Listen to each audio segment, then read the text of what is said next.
The guy was holding a wooden shield and a stick, heard some screams and thought about the fact that his name was Ye Qin and he only had level 0. He looked at the monster and realized that he couldn't deal with the demon beast as he survived by scavenging. By the way, people like him with level 0 are considered a burden by most people in society. The young man looked at the beast and thought about how he was completely useless to many people. But he still clutched the wooden shield and the stump of a stick harder and shouted as if furious. He was well aware that most would say he was living like trash. The young man fought the monster. Then he began to attack the demon beast and screamed that he would never die like trash. A system message appeared in front of him saying that he had dealt lethal damage to the wolf spirit. The guy was in City G. He stood in front of the Class C Abyss gate and stared intently in front of him. Literally after a few seconds, he entered the portal as he was a senior scavenger. As the young man suddenly heard a voice, a kid who was a little to the side shouted at him for being too slow and called him a sucker. Importantly, E's job was that he needed to collect and sort the trash that was left after fighting monsters every day. Why is this important? The thing is that the management doesn't want this resource to leak out to ordinary people. Chin looked in front of him and realized that in front of him were C-grade crystals, and one such is worth 50,000 yuan. The young man was very scared. He didn't expect his partner to put his foot on the box and even call him a rat. The kid noticed that they will divide the reward piece by piece, and if E steals even one piece, he will not only not get the money, but also go to jail. Our hero calmly replied that he knows the rules. The fact is that the work of the Abyss Scavenger is done by those who are at level 0. If the battle team has not dealt with all the monsters, then the life of the scavengers is at risk, and this job is very dangerous. The guy knew that you can earn 300 yuan for returning from the basement. You also need to share with the management, and after all, he has a debt of 670,000 yuan, so you need to work harder. His partner came up to Kay and said that there was a job that paid 3,000 yuan and asked if the young man was in business. He was very surprised by such a large amount of money. The man clarified whether the guy does not need money and said to pull up. Our hero immediately said that he was with them. After a while, they were already riding in the bus to the destination because they had to overcome some distance. The young men were on their way to the Shenfeng City shopping center, and the news said that there was a Class A Abyss. Someone from the men remarked that it was now clear why the reward was so big. Someone said it would be necessary to take the equipment of the poor people who didn't come back, while an opponent remarked that capitalists treat people like pigs. Our hero looked out the window and thought about something, and his partners talked about the fact that someone in his head came to monetize the Abyss. And after all, 10 years ago an amazing event happened. The gates of the Abyss rose from the underworld. Then man came face to face with a huge number of creepy creatures. The amazing thing is that only a special class of people could defeat the creatures. When the first monster was defeated, people discovered not only magic crystals, mysterious weapons were also available. So after exploring all the continents, humans began to explore the Abyss. The economy changed its direction. Traditional businesses closed, and all funds went to support the industry of the Abyss, and people with 0 were denied everything. Doctors talked about how they ran a hospital, not a charity, and if a guy didn't have the means to pay for his sister's treatment, then she had to be taken away. He begged to wait a couple days. That wasn't all the trouble. The landlord was banging on the door, demanding rent for 2 unpaid months. The landlord threw bills in the guy's face and yelled at him to get out if he couldn't pay the bills. Everyone was chasing and yelling at the young man, and he sat on a bench in the pouring rain, fully aware that the employment situation was extremely grim for those with 0. He knew that they were doomed from the beginning, as he suddenly saw a hand in front of him with a business card on it, indicating that a mini loan could be obtained in a second. Jin raised his head. His face was all wet from either rain or tears, and heard a voice asking him if he needed money. He held out his hand for a business card, and heard that he was told that he had to leave his organs as collateral. He sat on the bus and listened as his partner told him that he had borrowed 1 million and lost it all in the stock market, and if he didn't pay off the debt, he would lose his kidney. He pulled his cap over his eyes, his face covered with drops of sweat, and heard that he has to pay for his little sister's treatment as the medical bills are huge. The man summarized that E would rather die than raise the required amount, and he would have to work as a garbage man until he dies. The scavengers started to get off the bus, and were met by the young men who noted that they were taking their time, and ordered them to move faster as they could die at any moment. And those quickly moved behind the team that was going to explore the Abyss dungeon. Our hero raised his head up, clenched his teeth, and thought that this time he would try to make money and return alive. The guy Stas entered after his partners into the underground city of the shopping center. It was a Class B Abyss. The young man began to look around. He opened his mouth wide in surprise and thought that it was the first time he was in such a Class Abyss. The young men stood aside and looked at the guy with a disdainful look. They didn't have time to say anything to him as the monsters appeared completely unexpectedly. The jock immediately called out to his partner Lao Chen. The latter cursed as they had just arrived and had already met a monster. Someone in the group pointed out that it was just a bunch of wolf spirits and not to worry. And Lao Chen put his hands forward. He started to use his special skills against the monsters. And those could not do anything, they yelled, and only rolled their huge toothy mouths. And just a few seconds later, the monsters lay aside and posed no danger. The jock clenched his sword tighter in his hands and shouted to his partners not to let their guard down, because demons could attack from anywhere. The guy with the glasses asked him where their destination was, and he pressed his lips tightly together. After a few minutes, he raised his sword up and reported that he was on the 5th floor. The girl noticed, it seemed to her, but the 1st floor had gotten 5 times wider and 3 times taller. The kid with glasses noticed that this is how the abyss works. From the outside, it seems normal to the outside world, but inside its structure changes, and wondered where the traces of the past group and the corpses were. He turned to the scavengers, called out to them dismissively, and ordered them to find the bodies, then added that they weren't on a walk. One of the guys sat down and started tying his shoelaces, and said that it didn't matter where the zeros went. They would only be messing around. And then our hero suddenly tripped, fell and stretched out on the floor. Lao got up and yelled for the guy to watch where he was going. He took E by the scruff of the neck and began to lift from the floor. The young man's face was covered with drops of sweat and he began to ask for forgiveness. Chen lifted the kid up and yelled that it really pissed him off when he stepped on trash, then added that he thought Chin was a monster at first. The jock called out to Lao, telling him to stay focused as they had business to attend to. Our hero barely whispered that he couldn't breathe.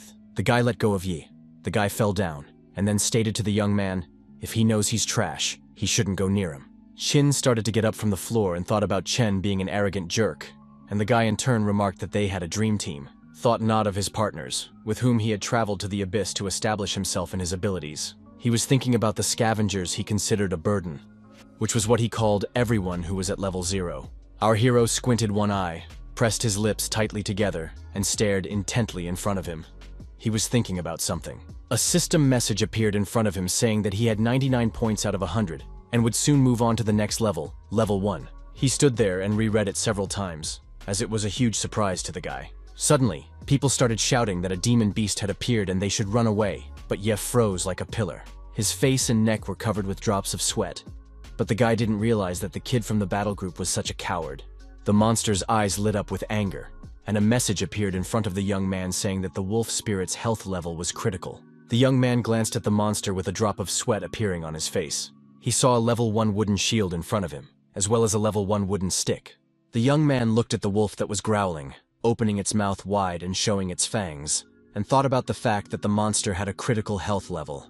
He understood perfectly well that it would not be easy for him, and mentally persuaded himself to give up all doubts. The guy began to fight off the demon wolf with his wooden weapon. He was well aware that this was his chance. The beast bared its teeth, its eyes glowing with hatred, but the young man was not even going to run away. He accelerated, jumped on the monster's head, and shouted very loudly for it to die. The guy smiled as he saw the message in front of him that he had spent 0 damage points. He heard his partners behind his back talking about how Chin was dumb since he had just arrived. They were surprised that he was still unaware that only a battle group could deal with monsters. The young man clenched his teeth, attacked the monster, and thought about the fact that he was aware of everything. Just a few seconds later, a message listing his characteristics appeared in front of him. The wolf demon began to run towards our hero. He was rolling his huge, sharp teeth. The guy began to run away rapidly. He was well aware that with such equipment, he was unlikely to be able to break through the defenses of even the weakest monsters. Chin clenched his teeth, looked at his opponent from the side, and thought that he still had an advantage, and he was well aware of the position he was in and needed to use more strength. Suddenly Chen appeared. He started laughing loudly, and noticed that the gnolls were running with their heels glistening when they saw the monster. Near his feet were killed wolves. The jock noticed that killing a monster can earn a couple of points of luck, but if it's a demon beast, then it's gone. Then the kid said that they were taking the expensive items and the rest to the scavengers and ordered them to clean up the place. The girl pointed her finger in the direction and informed the boss that one monster had survived after all. Someone shouted loudly that it was a demon beast and they should run away quickly. The shout was so strong that it was the moon. Lao pointed his hand at the purple equipment and ordered no one to take it as it was his. At the same time, a huge, strong monster attacked our hero and he clenched his teeth in pain. The young man screamed out of his last strength that he would never die like trash and began to beat the monster with a wooden stick. He was so angry that he was able to put the stick right in the demon wolf's eye with all his might. A message appeared in front of E that he had dealt a fatal blow to the monster and caused damage to it. The monster posed no danger. The guy kneeled in front of it and scrutinized it. Sweat dripped down his face. He squinted his eyes and laughed, a reaction to the stress he was under. Then he rose to his feet, clenched his hands into fists and began to laugh very loudly, so loudly that it echoed through the dungeon. Suddenly, Lao came up to him and remarked with a sneer that it looked like a lone horse was able to defeat a low-level wolf. He grabbed our hero by the pecs and asked if he thought he was a hero, then reprimanded and called the guy a suicide. Chen shook the young man and stated that they weren't here to drag his corpse, as the battle group had many career paths. Yi knew that once one reached the first level, one could join the battle group and even get a specialty. But to achieve this, one must think about how to gain experience points. Zero can't defeat a demon beast. It's like going to certain death. The guy was well aware that the player risked his life for so many years to find someone early who could just be finished off. To do that, you also have to be able to wait very long and hard, waiting day after day, sometimes month after month. And killing one very strong demon beast would only give you 1 experience point. Qin looked carefully in front of him and said that this was the only way to gain experience points, and added that these were the ideal conditions. A system message appeared in front of Ye saying that he now had 100 experience points. Just a few seconds later, a new one appeared from which he learned that he was moving to the next level. Lao was covered in droplets of sweat and shouted with all his might that the young man was a little asshole and asked if he had leveled up. A slight smile appeared on the young man's face, because the message that he had reached the first level appeared in front of him. But it quickly disappeared from his face, as he was still a scavenger, albeit of the first maximum level. Chen frowned, pressed his lips tightly together, pouted shockingly, snot dripping from his nose. He began to laugh so hard that tears flowed. The kid shouted that the young man had reached the first level, but was still a garbage man, and added that their maximum level was the first. Lao grabbed our hero again, continued laughing, and noticed that he couldn't hold back his laughter, then added that this was a once-in-a-lifetime chance, and that E was still a garbage collector, and this job suited him. He approached the kid and noticed that the other garbage men had already left, and he would have to clean up the mess alone. The kid turned around and started shouting to the guys that he had something very interesting to tell them. E looked at his hands, which were bloody from the fight with the wolf demon, and thought that a scavenger was weak. He realized that if it was level 1, he couldn't use gear to get up. He walked closer to the monster that was no longer a threat and asked what the scavenger gear was. As the corpse of the monster began to illuminate with a bluish light, it was quite amazing. Then a message appeared to find the recyclable trash, the body of a wolf spirit. The guy looked at the message carefully, whether to send the monster to be recycled or not, and drops of sweat appeared on his face. The young man answered in the affirmative. He stood still, and a creature with a huge number of hands appeared behind him. Sweat was dripping down his face. He watched carefully and asked if this was the garbage man's gimmick. Paws with huge claws and glowing bracelets pulled the monster's body towards him. E thought it was creepy, and said Wolf just got sucked in. Our hero stood quietly, and a few seconds later he saw a system message that recycling was in progress. Before he could even blink an eye, there was a notification that the recycling was complete. The system message informed him that he had obtained the ghostly dash skill and had 3 equipment points. The young man was very surprised that cards and equipment points could be obtained from corpses. Chan opened his eyes wide and decided to open the system summary and began to peruse the information. A notice appeared saying that one needed to have 3 dexterity points to use a map. This shocked him. The young man didn't think long, but immediately decided to convert his equipment points into dexterity points. A message appeared saying that all conditions were met. He had 4 dexterity points. The system clarified if he wished to use 3. The young man looked intently in front of him. He didn't think for a second and immediately answered in the affirmative. A greenish-yellowish light illuminated him. E closed his eyes and spread his hands apart. After a few seconds, he looked at them, opened his eyes wide, grimaced and asked if that was it, as he saw no visible change. As suddenly he heard someone called him very roughly. The guy covered in drops of sweat and said he was coming. He started to run very fast, and while running he screamed very hard. Chin's facial expression changed very much. The young man didn't look under his feet at all, so he got caught on the roots of a tree. The guy couldn't stay on his feet, lost his balance and fell down. He looked in front of him and wondered if there was such a skill before. He recognized from the system message that Ghost Jerk was recharging and shouted happily that it was recharging. He slowly began to rise, assumed a sitting position, closed his eyes and exhaled. After a second, the young man opened his eyes. They were large and his pupils were very narrowed. He saw a huge amount of system messages that there was a recyclable trash found. E said that he could get abilities as well. He was surprised that it was a scavenger's primo. Our hero smiled, thought for a bit, and noticed that Abyss Trashmen were incredibly cool. One by one, reports began to appear that he had gained experience points. He noticed that the first time he recycled the corpse of a wolf spirit, he got the ghostly jerk ability. But after that, no new abilities came out, and fewer points were given each time. And he wondered if in order to get another ability, one had to recycle another monster, then the output would be more. The young man decided to familiarize himself with the information about himself again, and found out that he had 111 points so far. He looked carefully in front of him, and wondered what skill to pump, because he did not know when he would still be able to gain points. The young man did not think for a long time and decided to divide them equally, so it was easy and simple for him. After that, his scores changed and naturally increased significantly. The young men were fighting the demon wolves. The jock was cheering them up and talking about how there were only 2 monsters left. Then he turned to Lau and asked if our hero had really changed his job to a garbage man. He was silent for a while and noted that he didn't even know it was possible. The kid with the glasses smiled and said that 3 hidden occupations were added every year. But the rankings of the most valuable jobs never changed, and most hidden jobs were just for fun. Chen frowned and noticed that the guy's maximum level was level 1, and he was barely stronger than 0, so basically nothing had changed. The jock clenched the sword in his hands harder, said there was no need to talk about that guy, but to move on, and ordered the guys to keep their eyes open. They agreed, and the young men went forward through the tunnel to where they could see a bright light. After a while, the jock stopped and looked around. He clutched his weapon tighter in his hands as he felt the danger. The guys frowned, sweat dripping down their faces, and their mouths opened wide in surprise. All because they saw a huge, very scary monster looming over them. Lau noticed that the mission objective had been found, and in front of them were the remains of the captain of the Falcon hunting group. The girl asked how such a big thing could fit inside the trading hall and still on the 5th floor. The guy in glasses said that not even 48 hours had passed since the transformation of the Abyss, and the corpses there were like 10 years old and it looked like magic. The girl pointed out that they had only met weak beast demons and the Falcon was B-class and wondered how they could have failed.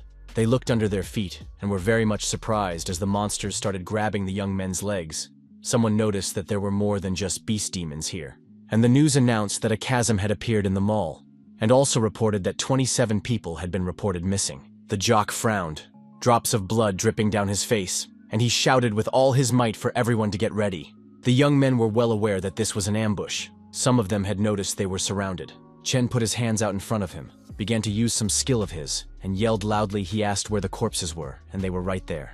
The jock yelled that the low-level beast demons were only there to bring them here.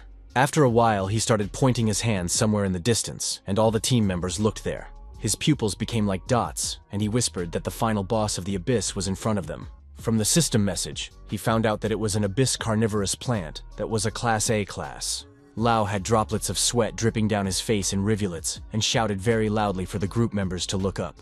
When they looked up, they saw a hunting group of zombies in front of them that was approaching them, and our hero was sitting calmly, holding his backpack. In front of him was a system message that a recycle was in progress. He was completely calm. A few seconds later, a notification appeared that he had gotten the achievement for recycling 50 corpses, which he was insanely happy about. He rejoiced greatly as the system message informed the young man that he would receive the reward. He read that he had received a heart-shaped weapon, as well as a card that the ordinary dagger was now also his. He covered his eyes, covered in sticky sweat. He was shaking with anger, and the guy noticed that even the rewards were for trash, junk. It was quite ironic to him. Suddenly, he jerked up, closed his mouth tightly. His eyes became as big as dishes. Chin heard a violent rumbling sound. He turned his head towards the sound and listened. Then he noticed that something was approaching him. Just a few seconds later, the young man saw a terrifying monster in front of him. He was very much frightened, opened his eyes wide. His pupils became like dots and clenched his teeth not to scream from fear. Our hero saw that the monster is already very close and at the last moment bounced away from him.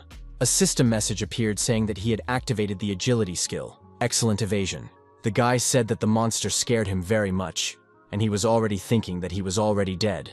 He froze in place and realized that he had become more agile, probably because he had improved his agility. He pressed his lips tightly together and thought about the fact that he also felt that he had become more agile. While the young man was in the clouds, the monster came very close to him. It was already a few centimeters away. The young man did not run away from it, but began to actively attack and use force. The zombie was very angry, but Chin was not afraid of it at all already, and felt confident. He looked at the monster and thought that now he was not only more agile, but also stronger. After a few seconds, our hero decided to activate a skill like Ghostly Jerk. He clenched his hand into a fist, his eyes glowing with hatred, and shouted very loudly that now it was his turn. The guy attacked the monster and shouted loudly that there would be more damage from it this time. A message appeared in front of E that a power skill had been activated, and it had shattered the enemy's defense and dealt 100% damage. The young man clenched his hand into a fist. A slight smile appeared on his face and said that this version of him was simply incomparable. He looked intently in front of him and read the notice that his intelligence skill was able to find the opponent's weaknesses. The young man saw the monster approaching him and making strange sounds. And there was also a notification in front of him that it was a high-level zombie. It yelled and screamed. And the guy from the notice learned that the monster's weaknesses is fire, and the weak point is the neck. Chin didn't think for a long time, but accelerated and began to approach the monster very quickly. Our hero very actively and with all his might attacked the zombie, and that was very much enraged. The guy gathered his strength and remembered the notice that the weak point of the monster is the neck. That's why he activated the skill of luck, activated the dagger. His opponent began to bleed. The young man clenched the weapon harder in his hands and looked at the monster. He was ready to attack. But a message appeared in front of him that he had killed the zombie, and that a second later collapsed right at his feet. He had traces of the infectious substance that the zombie had left on his arm, and something had to be done about it. A notification appeared in front of him, a notification that engaged the skill of body-resisting plant poison. The young man gripped the dagger in his hands tighter, smiled and said that it was the first time he had killed someone. From the system message, he learned that a recyclable trash was found, a zombie body, and was offered to recycle it. Chin didn't refuse it. After a few minutes, he found out that the recycling was successful, and he gained a new skill called poison resistance.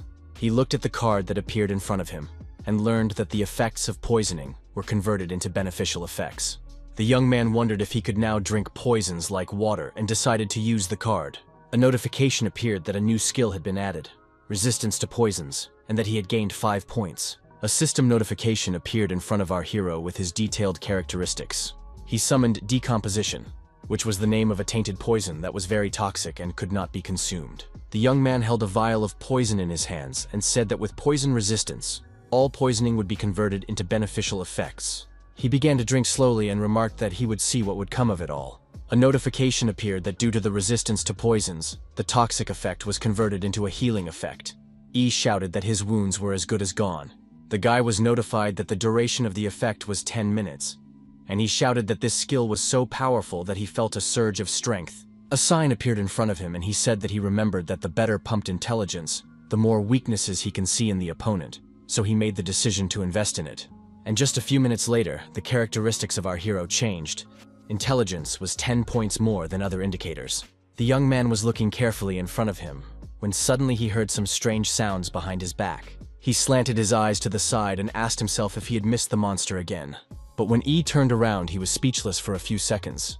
There was a huge number of zombies in front of him. Suddenly, he thought that he had only been called a burden, trash, completely useless. Everyone treated only like that.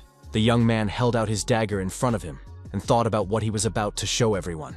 The guy mentally said that his name was Ye Chin and he was a garbage man and shouted to the zombies that they were garbage and to come to him faster.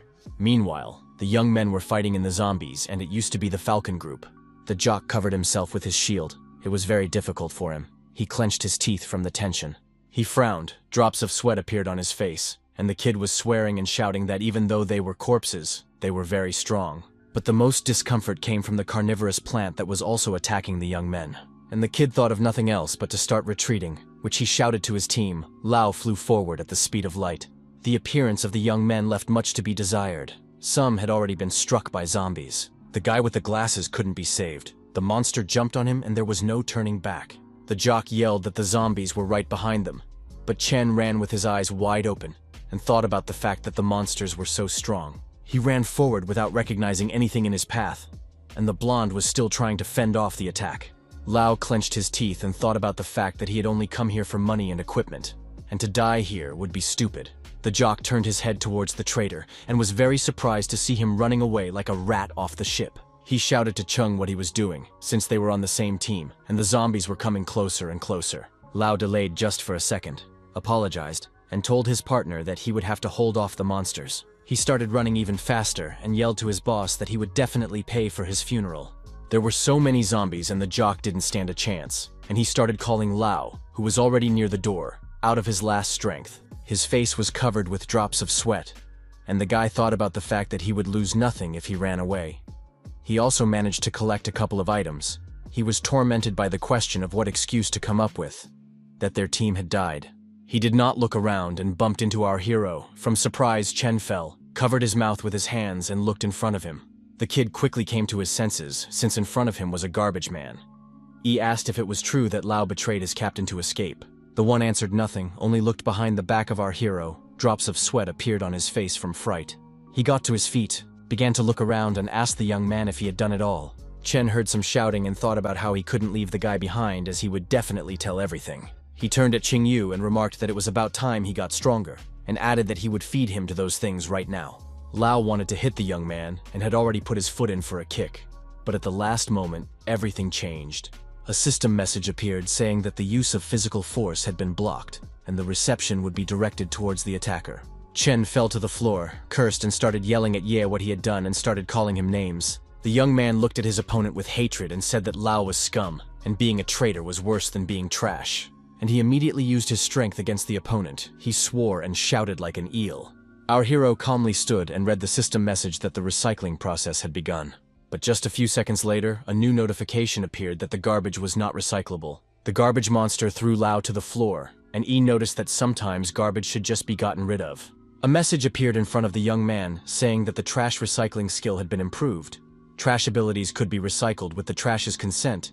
He also received a 3-minute Spellmaster experience card. Qin looked intently in front of him and noticed that silence. It was a sign of consent, and then added that it was very convenient. And the young man decided to use the card he had just received. The guy got the skill Flamelord and learned that to use the skill Fireball, you need 15 points of intelligence, and he had 50, and also the skill can evolve into a Big Bang. And the zombies kept yelling. They were coming closer and closer as they sensed that there was their victim nearby. Our hero turned around and saw that there was a whole horde of them behind the glass doors. He stretched his hand forward, but did not yet understand how to activate the Fireball. Just a few seconds later, there was a very strong explosion, and the young man could barely stand on his feet. The fire was extinguished as quickly as it had appeared, and the boy stood in a completely empty room. Literally after a second he screamed, as he had plans for the zombies and wanted to recycle them, but all that was left of them was ash. The young man stood at a loss, and from above, an armed man began to jump directly on him. But our hero felt that someone was approaching him, and at the last moment was able to bounce aside. The stranger did not stop. He had a goal to destroy the guy, and he dodged the attacks in every possible way. And just a few seconds later, a sword appeared in Qin's hand, and he was able to attack the enemy. Ye's face was covered with drops of sweat, and he thought that his melee skills were lame, so he shouted for help to hold out if they didn't want this thing to rise again. A card appeared in front of the young man that he could now use a golden shield. He didn't think for a long time, and immediately started using it during the fight with the stranger. And just a few minutes later, the opponent no longer posed any danger. E reached forward and said that he would have to recycle it as well, and added that the kid would rest in peace forever. A notification appeared that the kid had obtained a dagger mastery card, and he could wield the dagger like an assassin and be invulnerable to stabbing attacks. The young man immediately decided to use the dagger mastery card and said that being a scavenger wasn't so bad. Our hero fought the monsters, and a message appeared about whether or not his mission was really to find the Falcon hunting group. The young man attacked the zombies, defended himself against them with a golden shield, and answered in the affirmative. He realized that the mission would be considered a failure if he didn't deliver their bodies, and no reward would be received. A notification appeared that the recycling had been successful, and he had gained the brutality skill. His strength and dexterity stats had increased, and he would also gain immunity to control. The young man looked at the zombie and replied that he knew the rules of the game perfectly well, and he didn't need to repeat them. The boy was asked again about whether he found the Falcon hunting group or not. He read the message carefully, and replied that he had found one, but he couldn't pick them up as they had already been recycled. The message came up again asking if they had indeed been recycled. The young man replied that the man had dragged them into the abyss. It was about our hero. Lao was in the interrogation room, and the monitoring committee members talked about how he was the only survivor.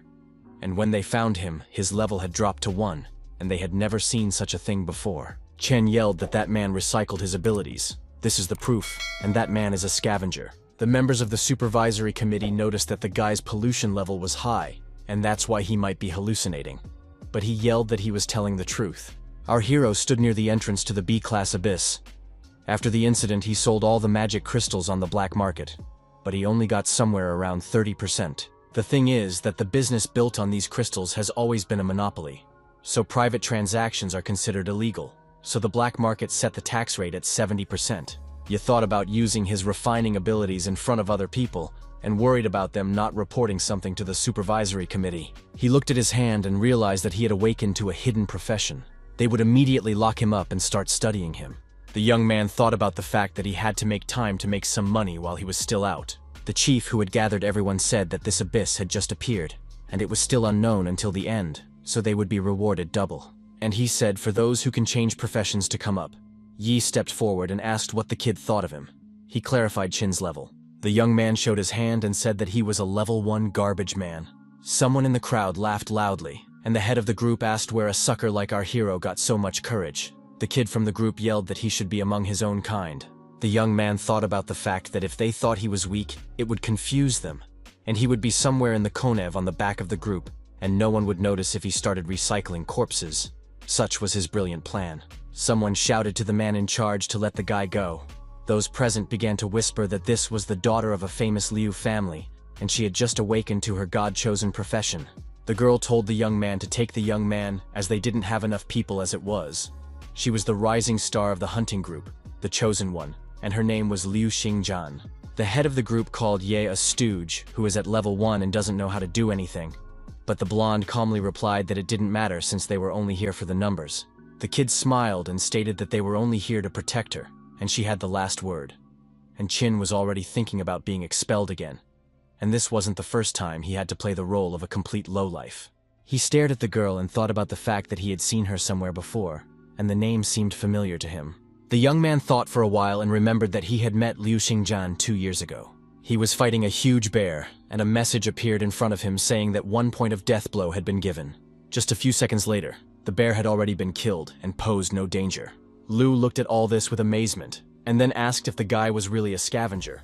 She also wondered how he managed to kill the huge animal. Our hero smiled and shouted that it was his first time and he got 1 experience point. Yi turned to Xingjian and asked if she was okay, and she said that she had heard that this was a way to level up, but she had never met anyone who used this method. The girl opened her eyes wide and asked if he really got experience points that way. She wondered why. The young man calmly replied that he was only doing it all for money. Liu had drops of sweat on his face. She said that she didn't believe the guy as it was too risky, and Chin collected crystals and said that there were a lot of them, but they couldn't all be his. The young man started to look at the crystal and remarked that it was risky, but she was lucky to have a profession, and she can't even imagine how others have to survive. He collected the crystals in his backpack and talked about the fact that he has no team, and when he meets demon beasts, he just throws himself on them. The girl said that she wanted to become stronger in order to be the first to conquer that place. Yi's face beaded with sweat. He was very surprised by such a statement, and Liu asked why he really wanted to change his profession. Our hero smiled and replied that he wanted to do it for the sake of his family, to protect them. The beauty smiled back and asked what the young man's name was.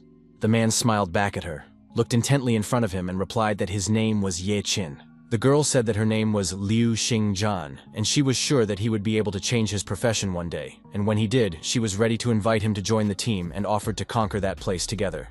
The young people shook hands. The young man asked the girl not to stop him when the time came, and she said that first you need to change profession, because on her account of 30 monsters, and on his while one. Suddenly 2 guards appeared. They ran to Liu, shouting that they had been looking for my lady for a long time. One of them asked why she had fled into the bowels of the abyss.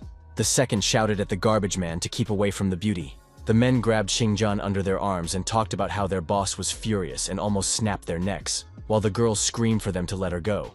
No one was going to listen to her, so she pulled out a crystal, threw it to E, and yelled for him to catch it. The boy was very agile. After a few seconds, the crystal was in his hand. It scraped his finger a little. Liu looked at the young man with wide open eyes and shouted that this was his first reward. He raised his hand with the crystal upwards as a thank you, went forward and remembered what that girl's name was. And the leader of the group ordered E not to stand like a stumbling block, but to move those crystals. He moved closer to Liu and said he would try very hard not to drag the others down. She gave the boy a hard look and told the young man to grab his gear, and they would be moving out. The group approached the portal, and the boss ordered everyone to go forward, which everyone did with great enthusiasm. Our hero clutched the handle of his backpack and thought about the fact that this time, he would try to make some money and come back alive. He remembered that back then, when he was getting out of the past abyss, he had mastered the golden shield. But that wasn't all. He got a dagger skill card. He could wield the weapon like an assassin and be invulnerable to stabbing attacks. And our hero also got a card with the berserk ability. The abyss brought him a lot of plushies.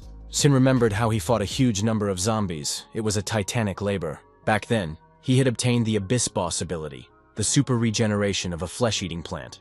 The young man was well aware that now he could choose any profession, and there would be no disadvantages, and he distributed the extra points evenly among all the characteristics. He realized that he was someone who had cleanly recycled everything recyclable in the past abyss, and thought about what level would be equivalent to 100 points. A system message appeared in front of the boy that the all-seeing eye skill and its additional capabilities had activated. The young man looked at the man and realized that he had only 12 points on strength, and intelligence is his weak point, because there is 1 point. The team members walked down the long corridors. Suddenly the stone walls shook.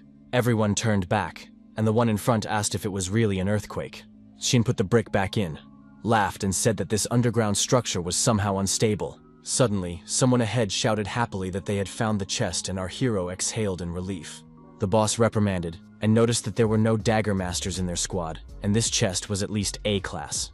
He put his hand up and indicated that he could try to open the chest, and everyone fell silent. In just a few seconds, the chest was opened and the young man was thinking that picking the lock was a breeze. The boss came closer and remarked that only a dagger master above level 4 could pick locks. Chin remarked that a level 1 scavenger could handle it as well, since they often found locked chests. The blonde man stated that they would share the entire contents of the chest after the mission and needed to keep moving forward. He turned to the girl to stay near him, and noted that he thought there was something up ahead and that she was scared. The young man threw the pebble he had in his palm and it flew, ricocheting, hitting the walls. From some bricks, after a small impact, spikes appeared, and it could be dangerous. The brunette asked the young man if he was really on the first level. He answered in the affirmative, and remarked that traps were common when they were scavenging, and he could easily figure them out. Liu, who was standing to the side, listened attentively to what Chin was saying, pressed her lips tightly together, and thought about something. A system message appeared that the trap check was successfully passed. The target became more imposing. Everyone was surprised, and the guy was thinking that it was all thanks to his intelligence. A card appeared in the guy's hand. He received a broken mace, and the boss noticed with a smile that it was his personal reward, and said, "Accept with gratitude." He thought he was still useless in the eyes of the group, but the young men didn't stay in one place for long and set off. Some remarked that it was easy to get here. There were some who thought that there were no monsters in this abyss. They entered the room and saw a notice that it was a reward room, and there were no monsters in it, and the players had entered a special type of abyss. Lu remarked that it was too early to rejoice and they should watch where monsters might attack from. And the man picked up the stone tablet and remarked that this tablet was the only reward. He held the stone tablet over the red-filled vessel and shouted that they had come as far as the main treasure and could turn around. Just as suddenly, all the liquid fountained upwards from the vessel, and a notification appeared that the blood trial was beginning. Chin, who was standing behind, thought to himself that the man was an idiot, and this wasn't a reward room at all, but a trap. Several monsters appeared in front of the team, clanking their teeth. It was a bloody nightmare. Xingjian clutched her weapons tightly in her hands and shouted very loudly for the players to prepare for battle. But the monsters, while there was a hiccup, surrounded the group of players and began to gradually approach them. And our hero thought about the fact that he needs to fight using only 25% of his strength, so as not to burn his skills, and he wore a ring of weakness on his finger. There was a system message that the owner of the ring can choose how much his characteristics will be reduced. But before he thought that this item is not useful to him. The members of the groups were standing near each other. Monsters were approaching them, and the players were confused. The young man, as always, summoned his assistant Trash Spirit. He did so without anyone seeing, and Ye immediately rushed towards one of the monsters. He started to actively attack it, and the other members of the group were very surprised. Liu turned her head. A drop of sweat appeared on her face, and the girl asked if the guy had struck one blow. And our hero clenched his hand more tightly, in which there was a dagger, and near him lay parts of the monster. Xingjian was surprised by the situation that happened, but she didn't have time to think about anything, because she was also fighting monsters. A man wearing a metal helmet with horns was shouting that it was all bullshit, and the monsters would shatter into small pieces after a single blow. The monster began to approach him. He was very much frightened and shouted that it was all suspicious, and after all, the natural state of the bloody nightmare is very unstable. And the man did not think long, began to attack the monster. He waved his sword with all his might, then to the left, then to the right. The brunette, who was behind with a smile, noted that this is not bad and the man is very proud. But his expression changed after a few seconds as the monster started walking towards him. The monster began to attack the player. The player fell backwards on the floor and screamed with all his might, and the girl said that decapitation was of no use and asked if this thing was unkillable. Liu used her special skill and froze the monster while stating that the group members were so helpless. She began to clear the snow near the man wearing a metal helmet, and the man looked at her with fear. The girl declared that the players in front of them were nothing but a bloody nightmare, and the players were so pathetic and she was ashamed of them. Sijan looked around, thought for a bit, and summarized that they were all just trash. And the monsters didn't think of retreating.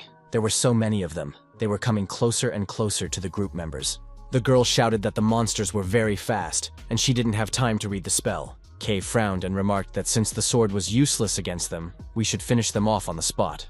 The young man applied his skill that he had recently learned, and there was a big explosion. The brunette immediately realized that it was a C-class spell.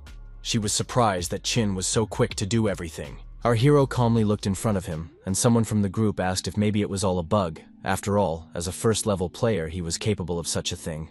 Two monsters began to approach the young man. He did not even think of running away, but clenched his fists. Literally after a second, the guy screamed, very loudly, and the monsters froze in place. A message appeared in front of the young man that the bloody nightmare had a shock. This is what E wanted. Our hero was collected. A system message appeared in front of him that berserk abilities had been unlocked, and he began to actively fight the monsters, since there was no hope for the other members of the group. The bloody nightmare shattered into several factions and began to approach the guy. The brunette, who was standing aside and did not show himself in any way, asked in surprise what was wrong with that monster. The young man smiled, drops of sweat appeared on his face, and he stated that the monsters had gathered into a large monster. Someone present remarked that it was too strong a monster for a B-grade abyss. Indeed, it was a king-level bloody nightmare. Sheen thought that there was something wrong here after all. A blood monster could imitate its opponent and become stronger. But he wondered who this monster was imitating. But the monster was not going to stop and began to approach the young man. He managed to bounce at the last moment, when the bloody monster hit the floor with all his might, and pieces of stone flew off. The young man began to think that the monster was imitating him, and came to the conclusion that he could not cope with it. The guy was approached by Liu, who was carrying a huge sword on her shoulder. The girl told Chin to step aside. She went to the monster and said through her teeth that she would deal with the monster herself. And the bloody monster roared, opening its mouth wide and reaching out its clawed paws towards the girl. But all this did not scare her at all. She accelerated and began to approach him to attack. After getting closer to the monster, Xingjian began to use her special skill. Our hero carefully watched everything that was happening. He opened his mouth in surprise as he saw that Liu had frozen the monster's claw. The beauty was not going to stop there and began to freeze his mouth. She stared intently at the monster. Her pupils narrowed very much, and drops of sweat appeared on her face. But the bloody monster did not calm down and began to attack Liu. She barely had time to bounce aside. The girl wiped the drops of sweat with her hand, and thought about the fact that she wouldn't go as she was too weak. She remembered what the guards had told her about what they had detected, that the energy of that abyss was very unstable. Xingjian bandaged her own wounds, and they asked her if she was sure she wanted to go there alone. She sat staring intently in front of her and thought that her goal was to conquer that place, the highest level of the Tower of the End. But her progress was too far from that of her older sisters and brothers. The girl stood up and thought about the fact that this was the reason why she couldn't get close to them. Liu somehow thought that if she was having trouble clearing the abyss, then she wasn't worthy of her family's surname. But the beauty did not stop, and began to further fight the bloody monster. There was no time to think about anything else. The group members who came here together with Xingjian stood to the side, and carefully watched everything that was happening. The girl clutched the huge sword harder with one hand, and a flag appeared in her other hand. It was a frost flag, and Liu set it up a few meters away from the bloody monster. A system message appeared saying that the speed of all allies within a 30-meter radius was increasing by 50%. The flag worked perfectly. All the ground and the monster began to freeze very quickly. The girl walked closer to the frozen monster. She clenched her sword harder, and a system message appeared in front of her that the speed had been increased. She pressed her lips together and thought that if the ice didn't kill the monster, it would at least delay it for a while. Liu watched the frozen monster and decided to use a skill called Comet Strike. Liu watched everything carefully and said that this is what God's chosen C-grade profession was like, and he wondered who was stronger, the king-level Bloody Nightmare or Liu Xingjian's chosen one. The girl looked in front of her and said that there was absolutely no effect at all. The ice that was on the monster melted very quickly, and the bloody monster was very angry. Lo started to fight off its tentacles and thought that she had C grade, but her strength still couldn't compare to her sibling's strength. She became very angry, because the thought of feeling like a detached and weak link kept her angry. The girl remembered her relatives and thought about how they always made fun of her, criticized her, called her a disgrace to the family and very weak, and the abysses were too dangerous for her. Xingjian jumped up and thought about the fact that she had to become stronger, even if she had to start with an easier abyss to do so. She realized that she could overcome great difficulties as long as she kept throwing herself a challenge, and would be able to outmaneuver everyone, and shouted that she had to handle it all by herself. Our hero, who was standing off to the side and watching everything carefully, frowned and a drop of sweat appeared on his face. He tensed up very much as he saw that the bloody monster began to attack the girl, and she could neither overcome the attack nor bounce aside, so she fell to the ground. The brunette who was in the group opened her mouth wide in surprise and asked if the bloody nightmare had killed Liu. And then she added that they should run away, because the C-grade person couldn't handle it. But the monster began to approach them.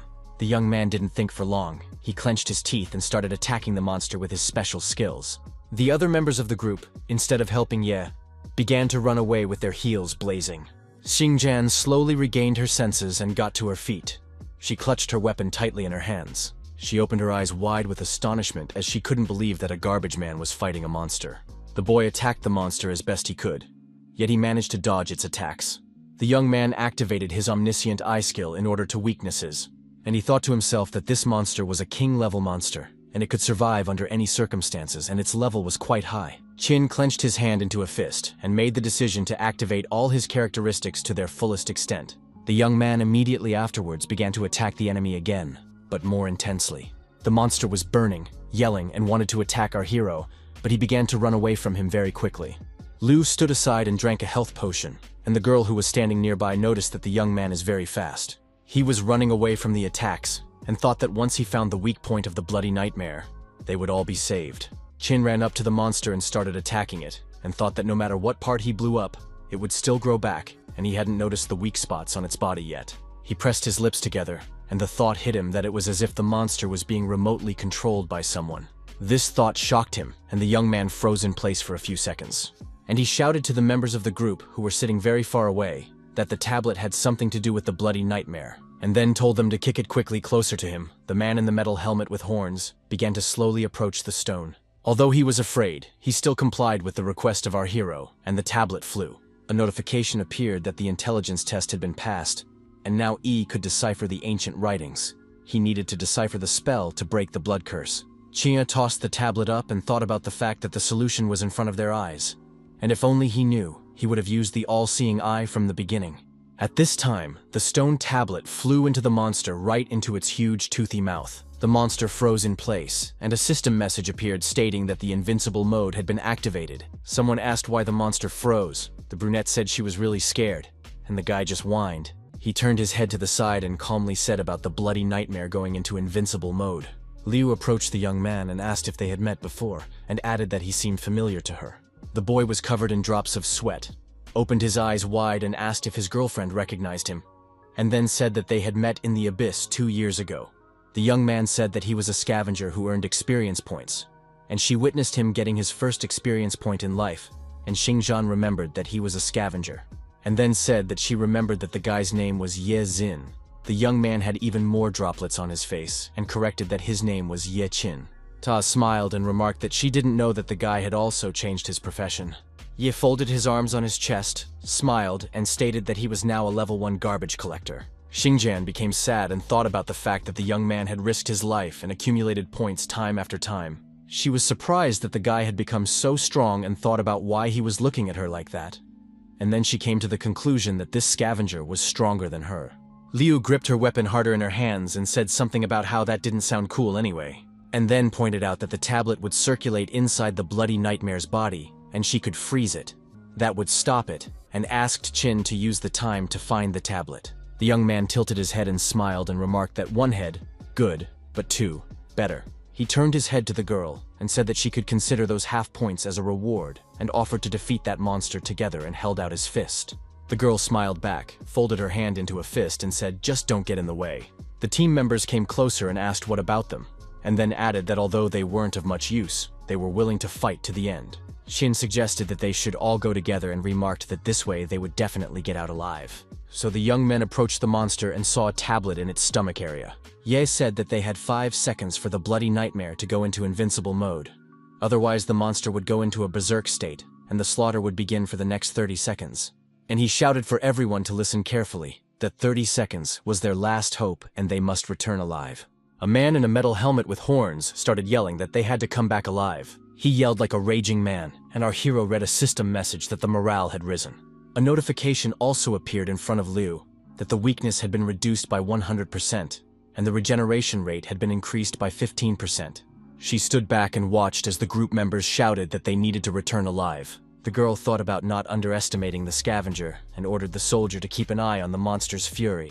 The man immediately began the task. He tried to anger the monster, and this he in truth succeeded very easily. The bloody nightmare roared and tried to reach the soldier with his tentacles. Liu ordered the mage to target the monster's regrown tentacles and cover the scavenger. The girl listened carefully to the order and began to follow it immediately while the monster rampaged. Ye said that the stone tablet would help finish this trial. If one destroyed it with a fireball, the trial would never end.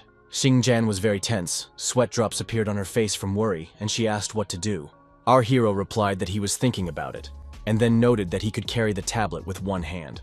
The girl was very much surprised by such a proposal. She could not believe her ears and asked what he had in mind. Does he really want to dive into the stomach of the monster, and that to get the tablet? The guy stretched his hand forward, hesitated for a moment, and then replied, "To be frank, that's exactly what he wanted to do." Liu looked at the young man very intently, and she was speechless for a few moments. She came to her senses very quickly and ordered the gunner to aim for the roof and make a ladder for them to climb up. The kid immediately loaded an arrow into his bow and raised it upward in order to carry out the order quickly. He fired, and huge chunks of concrete, rocks started falling from the ceiling. The monster that was caught under the epicenter screamed like an insane person. Xingjian shouted that she would freeze the monster's lower torso and wanted to add something. But our hero began to approach the bloody nightmare and declared for her to leave it to him. The monster roared, clanked its teeth, stretched out its long and huge tentacles to E, and he was getting closer and closer, thinking about the fact that his regeneration ability could patch up minor wounds, which meant that non-serious wounds were fine with him. At this time, Liu set up a freeze flag and froze the lower part of the monster. When already the young man was near the bloody nightmare, they began to shout to him to aim at the chest, because it would be easier to hit.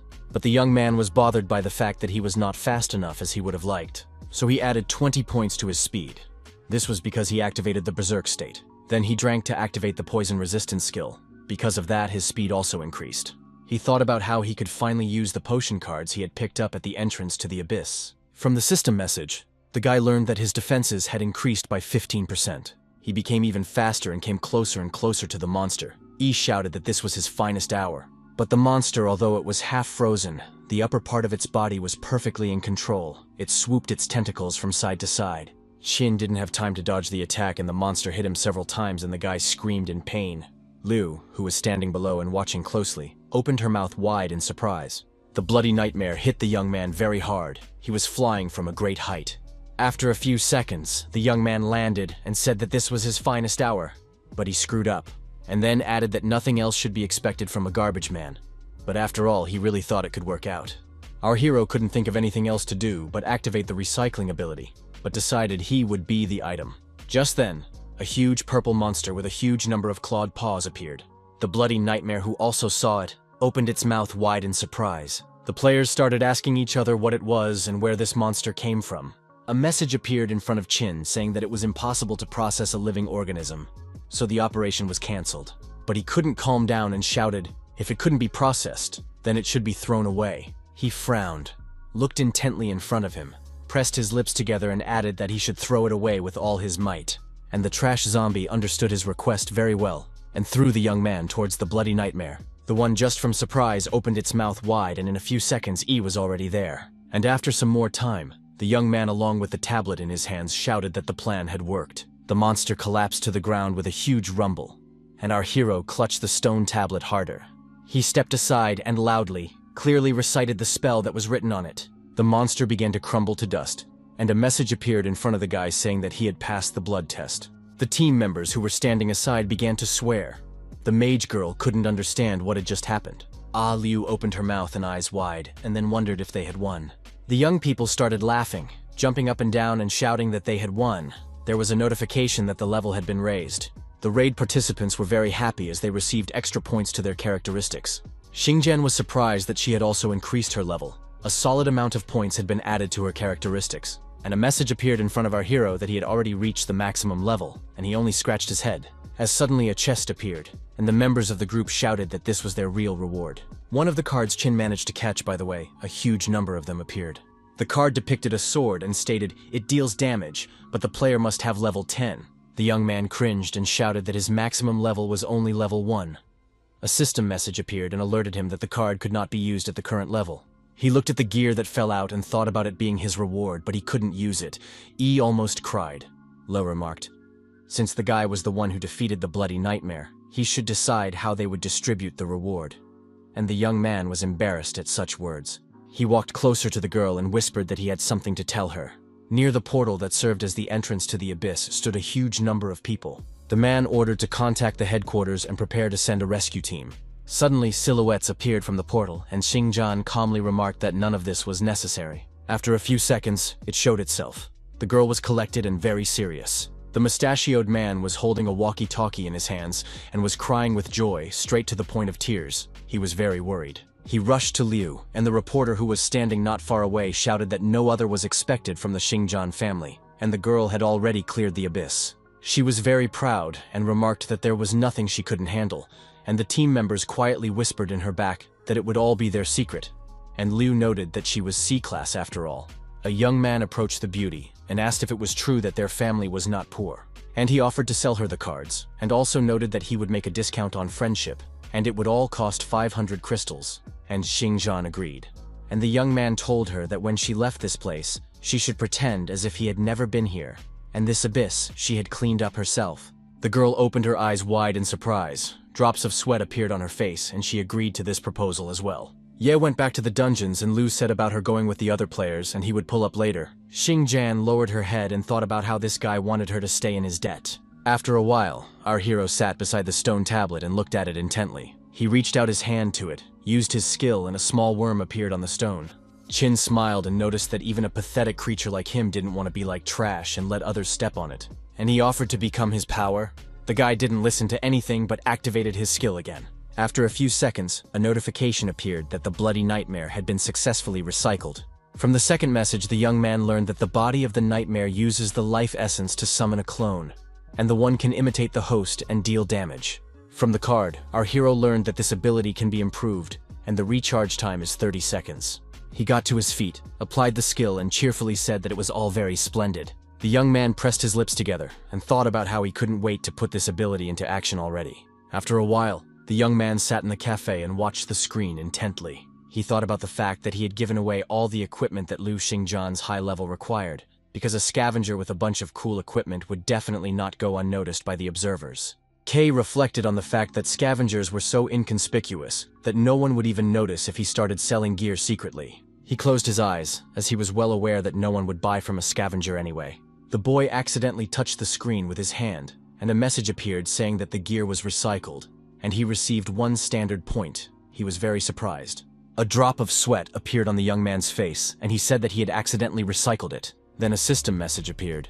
It was a training that told about recycling and also about the standard number. The young man was very much surprised that unwanted gear could also be recycled. He thought about whether or not he needed to follow the prompts, whether or not it was worth recycling an ordinary dagger since it had already become unusable. The young man read the notices carefully and decided to recycle 4 weapons. The guy was very excited that the weapons were not only repaired, but also better in terms of durability. It surprised him that trash weapons could be improved. Our hero smiled. He was very excited and motivated by this discovery. The system congratulated Yi on completing his training, and he had the opportunity to choose a reward for himself. The young man decided to choose a magic potion that instantly restored mana while regaining strength. Qin thought about the fact that he had no need for attribute points right now. But what bothered him the most was that he couldn't predict its depth. Unprepared guys often run out of mana before they find the boss's lair and have to retrace their footsteps to resupply, and magic bottles would be a key means of survival. A notification appeared in front of the boy that he had learned how to regenerate items. From the next notification, the young man learned that a magic potion required 6 points, and any container was needed as well. He thought about the fact that it was clear why the points were needed, but what did the container require? He understood the hand and asked the bartender to give him some container. After a while, there were 4 empty cups in front of our hero. And after a few more seconds, all the garbage was recycled, and he realized that the next step, it was regeneration. The young man was very much surprised and asked if this was all a mini-game. Chin was very enthusiastic and spoke to the entire room about how cool it was. And at the same time, the cafe worker was watching him. From the tension on the guy's forehead evaporated and he wiped it with his hand. Ye was very tense. A large glass appeared in the young man's hands, and he noticed that it all looked strange, but still quite usable. The boy sipped from the glass, and a system message appeared, saying that a magic potion had been drunk. But he immediately spit it out, noting that it was very nasty and tasted like rotten eggs. A message appeared in front of Chin that the magic, strength, and stamina stats were increased. He said that he could directly feel that the mana had increased and the physical weakness was gone.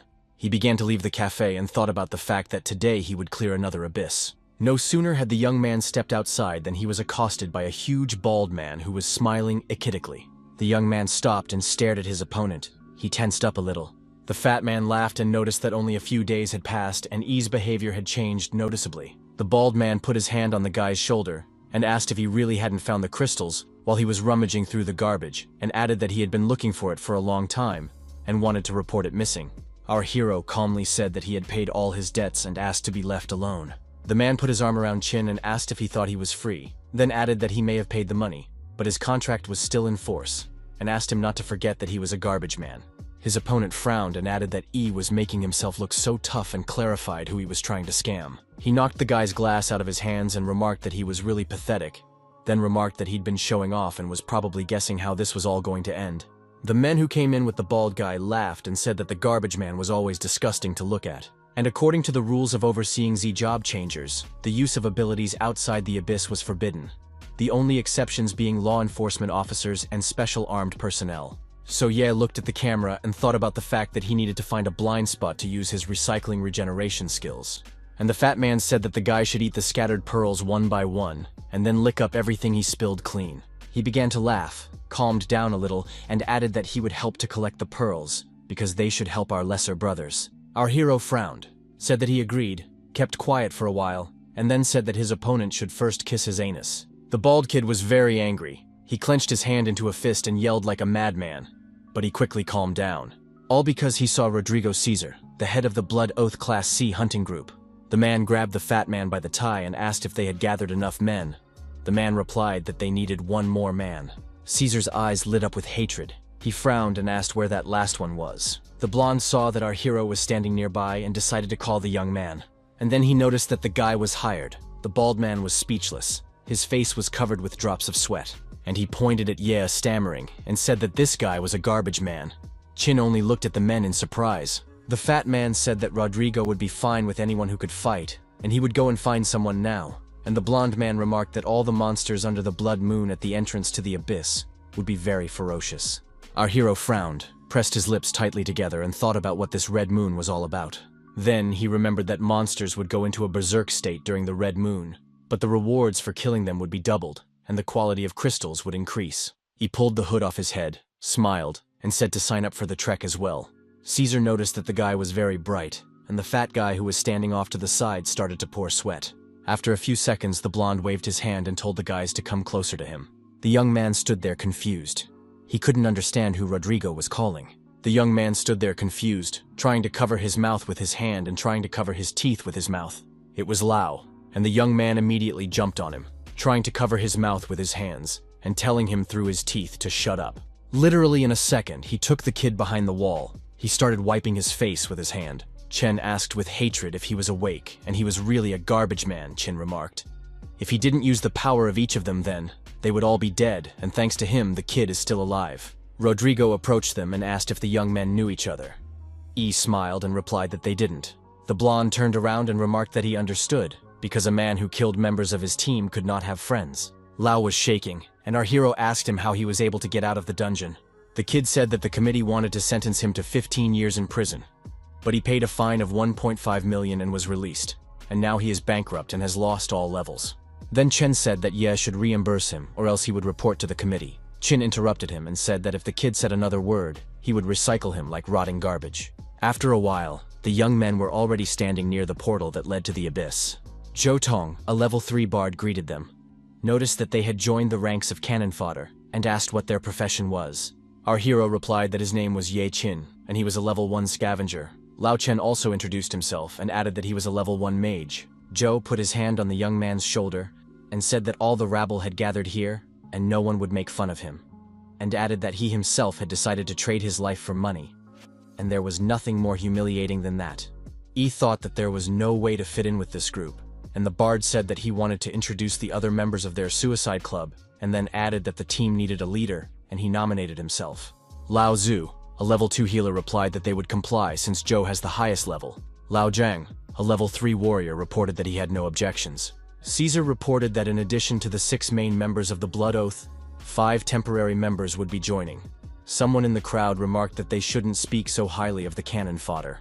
Rodrigo said that the cannon fodder is used as live bait to reduce casualties, and then added that the abyss is shaped like a maze.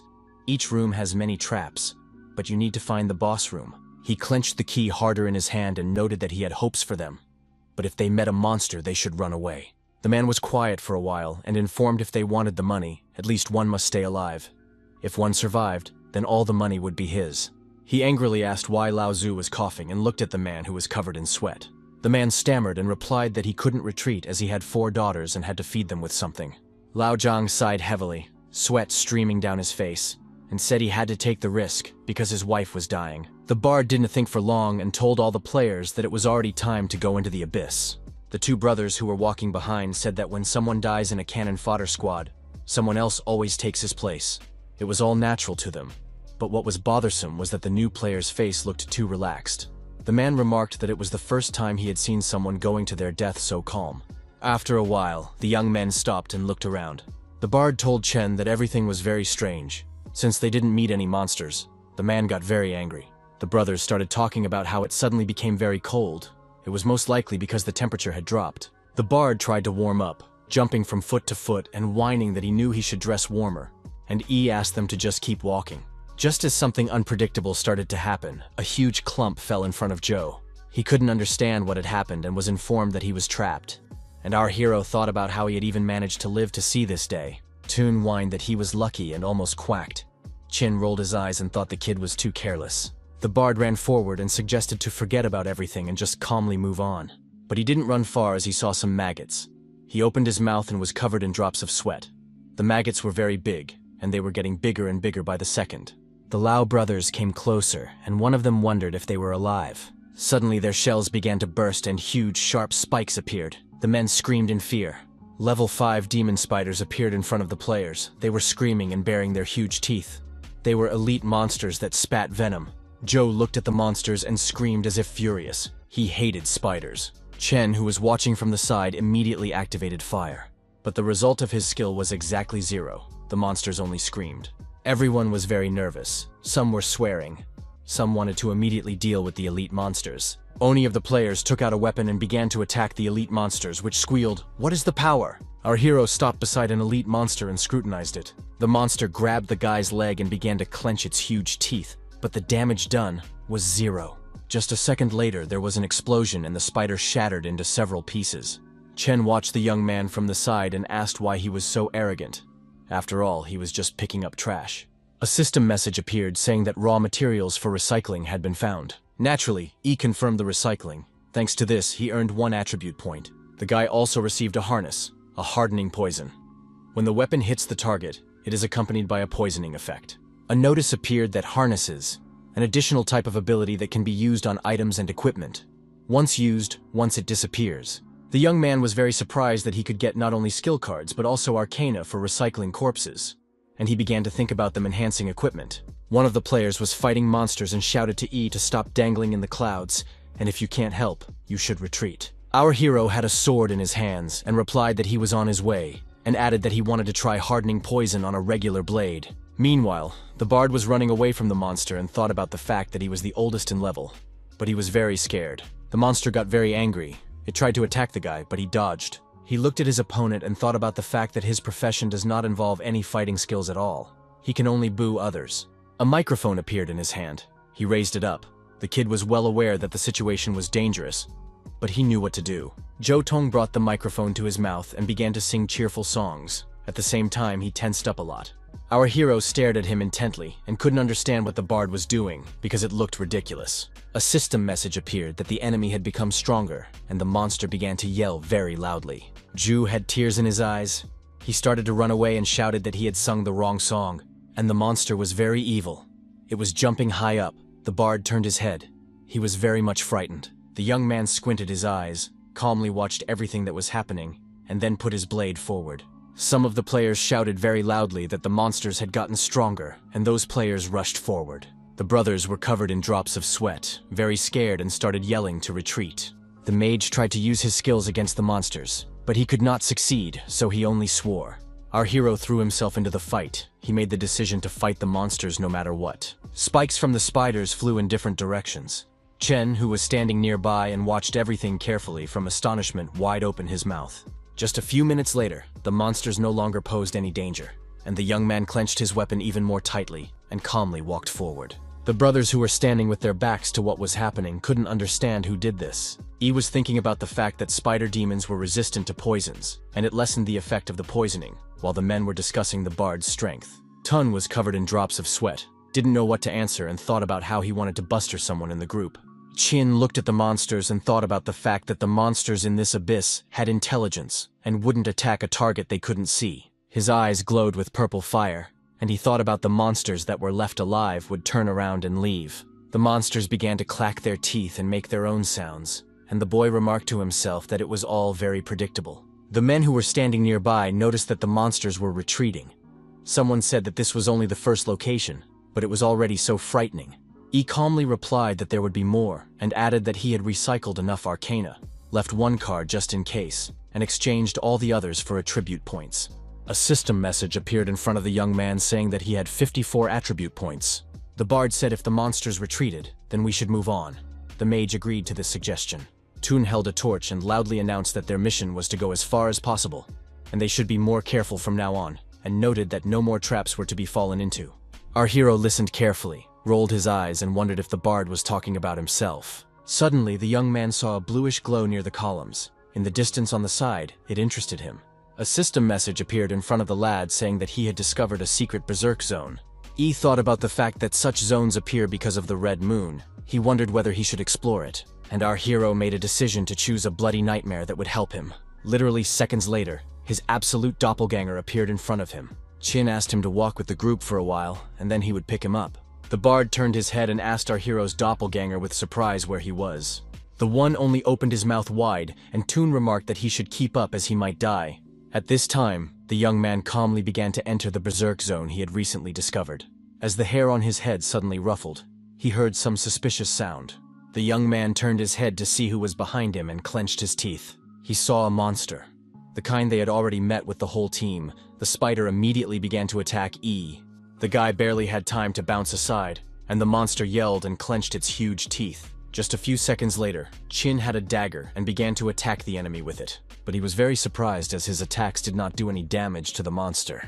E opened his eyes wide and thought that the monster had a defense against physical damage because it didn't have a scratch on it. While the guy was thinking about what to do, the huge spider was screaming like a frenzied spider. The monster tried to attack the young man, but he dodged at the last moment. Our hero decided to use the skill of the all-seeing eye to learn the weaknesses of the enemy. The young man recognized that in front of him was an elite monster of level 20, a tarantula. He squeezed one eye shut and said, if he recycled this monster, elite abilities would most likely fall from it. But then the monster began to attack the young man. It began to release a long, thick web. Our hero barely had time to sidestep. Just a little more, and he would have been caught in the spider's web. Qin stood aside and immediately decided to use the Big Bang skill. But that didn't help either. The spider attacked the young man with a web. He barely had time to dodge this attack. The thoughts in the young man's head were a whole swarm. He realized that the monster was not afraid of flames, as it was fireproof. A weapon appeared in the boy's hand, and he shouted that he would kill the monster in the classic way. The tarantula shone with 3 pairs of eyes and tried to attack the young man again and again. But our hero did not think long, and immediately made a critical strike on the weak point. He read about it in the notice. The monster screamed in pain, it jumped up, and the guy dodged it. E said that level 5 demon spider bites were poisonous, and a level 20 tarantula spider was most likely poison resistant. He was surprised that this was its weak point. He thought about how it was most likely due to the changes in their defense and ability to reproduce, as they didn't rely on their own hunting abilities. What was surprising to Qing Yu was that it was very ironic that the monsters were being poisoned by their own venom, and the spider had started to let out webs. The guy opened his eyes wide, for he was definitely not prepared for such a development. He tried to bounce away, so as not to get caught in the sticky web, but there was a lot of it. And in just a few seconds his whole body was covered with spider webs, from which he tried to get rid of. The young man moved from side to side, but to his great regret, he could not do anything.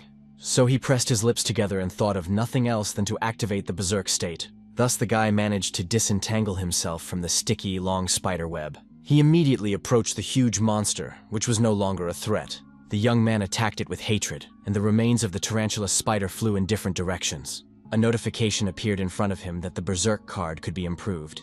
He could also choose one of the improvements. Splashing increased the effectiveness of the berserk state. As for the second option, it was clawing rage, which increased the duration of the berserk state. He looked at the notice carefully and said that people would choose the second suggestion as it was more reliable. He recalled the time he fought the monster and noticed that the tarantula was an unusual monster. Qin pondered that if he chose the first option, he would enhance his berserk state, but the health drain was too detrimental a side effect. The young man thought briefly and decided to choose the first suggestion. After all, with his regeneration ability, this side effect would be less noticeable, and his level immediately increased. Our hero activated Blood Splash and thought about the fact that he would be able to damage everyone with a strong resistance to physical damage. That was the advantage of this card. The young man stood and considered more cards that were in front of him. It wasn't an easy choice. He needed time, and after a while he made up his mind. He began to look at the card and said that this was the gear he could officially take from the abyss. The guy made the decision that he would sell it for 15,000 and recycle the rest. He stood looking at the victim, who was no longer a threat and had gotten 20 attribute points. The young man smiled and said that he was very curious about what skill he would get from this tarantula. A notification appeared that he had obtained a rare tarantula card. He could summon up to 4 tarantulas that would fight with him and evolve according to combat experience. The young man opened his eyes wide and wondered if he could not only summon, but also pump them. In the meantime, the bard stopped, reprimanded himself, and remarked that he hadn't thought about the fact that they would stumble into a mine in the abyss. The man noted that there was a huge amount of crystals in it and asked if it was the influence of the red moon. The mage remarked that finding even one was great luck. One of the players clutched Fury's eye in his hands, which marked everything within a 60-meter radius, allowing others to see the place on the map. Chen grabbed his partner by the pecs and shouted that with such a fortune he would be swimming in gold for the rest of his life, and asked why he had marked the place, but the latter shouted that they wouldn't be left alive if they found it. Another player came up to them and told them that their task was to pave the way for the top, and if they died here, they would write it off as an accident and wouldn't blink an eye, because they were just trash to them. The magician clenched his teeth, frowned, stared at the men, but could not answer them. Then he shouted that he was not trash, and that if his opponent was trash, he could be thrown out. Drops of sweat appeared on his face and he repeated over and over again that he was not trash. In a few seconds he was screaming in fear as the huge paws lifted him up. He clenched his teeth, and the thought that it was all because of our hero did not leave him. The mage was well aware of the fact that although his level is low again, but it does not matter, because he can raise dough. Chen started collecting crystals, and thought that if he could get good equipment to cover his 0 skills, he could get into the main force of the scavenging groups. There was a huge crystal in his hands. The guy frowned, opened his mouth in surprise, and thought about stealing a couple of them.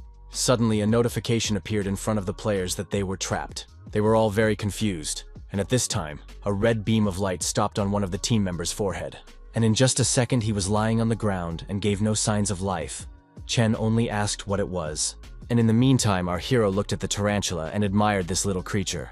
The young man noticed that these monsters at the initial level looked absolutely defenseless. And a message appeared in front of the guy that the tarantula could grow into a level 5 demon spider, and it was suggested to increase the level to level 5 if he wanted the spider to survive on the battlefield. So our hero made the decision that he would cast points on the spider since he wanted it to survive on the battlefield. The tarantula smiled happily, and the young man read that the level had been raised and the spider skill had been gained. A man was lying on the ground with his head bashed in. His brother was very scared and was calling his name. The mage was covered in drops of sweat and tried to say in a calm voice that it was an accident. But Lao Zhang grabbed Chen by the pecs and shouted as if furious that he was the one who killed him. The man shouted that his brother was doing it for the family and he wanted to feed the children, but he died because of the mage. Chen began to yell that he also needed money, and if he didn't sink to the first level again, he would live well and not have to deal with idiots. Zheng pointed his gun at the mage and yelled that the one in front of them was a traitor, and the mage remarked that the one in front of them was no better, since in this world it's either you or you, but it's still all about money. Chen frowned as drops of sweat appeared on his face, and he noticed that the man would have done the same thing if he had been paid enough. Someone behind the mage's back started clapping his hands, and he noticed that it was well said, and he liked those priorities. It was Caesar, and asked Cheng if he would join them in the blood oath, and added that they would find a place for one. The team members looked at the men, covered in drops of sweat, but said nothing. An assistant walked over to Rodrigo and calmly informed him that the player was still warm. The blonde man scratched his head and noted that death was a common occurrence here, and that beggars were willing to risk their lives for a chance to earn money, and the desire to earn more was not something shameful. He hugged the mage and told him that you can buy cities with these crystals, which appear only in the red moon. One piece is enough not to work for the rest of your days. He closed his eyes and reported that he had forgotten something, that the price for appropriating one such thing, and fell silent. Then he opened his eyes, laughed, and said that the price for one crystal was one life. To the company of players approached a huge man, or monster, who would be armed, his body covered with armor. The young men only stared at him intently as they could not find the words. Rodrigo's assistant reported that the boss was saying that they could all take a crystal each and put it in his bucket, and if they tried to escape, only death awaited them. Zhang covered himself in drops of sweat and remarked that any of those crystals could kill them, and then asked if they really wanted to get rid of the players in such a sophisticated way. Caesar grimaced and wondered if the man didn't need to pay for his wife's treatment. He stepped closer to the player and asked if he was the one who had said he would go to any lengths to save her. Rodrigo frowned and added that wanting to make more money was not something shameful. The player clenched his teeth, sweat poured down his face. He was shaking with fear, and he stared at his opponent intently. But he still calmed down a little and walked over to the slide on which the crystals towered. Zhang clammed up. He was covered in drops of sweat. He held out his hand, apologized, and said he couldn't. He sobbed profusely and talked about how he had actually lost all his money and had come to pay off his debts, and he didn't want to die. Rodrigo grimaced and remarked that it was all pathetic. He looked at the man with disdain. The mage looked at the blonde man and thought about the fact that the man was much tougher than he was, and he couldn't have pulled it off even on his best days. And he asked if it was true that Caesar had said that the blood oath could accept him, and added that he was only a fire mage and would like to join. Rodrigo opened his eyes wide, hummed, and asked if he had really said that. The aide informed him that it was all true. So the boss called the young man to him, and he ran closer and kneeled in front of him. Chen frowned and shouted that he was ready to give his life for the boss. Caesar clarified if the kid really thought there was a place for him, and would take trash like him into the ranks of the elite. He slapped the mage and said that the kid was a pathetic traitor, and death awaited him anyway, and he would betray his death with some value, and added that it was okay for Chen to be angry, since he wouldn't get out of here alive anyway, and yelled that he would make everyone the Walking Dead to collect all the crystals for him. The boss told the mage that he had already died once, one time more, one time less. The bard thought they were creeps, and E managed to get back from the raid. He grabbed Toon by the shoulder and asked him not to do anything stupid. The kid was very surprised. Our hero went calmly forward and told his opponent to leave it all to him and wait calmly in place. Chia took a few steps forward and wondered how dangerous collecting these crystals could be. Rodrigo's assistant clenched his hand into a fist and asked what the shit on a stick had just now appeared. The young man didn't react at all to this lunge. He walked over and snatched one crystal. Everyone immediately started hiding and yelling that he hadn't warned them and so would just fucking kill everyone. The aide noted that the guy had outsmarted even death itself, and the other asked if the trap only worked once. And E thought about the fact that even if it was a death trap, he wouldn't die. He would only be injured. He collected crystal after crystal, and then a message appeared that the trap was not activated. The boss shouted that the trap works, but the guy has luck and its level is over 60. The assistant doubted. After all, a level 1 can't have such a high luck score, and he decided that the trap wasn't working. The second assistant boss walked over to the crystals and noticed that the kid had taken 2 crystals, which meant the trap was broken. He took one, smiled evasively, and noticed that nothing was wrong. He was insanely happy. While the guy was laughing happily, a red beam hit him right in the forehead. He didn't even have time to realize anything. A few seconds later, Rodrigo's aide was lying on the ground, and another aide rushed over to him. Caesar calmly noted that Chin had the highest luck rate among all of them, and added that it was probably something to do with his profession. Our hero listened carefully to the boss's words, and thought about just distributing the points equally. and Rodrigo said that he planned to turn everyone into corpses, which would then be able to use. But the plans have changed, and now he wants a corpse with a high luck index, and he will just get rid of the rest. And the boss immediately told the members of his group to keep the young men from leaving. Jang was shaking. He had drops of sweat on his face and said that they were finished as they couldn't handle the blood oath. The bard remarked that they had time to slip away. Chen didn't think for long, but clenched his teeth, clenched his hand with the crystals, and started to run away. Our hero asked why that kid is running, because they can take the enemy in numbers. But the man who lost the money said that now they will do nothing, because they are one short. The young man smiled and calmly said that the man was wrong, and they were all enough. The members of the Blood Oath were whispering amongst themselves. They were asking each other what their opponents were saying. Just then, quite unexpectedly, the tarantulas appeared and it came as a shock to them. A notice appeared that E had summoned the demon spiders. That was how he wanted to solve the problem. He succeeded. The members of the Blood Oath began to scream like frenzied people, for the monsters were approaching them. Tun was very upset as he thought that they needed to swat away not only the bandits but also the monsters. But E calmed him down and said that the spiders were on their side. Our hero then activated a skill to scan each enemy in detail. The man in yellow robes was an enemy necromancer. He had level 20. The man with a huge sword and metal armor was a berserker, and he was level 17. There were also 2 enemy hunters in the group. They each had level 18. The man with a shield and wearing a brown robe, it was a 19th level paladin. He thought about the fact that he wasn't sure about the level difference between them and his spiders, and his gut told him that there wouldn't be a problem. But he tried to determine the level of the Blood Oath boss. It was because you can't determine the profession and level of an enemy close in strength. Rodrigo said that Chin could subdue the abyss monsters, and added that the guy had learned something while scavenging here and there. Our hero reflected on the fact that Caesar's level was not much lower than his, and perhaps even higher than his. The boss stretched his hand forward and said, "If the level of the monsters is not higher than 10, then it's not even worth mentioning, and advised to deal with the monsters, and then the trash." Ye quietly told the players who had been with him from the beginning that the plans had changed, and if they wanted to, they should take an example from Chen. Jang thought about how the kid was a complete idiot if he decided to sacrifice himself to delay them. He didn't wait for the young man to insist, but immediately started running away. Chia told the bard that he was sure he had his own motives for going into this abyss, but if he wanted to live, it was worth running. The kid stared at Ye, was silent for a bit, and then stammered a reply that he would never forget him, and he started to run away. There were crystals on the ground. He ran and did not look under his feet. After a while, he stumbled and cursed. Then he froze in place and didn't move. Jang frowned, covered in drops of sweat, and shouted what happened this time. Drops of sweat appeared on his face. The bard stammered and began to apologize and added that as soon as they entered the abyss, they had only bad luck. But he didn't know why. The Blood Oath member was holding a huge metal hammer, his eyes glowing with hatred. He was swinging it as hard as he could to destroy the tarantulas, but they were deftly dodging. The man frowned and yelled that he could not knock out the monsters with one blow. He was very angry. The spider was not frightened by these words, and began to attack the player with its sticky web. The fighter's face was covered with drops of sweat. He was shaking with disgust and tried to get rid of the web. He managed to free his eyes from it. The man stared intently in front of him, and his pupils narrowed very much. He saw our hero, covered himself with a shield, and shouted that the guy was too small to attack him and asked if he was crazy. Then he hit the young man with all his might, and asked with a sneer how he liked his shield, and E had a dagger in his hands. Our hero thought about his spiders and realized that they would not be enough to equalize the forces, but not to win, because he knew perfectly well who he was dealing with. And a struggle began between the man and the young man, the mustachioed man swinging his hammer as if insane. But just a few seconds later, he shouted that his leg was hurting badly. Chin was the one who had attacked him. The members of the Blood Oath were watching from the sidelines, holding bows.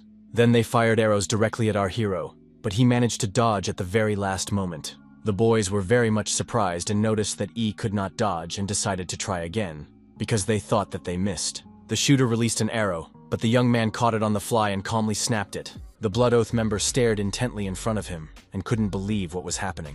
The young man didn't have to be ceremonious with his opponents for very long and used the Big Bang skill. The gunmen watched everything that was happening as if mesmerized. They were very surprised. When they realized what was happening, they started running to escape the fire. One of the team members said that Chin was very uneasy and a tough nut to crack. Berserk swung. He was holding a huge sword in his hands. He shouted that there was a monster in front of him.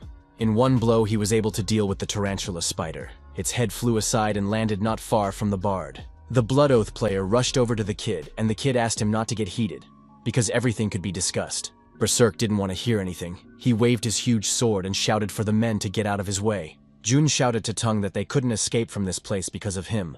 The man was covered in drops of sweat from fear. His pupils narrowed very much. He was covered in drops of sweat and shouted for all he was worth. If you want to live, you have to be able to fight. At this time, he was attacked by a berserker. He hit the shield that Jun had managed to put up in time with all his might. The enemy struck the stone with his weapon, and splinters flew off of it, ricocheting into the man. He was hit in the face by small pebbles, and the player groaned in pain and coughed as he got dust in his nose. Toon sat back and watched, his sword embedded in the ground a few centimeters away from him. Berserk pulled it out, put it on his shoulder and went to Zhang, who still hadn't moved. Literally seconds later, the man stood up and laughed in his opponent's face. Then he said that he shouldn't have looked into the abyss, because he would have been killed anyway. His opponent stood in bewilderment, and Jun shouted that debts are not asked of the dead, and asked that the berserk kill him quickly and painlessly. His opponent did not need to beg for long. He immediately swung to strike, but he remained frozen in place, unable to realize what was really going on. Berserk tried to see what was going on off to the side and said he couldn't move. Toon said into the microphone that he would try again, and told Jun that he was holding his opponent. But the guy yelled like a raging man that the kid was also holding him and then started swearing. Our hero turned his head at the shout and thought about what was going on. A mage appeared in front of him and noticed that if E had some hidden ability, it would sooner or later end, and he would not be able to fight forever. The boy thought about the fact that summoning magic does waste a lot of energy. He had summoned the clone a little earlier, that mana is almost all used up, and summoning spiders also continues to waste mana. So the young man decided to use the skill, and in a few seconds he had a glass in his hands. The mage came closer to him and asked with interest what the young man was drinking. Not getting an answer, he said that he didn't care, and with the help of some drink mana could not be restored. He shouted that necromancer is a very powerful S-Class profession, and the corpse he controls will beat forever.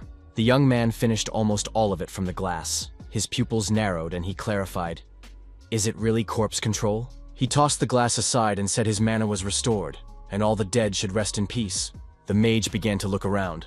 Drops of sweat were even on his mask, and he began to yell where his corpses had gone. He was very angry and started to attack our hero, but he dodged and struck a blow, and the Blood Oath member flew aside to his boss who was fighting the monsters. Caesar told Ye that he had interesting abilities, and added that it was now clear to him what had gotten him at that drink stall. Qin calmly replied that it would be great if they did a little work and went home, but the boss only gives crystals in exchange for lives. The young man got very angry and remarked that it was immoral to recruit people as cannon fodder.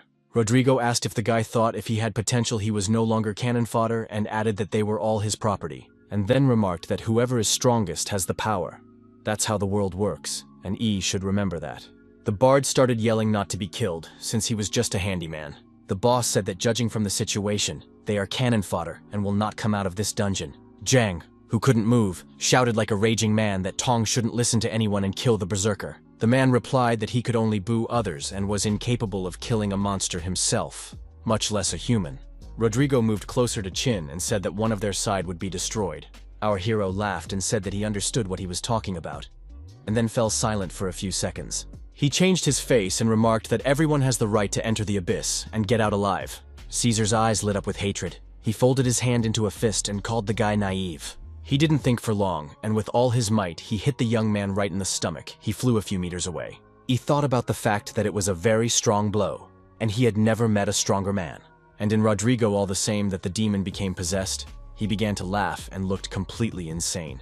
He wanted to hit our hero again, but he was ready for it, so he managed to dodge. Caesar looked intently in front of him and happily reported that his fist was invincible. The bard's face covered in drops of sweat, and he heard himself being asked what he was waiting for.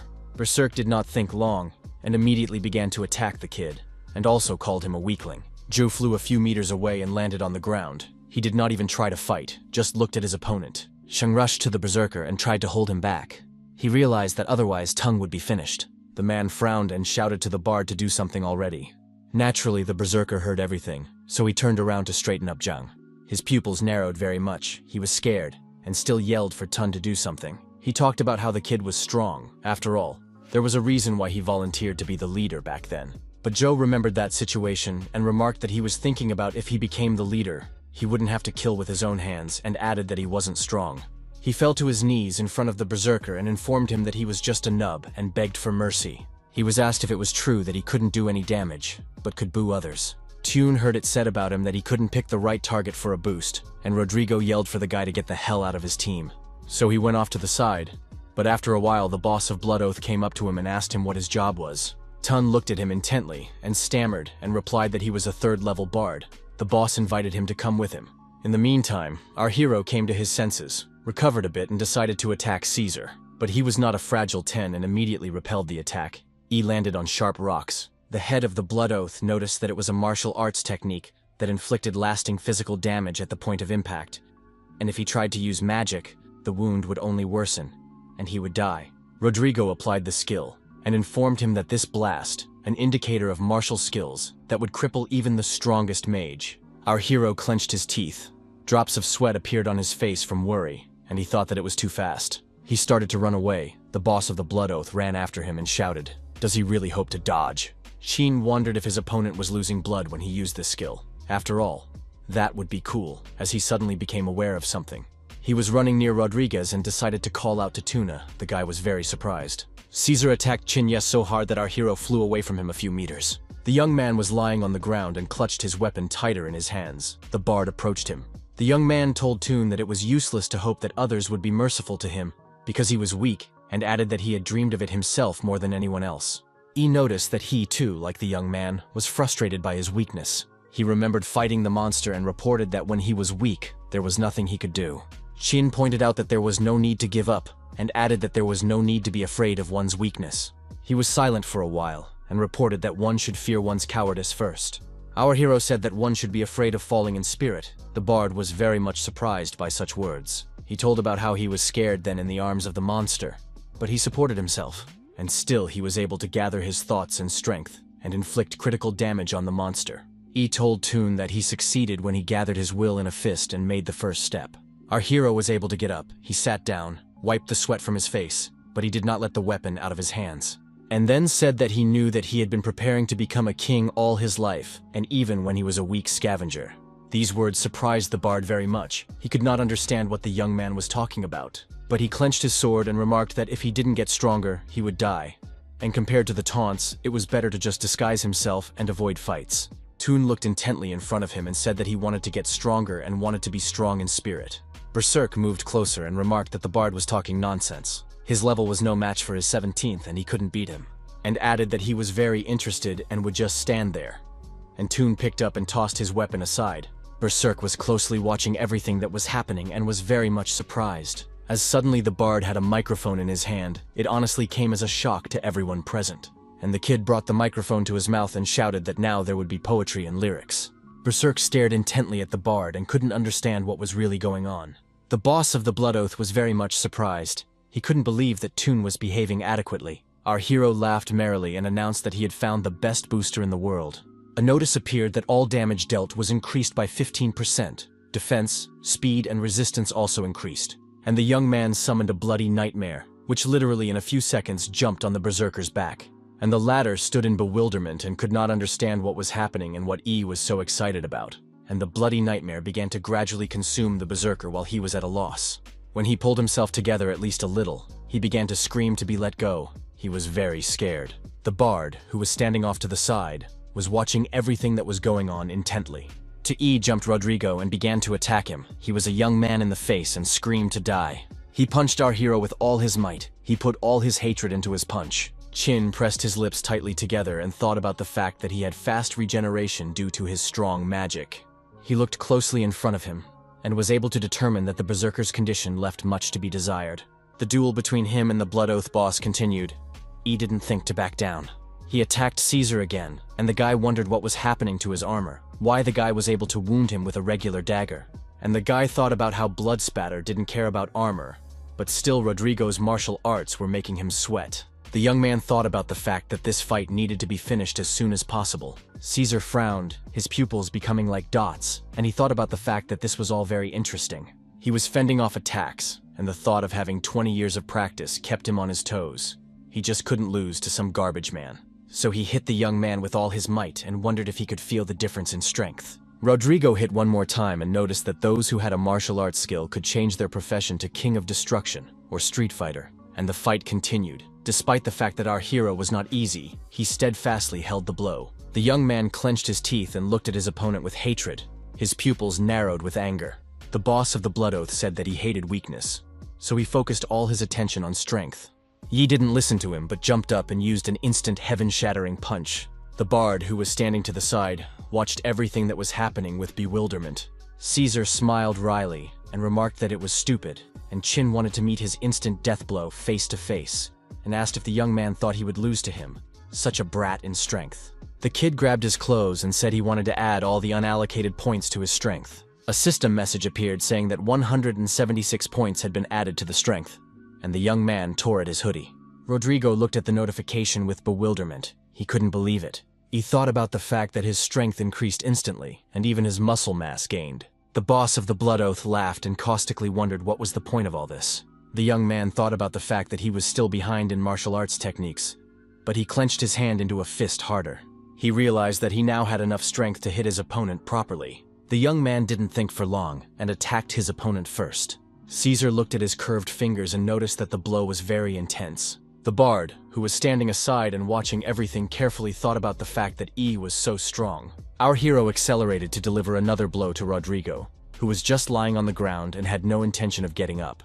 He put his hand on his opponent's forehead and said through his teeth that he would not leave a wet spot from him, and added that from that day on, Rodrigo was cannon fodder. And he recalled the event of 8 years ago, when they had ordered him to surrender his equipment, since they would be descending into deeper abysses. Caesar looked frightened and, because the opponent said about the lion-hearted hunters, the rules are, whoever is stronger is right. They also said that if a player wants to join their ranks, he has to show who can do what, and the blonde man's eyes lit up. His opponent laughed and said that the way things were going, they would be cannon fodder forever. Rodrigo opened his eyes wide and thought about the fact that if he proved his worth, he could get a higher place in the hierarchy. And he was about to prove to everyone that he was very strong, brave, and there was no equal. Caesar looked at his hands and said unboldly that it was not that complicated at first glance. While he was thinking about something, weighing pros and cons, his opponent attacked him with all his might. He lay on the ground, rolled his eyes, and groaned in pain. He felt humiliated. The scientist in the lab noticed that his lower jaw was shattered, 8 ribs were broken, his heart was pierced through, and his liver, spleen, and kidneys were damaged. He replied that it would take a lot of crystals to replace all that. And he added that technology made it possible to extract valuable cells from abyss monsters and transform them into a human body. And Caesar's DNA had many similar fragments to the monster's DNA. The scientist smiled evilly and stated that the good news was that the guy would live, and the bad news was that he would now be a monster-human hybrid, and laughed again.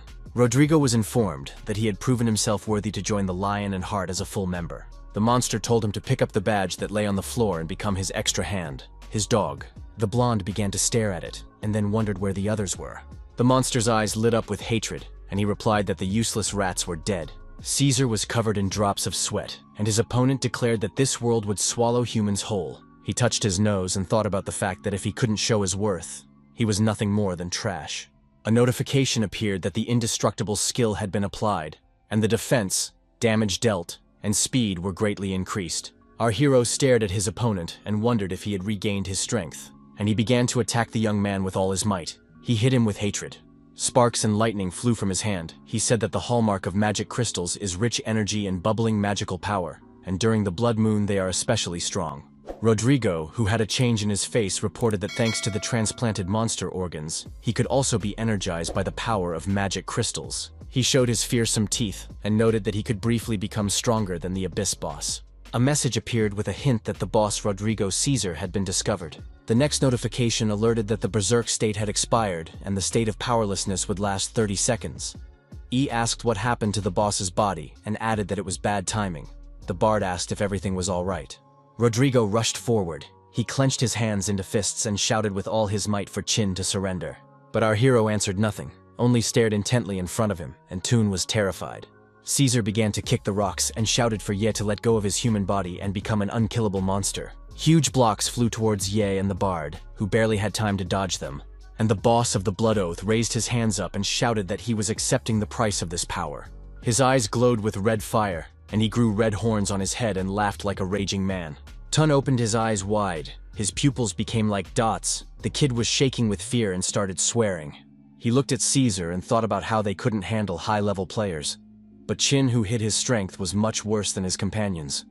But the boss could take him out with a single blow. Rodrigo, though exhausted, but he still has his indestructible strength, his monster essence, and this fight won't be easy. Caesar's face became even scarier. He laughed and noticed that he had to show that ugly part of himself to get stronger. The bard noticed that the blonde man was very ugly, and he noticed that the kid had failed the mission, and he was the last piece of cannon fodder to see it. He walked over to the young man and began to hold out a clawed hand and said he was about to give him a heroic death. Toons stammered and asked him to wait and remarked if he was going to die anyway, he wanted to make a point. Rodrigo placed a hand on the kid's chest and remarked that the bard was too stupid and talked too much. He lifted the young man up and then asked him what his last wish would be. Zhao informed him that he wished to leave the abyss alive and added that he was not the last of the cannon fodder. Caesar turned his head, and what he saw shocked him. He only snorted. Our hero clenched his hand into a fist and noticed that thanks to the bard he had bought some time. He threw the glass on the ground and said that the state of powerlessness canceled the potion, and added that Rodrigo's weaknesses couldn't be seen with the naked eye. So he relied on the bloody nightmare to get secret information through direct contact with his body. His opponent frowned and asked if he had killed the clone. He hesitated and asked when Ye had time. Shin replied, accepting the price of his strength, and added that the berserk combat skills had increased his strength in a short period of time. The price for that was 30 seconds of exhaustion, and added that with that body, blurring the boundaries between man and monster, stretched his greedy hands to the abyss itself, so the abyss naturally wants him to pay the price. Caesar laughed and said, "Stop joking around." It was his power that asked what the abyss had to do with it. Then he raised his huge paws up and began to shout like a raging man. His eyes glowed with hatred. He began to run towards our hero to attack him, but the young man was not confused, and with all his might hit Rodrigo on the head with his fist. The guy thought about the fact that the changes in the body increased the speed of his opponent. The young man clenched his teeth and thought about the fact that he was so lacking in weapons right now, but he continued to fight as he suddenly heard his barber calling his name. He turned his head to the side and saw Tun throw a dagger in his direction and shouted for him to catch it. Our hero deftly caught the weapon. He looked at it and was very happy, and the fight continued. Chin felt much more confident. He jumped on the enemy from the back and attacked him. He clenched his teeth and angrily asked if every blow was critical, his eyes glowing with hatred.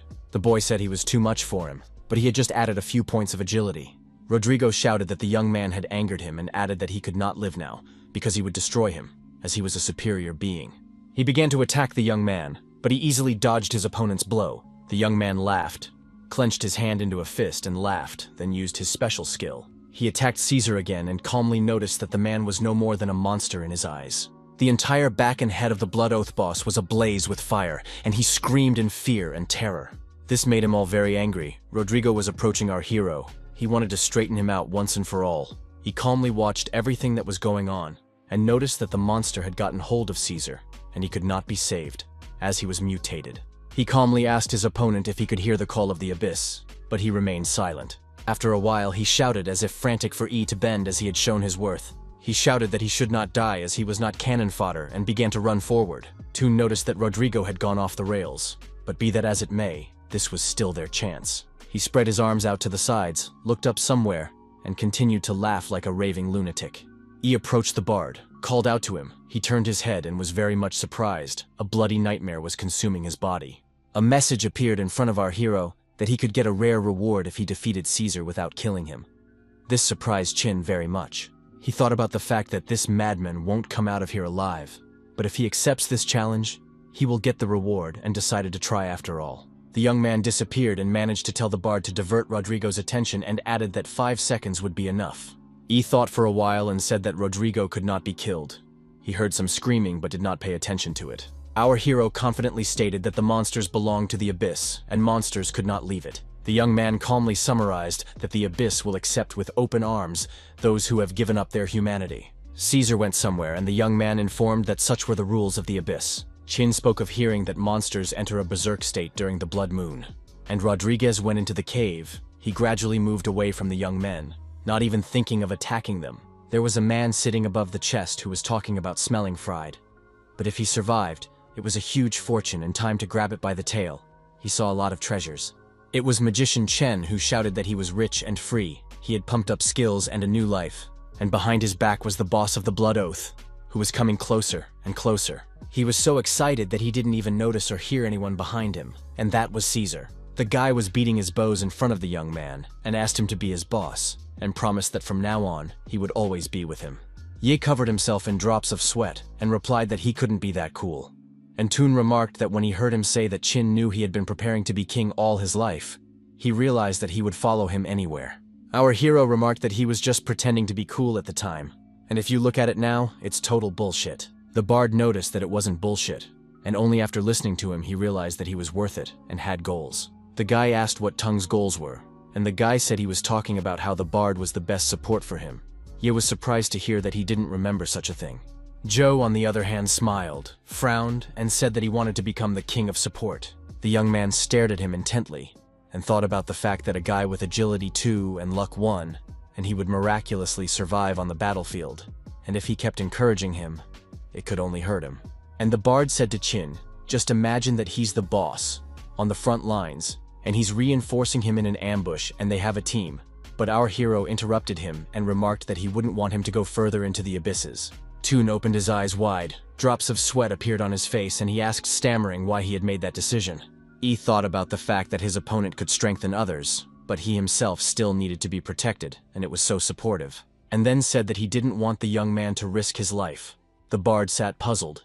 Showed his savings and asked Toon to promise that he wouldn't go into the abyss. The kid got very upset. He pressed his lips together and replied that he understood that this was the reality. And then he shouted that he still didn't want to live like trash, and even when he dies, he didn't want to be looked down upon. Chin smiled and thought that the bard was determined, and it could be seen in his eyes, and asked if Toon couldn't protect himself. How could he help others? Our hero remarked that if he remembered correctly, he could hold a microphone in one hand. Joe asked if that was Lao Li's sword. Ye noted that from what he knows about bards, this profession is a balance of physical and magical power, and the kid can cause damage using weakening and strengthening spells. And then he added, if Tun had been bad with Lao Li's sword before, now was the time to learn, and he would repay him with it. The kid clenched the sword in his hand, lowered his head and replied that he didn't need those crystals. Ye smiled and said that the bard could give them to Lao Li and Lao Ju's families as they would earn more in the future. The young man smiled, put the sword on his shoulder, and replied that he would do so. There were 3 people near the portal entrance. They looked in front of them and were silent. The young man said that after the incident with the blood-red moon, a small S-rank squad had been sent to clear the abyss of all demons, and the corpses of the Blood Oath team and its infected lighter were found in it. He said that he was now to be neutralized, and then added that the bodies of outsiders were also found, including one of their acquaintances. The man asked which one. The girl provided the documents and replied that Lao Chen, whom they had recently proclaimed as the team's assassin in another abyss invasion incident. She also revealed that when the body was discovered, he was wearing top-notch gear, and remarked that she assumed Chen had a battle in the mutated Caesar, but lost. The girl said it was a random factor that popped up, and the man questioned her, and she replied that he was the only one. The blonde-haired man summarized that their plan had failed, and the red-haired man replied that Caesar was a useless dog who had failed to prove himself. In the hospital hallway sat a man who covered his face with his hands and begged forgiveness from everyone, including his dad. In his hands was a purple key. It was far from simple, and the man noticed that he was left with no choice. A huge purple stain began to spread very quickly through the hospital building. People began to flee from it in different directions. They couldn't understand what was happening. The man stared in front of him. His pupils narrowed very much as he began to guess something. The gawkers looked at everything that was happening, and then came to the conclusion that it was a portal to the abyss. Someone yelled that they needed to call the cops right away, and the monsters began to move closer to the people. The guy held the girl's hand and told her to listen to him and not look back. The monster struck with such force that the young people separated their hands and flew in different directions. The girl reached out with her hand and called for her brother. She was very badly frightened. Our hero sat down on the bed with a jerk and began to scream very loudly. He clenched his hands into fists with anger. He lay down on the bed again, and breathing heavily, said that he was disturbed by the dream again. He reached for his phone to see what date it was today and remembered something. After a while, he was at the flower store and asked Sis Jang to give him a bouquet, and the girl asked if he was going to meet his little sister. He replied that he was, but he was delayed because he was meeting someone. She replied that she was very happy to have a brother like Ye, and added that the guy had a good haircut. Chin said that he was walking by and met Uncle Jun, who offered to give him a new haircut. The young man took the bouquet and told the vendor that he would help her, and she thanked him. When they went outside, saw a huge number of patrol cars. The girl noticed that they were all rushing to the hospital. Our hero was very tense. He did not think long, but used force and went straight there. A few minutes later, he was near the portal that led to the dungeon, and heard someone order to speed up the cordon. The young man was very much surprised and asked why the Abyss Gate had appeared here. He stopped not far from a patrolman who was following an order from a superior officer. The policeman turned around and said that the civilians were told to evacuate and added that the passage was blocked. When he saw Chin, he couldn't say anything but covered himself with drops of sweat, and the young man moved closer to the portal. Another patrolman appeared and asked the first one what he was doing and why the civilians were missing. The blonde-haired policeman replied that this guy was like the others who had entered. They couldn't deal with them. The young man flew forward and told Xiaoju to wait for him, then added that he wouldn't be late this time. He said that the gate created another space inside the hospital, much larger than the entire building, just like last time. Yi looked around and noticed the room was empty. A squad of profession changelings had been here, most likely before he arrived. The young man picked up the vial and noted that the potion it contained was not available to normal changelings, meaning they were not so simple. Our hero realized perfectly well that the large vessel contained none other than a regeneration potion.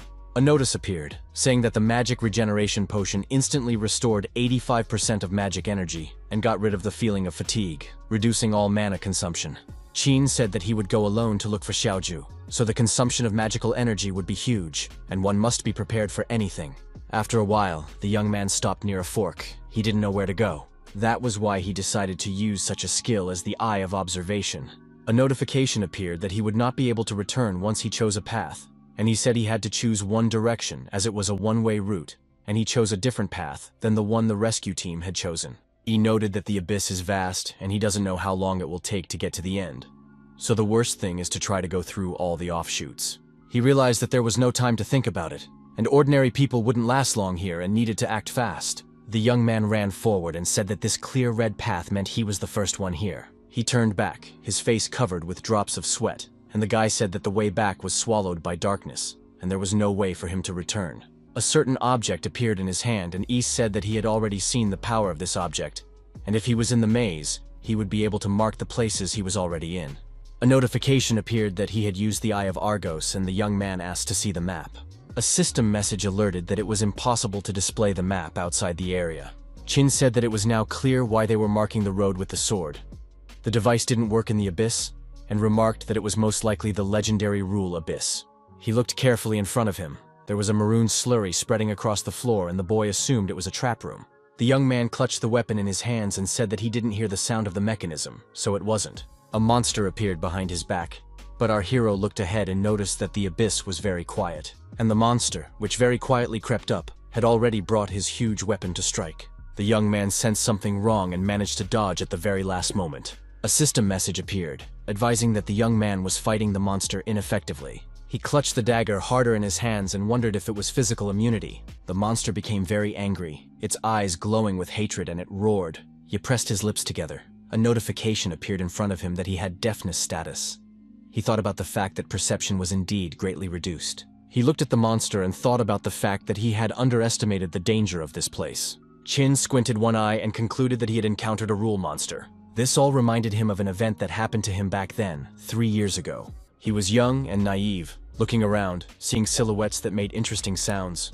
They were strange statuettes. When he examined them in more detail, he almost died of fear. The boy continued to collect crystals, and reassured himself that it was just a bunch of strange statues. The young man looked carefully at the prey, because he realized that they should not go to waste. But when he turned his head back, he saw that they were not statues, but monsters, and their eyes were glowing. The young man wondered if it was an illusion, for they had just been a pile of stones. A kid came up to him and said that E should not turn around, and if he looks at the monsters should not blink, as they are demonic crying statues. Our hero noted that he even titled somehow uncomfortable. The kid in yellow clothes shouted at him not to turn around and look at them. Qin had drops of sweat on his face. The kid explained that demons follow logic. The higher their level, the more logical they are, and weeping statues usually don't attack, but only act when you confront them with a look. And then added, if the young man averted his gaze, the monsters would pounce on him at super speed, and then added that this is how they kill. Our hero asked what to do next. The kid informed him that he should listen to him and step back slowly, not blinking until they left the room. Qin replied to his opponent that he understood everything and began to walk back slowly, but suddenly he stumbled. The young man began to fall. The box flew out of his hands, and the crystals scattered in different directions. His partner was frightened. The demonic weeping statues started clacking their huge jaws. The kid in yellow clothes reacted very quickly to everything. He picked up a wooden bar and started running. With his help, he managed to close the door and the monsters couldn't get into the room. Yi lay down on the floor, laughed, and thanked his partner. He told him that he wouldn't have known what he was doing without him, and the latter remarked that the young man was very lucky. The kid laughed that they were inexperienced in combat, but he knew all about such monsters. Our hero used his skill and thought about how he was as good as some profession changers. He folded his hand into a fist and said that this monster was immune to physical attacks and thought that magic attacks, its weakness. The monster clenched the weapon harder in its hands, and suddenly there was a large explosion. The young man's hand began to burn and he was surprised to realize that he couldn't control fire here. He was covered in drops of sweat. As their magic attacks, he only had fire. Chin pressed his lips together. His pupils became like dots. He was very much confused. A card with a wolf-like monster whose eyes were burning suddenly appeared in front of the young man. The monster was not going to retreat, and while our hero hesitated, he began to attack him. He was well aware that time was short, and he still didn't know where the target was. He couldn't stay in the first room for too long. The young man realized that the monster is physically invulnerable, and the attacks are mostly aimed at one type of damage. The only thing that pleased our hero was that it was possible to dodge the monster. The guy thought about the fact that he finally understood what to do, because the monster materializes only after the attack.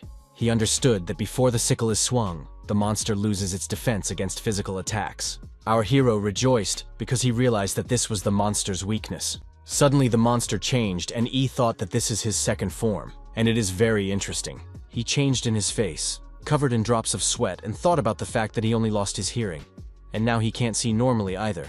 He wondered whether he should activate the clone to save his life. Chin refused such an idea, because if he used it now, it would take 30 seconds to recharge, and with the remaining magic power, he would definitely not be able to deal with the monster. While the young man's mind was full of thoughts, the monster attacked him. The young man grabbed his hand and thought about the fact that luck was on his side. A little more, and he would be a corpse. He realized that it was too difficult, and he could not cope even with a set of attributes. So our hero made the decision to activate super regeneration. He simply had no other choice. Notifications appeared that the lacerations were healed, and the deafness condition was eliminated.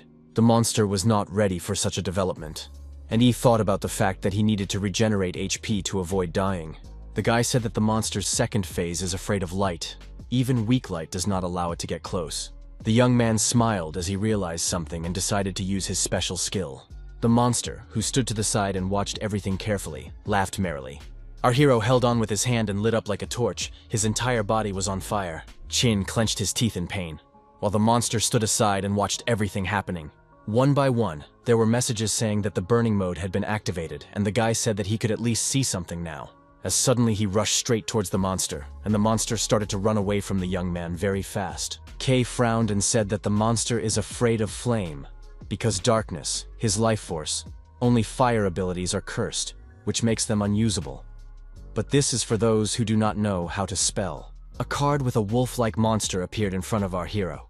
This skill was called Soul Jerk. The young man shouted that he himself will become a fire and began to attack the monster, and that so screamed that the blood ran cold in his veins. This guy did not stop in any way, and he used the skill of the Big Bang. The young man was thrown a few meters away from the epicenter of the strong fire. He saw notifications that the monster was defeated, and he was also notified that his health was reduced by 10%. From the next system message, the young man learned that his arm was badly burned and he couldn't hold a weapon or cast spells.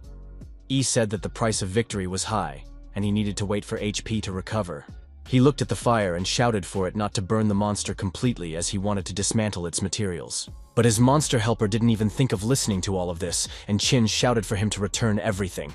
After a while, a card appeared in front of the young man. It was a Soul Reaper artifact. Thanks to the Reaper, one could summon a demonic spirit with a scythe that dealt 5 times more damage. The guy was also notified that if attacking with this artifact resulted in death, he would also gain the amount of true level, and it was also bound to a soul and was not exchangeable. He stared at the card intently, and was happy to say that he finally got something useful.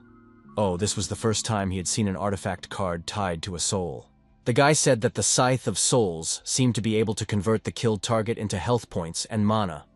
If you used it to battle a large number of opponents, they wouldn't stand a chance. After a while, the young man found that the passage had been unblocked. Then, a notification appeared that the super regeneration recovery time had expired. Chin clenched his hand into a fist, and through his teeth, He spoke about the fact that he was already walking towards Xiaozhou. A huge brat with an axe stood beside the table, drops of blood splashing in different directions. Ye Xiaozhou's face was covered with drops of sweat. She was very serious and was holding a bottle in her hands. After a while, the girl threw it to the side, and there was a clinking sound of broken glass. The monster broke away from its work and screamed, exposing its terrible, sharp teeth. The girl began to crawl toward the soft toy and whispered that when she wouldn't let him hurt her. After a few seconds, she saw that a huge foot had stepped on her teddy bear. Xiaozhou raised her head and saw the monster, his eyes glowing with hatred. He was very angry and clutched the weapon in his hand harder and harder. But the girl couldn't move. She only quietly began to ask her brother to help her, and drops of sweat appeared on her face. The huge man had already swung his hand with a large cleaver, but there was something silhouetted behind his back.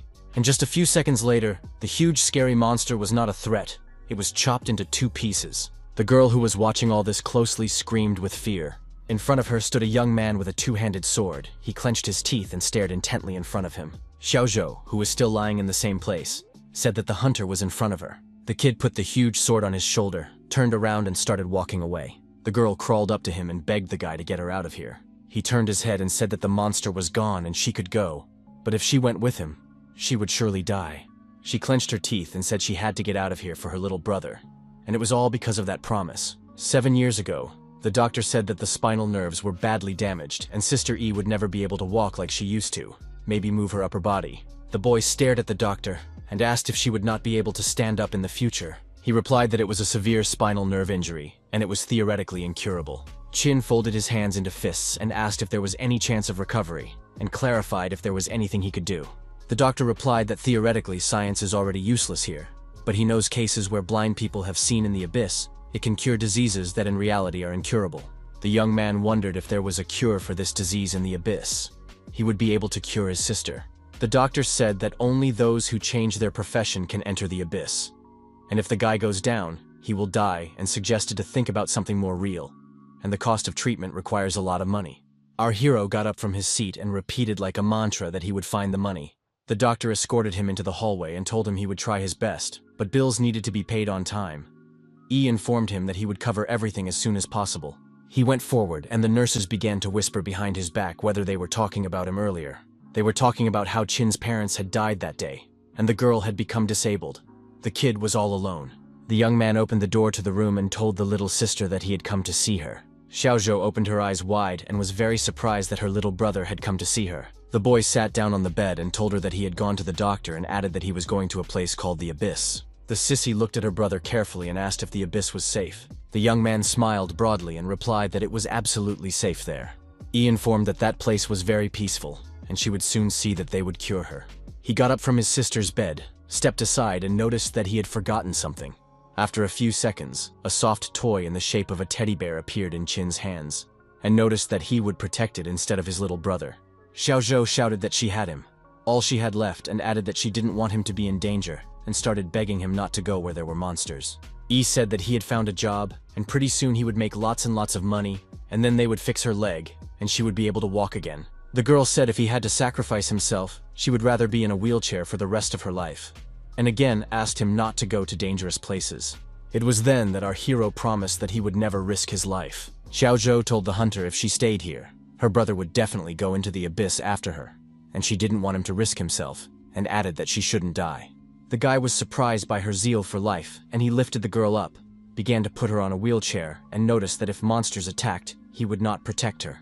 The girl got upset, touched the wheels with her hands, and was glad they were intact. The hunter informed that she wasn't his client, and he didn't care if she lived or died. Xiaozhou replied that she wouldn't interfere. The guy looked intently in front of him and said his name was Ming, and he was a warrior with a 2-handed sword. Ye walked down the corridor and said that when he worked as a scavenger, he saw many potions that could repair physical injuries and heal body parts that were damaged by abyss creatures. But the rule of the abyss said that one could not go beyond the physical state, otherwise he would have found a way to heal his sister. Suddenly he stopped as he saw the warriors in front of him who were dead. China noted that there was a fierce battle here, and the level of the monsters was higher than the warriors, and they were most likely destroyed by a group of monsters. He looked in front of him and noticed that there were no live demons visible and there were most likely survivors. The guy saw a giant monster and got closer, and saw that it had been chopped up with a sword, and the eye of discernment found nothing useful. He said that most of those killed were not strong in agility or strategy, and most likely relied on brute force. The young man laughed and said that he was much stronger than this bunch of profession changers. He was an unkillable being. Min along with Chin's sister were walking forward, while bright yellow stars glowed above them. Suddenly, quite unexpectedly, they began to attack the hunter with the two-handed sword. That one lowered his head and didn't make a single sound, but his body still had wounds from the wound. The girl approached him and stammered and asked him how he was all right, if he was in pain. And he looked surprised, and replied calmly that he had forgotten what pain was. He remembered the event that happened 4 years ago in the abyss tomb of the Class A ancients. The king of corpses, he was also still very often called the bosom, had held a man by the throat with his hands. Min stood to the side and watched everything that was happening. He clenched his teeth in anger. The bald man shouted that they were idiots, and added that he had spent a lot of money to hire them all, and then noted that the most important thing for a mercenary was to get money and fight to the death. He pointed out that he paid double the price for their lives, and Min was a criminal and had no legal status, so he joined the ranks, but among the desperate ones were those who didn't care about their lives. They were the ones who went for suicide, asking for a double reward. The hunter remembered this well. Baldy shouted that he would pay 100,000, and they would kill the Demon King, because they had already gone so far that he would not give up the final treasure. And then he offered 200,000, and the privates kept asking for more. The numbers overwhelmed them. But after all, they were only a bargaining chip, or rather their lives. Min was willing to agree to 250,000 and was not going to let his partners take his money. The Demon King began to scream like a frantic man as the hunters began to attack him. The bald, muscular guy was hitting him with his weapon and shouting that 250,000 was at stake. But that wasn't all. The two boys began to attack the Demon King together. After just a few seconds, they were no longer a threat. So Min began to attack the monster because he was in this abyss for a reason. The Demon King was very angry. He was just tearing and throwing, attacking with fire, and the bald man was shaking with fear. He yelled to be protected, and then added that they would only get the money if he stayed alive. Min gripped his jaw as it ached, and the bald man yelled about paying for their lives. The Demon King ran somewhere ahead and gritted his teeth, and the young man ran after him. He was able to catch up to the monster and hit it with all his might with his huge sword. In just a second, he shouted with all his might that he was finally able to do it. And in front of him, a huge chest fell at his feet and the hunter wanted to open it. But the bald man pushed the guy with all his might. He fell off his feet and shouted to let him open the chest. Min stood aside. He frowned and noticed that this was the promised double payment. The bald dork smiled through his teeth and replied that the kid was almost dead and asked why he needed the money, where he was going to spend it.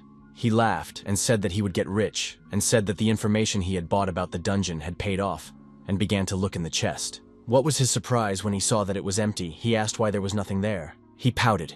Tears flowed from his eyes, and the man pointed out that he had put so much into this, and the chest was empty. Sand sprinkled out of his eyes, mouth and ears in different directions, which is how the sand curse affected the bald man. A rivulet of sand also appeared from Min's eyes, and he stammered and asked if it was a curse. He thought about the fact that he was also affected and wanted to pick up the orb that had fallen out of the corpse king. The kid picked it up and learned that this artifact transformed the wearer into undead, and holy and healing spells would deal lethal damage to it, while normal damage didn't work on undead. The price of this transformation was also the loss of the sense of pain as well as emotions, thus the hunter, and became a person who cannot die. Xiao Zhou inquired if his blood had turned into sand, whether he was cursed or not. But Ming only gritted his teeth and answered nothing. The girl began to call out to him and asked why he was ignoring her. Our hero saw monsters armed to the teeth, whose eyes glowed with hatred, and they also gritted their teeth. He thought about the fact that he was in a hurry and couldn't distribute the points properly. He only had to continue to evenly pour in the points he had accumulated earlier, and now he had almost 200 points. He fought against the monsters as he realized that it was impossible to know the information of the monsters in the next room until he entered it. And if he forgot about his health, he would most likely die. Qin thought about the fact that the monsters in the abyss are reinforced, but they are unable to withstand the physical strain of constant fighting. And our hero actively fought them. In his hands was a very sharp dagger, with which he killed monsters. The guy began to call frantically shining daggers, but before him appeared a notice that the amount of mana is less than 5%. He mentally cursed and wondered if he would be able to use the skills. But after all, monsters don't slumber. So the young man made the decision to take out on his fists. He looked to the side and heard more monsters approaching him and said that they were getting more of them. He thought about the fact that after 4 battles with monsters exhausted completely, and his mana is almost at 0, light magic potions he has already used up. Only the ones found in the abyss remained. The guy ran forward and thought about the fact that potions are better to save for critical moments. He rushed to the huge monster and with all his might began to strangle it by its huge neck. In just a few minutes, only the head of the monster remained in his hands, and the torso collapsed to the floor with a clatter. And after some more time, an artifact card appeared in the young man's hand. From the system message, he learned that it was a Soul Reaper's sickle, and he was not too happy about it. He knew that it wasn't the best weapon because it had side effects, but he hoped that the Harvest of Despair was able to cause a recovery effect. And the Soul Reaper's sickle was actively fighting the enemies, which were very numerous. A system message appeared saying that the special effect of the artifact special effect of Soul Reaper sickle had been activated, and health and mana had been restored. The guy frowned and said that he had saved potions and reduced the frequency of using super regeneration. From the next notification, the young man learned that the validity time of card skills would increase as they accumulated. As something suddenly crunched under his foot, he looked down and saw the goggles. Ye was very surprised as he couldn't understand where they could have come from. From the barrel showed a hand and heard a voice that begged for salvation. Our hero was confused. The stranger's whole face was in droplets of sweat, and he asked if the guy had seen his glasses. Chinya held them out to the man. The man was very excited and said that he was a research doctor and his name was Song Qingshan. He said that he didn't know what happened, but monsters suddenly appeared in the room, the same ones that Ye had just killed. The doctor said that he was very scared that he ran into a completely unfamiliar room, and to stay alive he hid in a barrel. The young man looked at him carefully and asked if the doctor had seen other survivors. The one was very much surprised by such a question and stated that this abyss was huge and few people could survive here, not to mention the invalids and cripples from the hospital. Qin grabbed him by the chest and asked him what he meant by the words disabled and crippled because he was a doctor and had to save people. He replied that he was just a doctor and on the verge of life and death one should pay attention to oneself. He closed his eyes and said that if he was strong in battle then he wouldn't have to hide in a barrel and asked if the guy had come to save him. The doctor gave E a hard look and said if he was sent to save him, then he should stop talking nonsense, and then remarked that Lionheart had probably promised an amazing reward for his life. Our hero reconsidered the man's name he heard, pressed his lips tightly together, and thought about the fact that it was Caesar.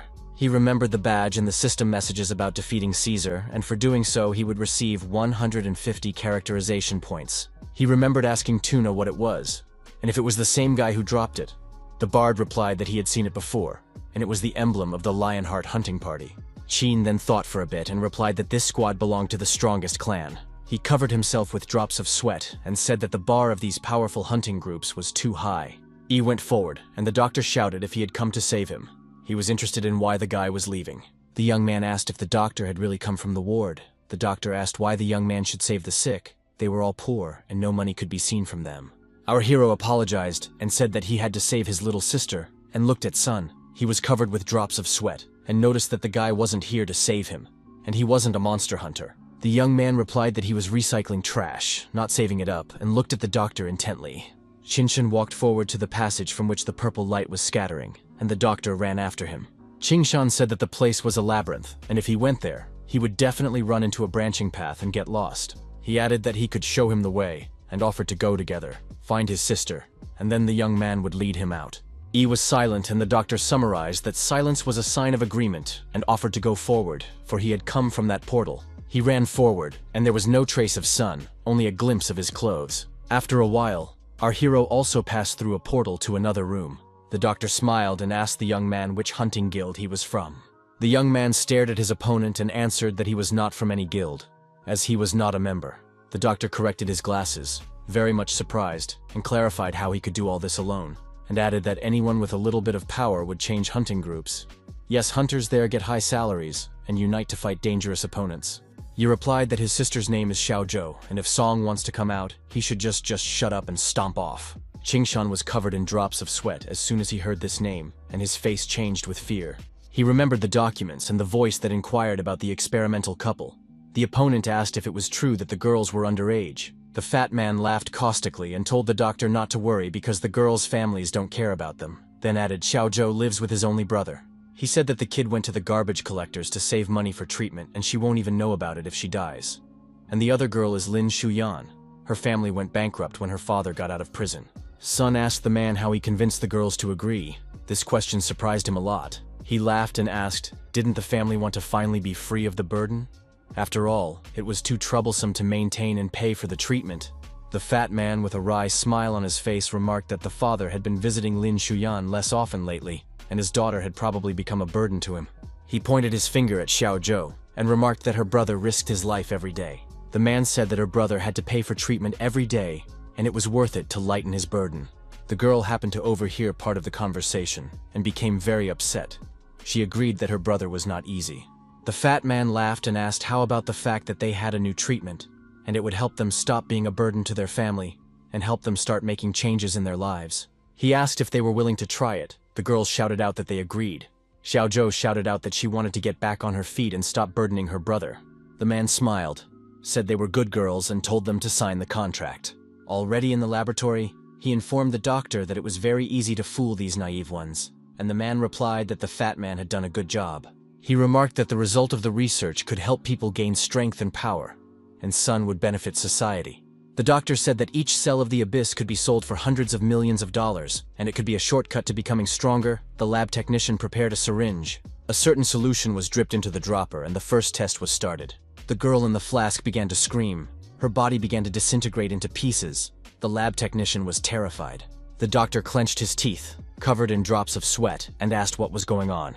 The nurse who sat at the computer reported that the subject's body had rejected the abyss cells and no energy fluctuations were detected. She summarized that the injection of the cells had failed, and there was a decomposition process going on in the flask. Sun said to proceed without panic. After all, this is just an experimental body and they have more.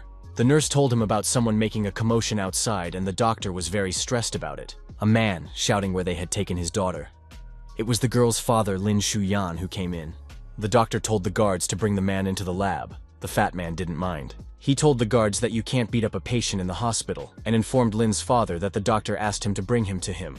The fat man smiled evilly and said that his daughter was in the lab and he needed to follow him. Qingshan said that he was the doctor of this hospital, and his daughter was here, and pointed to a flask.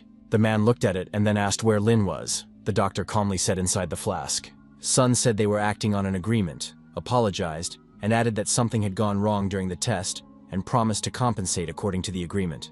The doctor fixed his glasses and informed him as if nothing had happened that they had yet to take the body out and examine it. The father got angry and started hitting the doctor and yelling to get his daughter back, and Qingshan was just a scumbag. He asked why they were doing horrible experiments on ordinary people. The doctor shouted that instead of living his meaningless life, it was better to sacrifice his body and contribute to society, and the allowance that was specified in the contract was enough to pay off his debts. The man shouted that his daughter was a minor, and there was no difference between saving and killing, adding that he didn't need the money, but his daughter. The doctor rolled his eyes and told security to get the rude man out of the lab. He yelled that Sun was a scumbag, and he would send them all to hell, and they would be sorry. When the lab was calmer, he asked what happened to Ye Xiaozhou, the second test subject. He was told that there were no energy fluctuations and would have to wait a little longer. The fatty frowned, asking if this girl's brother would make a similar scene. Qingshan clenched his teeth and replied that there was no reason to worry since the guy had a level 0 and was just a garbage collector. Our hero stared at the doctor. His pupils narrowed greatly and asked if he knew his sister. The doctor covered himself in sweat, laughed and replied that it was the first time he'd heard of her, and noted that she was probably from another department. He thought about the fact that he had been told that the girl's brother was a simple garbage man. So why was he so powerful? He wondered if the monster was probably not in the room either. The doctor clenched his teeth, covered in sweat, as he realized that if the boy was so strong, he was definitely finished. And the young men went forward, the tension between them only increasing. Suddenly Ye turned his head and asked Sun if he knew his sister. The doctor had drops of sweat on his face. He stammered and said that it was the first time he had heard of her. But he was just afraid that nothing would happen to her, because there were many monsters in the room, and he had to run away as fast as possible. He had tears running down his cheeks, and the man thought that he was finished. But if the girl turned out to be dead, he would blame it all on the monsters. He said he had nothing to do with it. Suddenly, our hero grabbed the doctor by the scruff of the neck, and he screamed, either from pain or from surprise. Qin, after a moment, replied that this time it was not a monster, and the doctor asked who then. A guy appeared in front of them, apologized, and stated that he mistook them for locals. It was Min. He turned to Mr. Sun and remarked that he had received an order from Lionheart and had come to rescue him. He replied that he understood what the guy was here for, and the doctor yelled that this grief-stricken rescuer had nearly chopped him to pieces. Our hero said that he should have guessed that those tracks near the entrance to the dungeon from the Sword of the Hunter, and noticed that he was able to break through the depths of the abyss without a team. and said that he was very strong.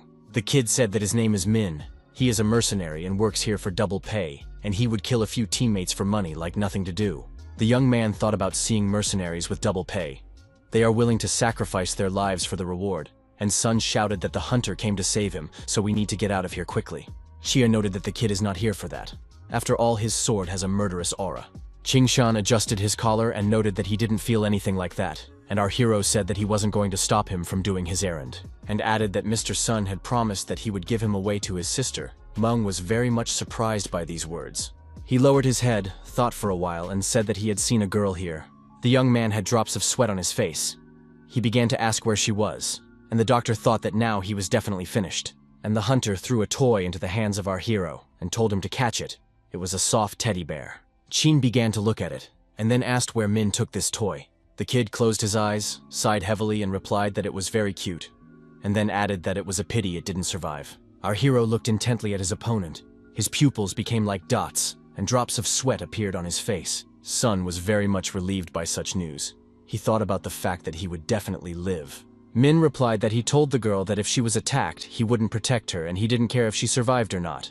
But he promised to pass on his last words if he met her brother. He lowered his head and noticed that Xiaozhou had said she would meet her little brother at the gate as he came to rescue her. The boy rushed over to Min and asked if he was just standing there watching and couldn't save his sister. He replied that it was the duty of a mercenary to strictly fulfill his assignments and get rewards for them, and he didn't care about the rest. And added that because of his curse, those around him are constantly dying, so he is always alone. He attacked Ye and noticed that even after his words, Xiaozhou decided to go with him.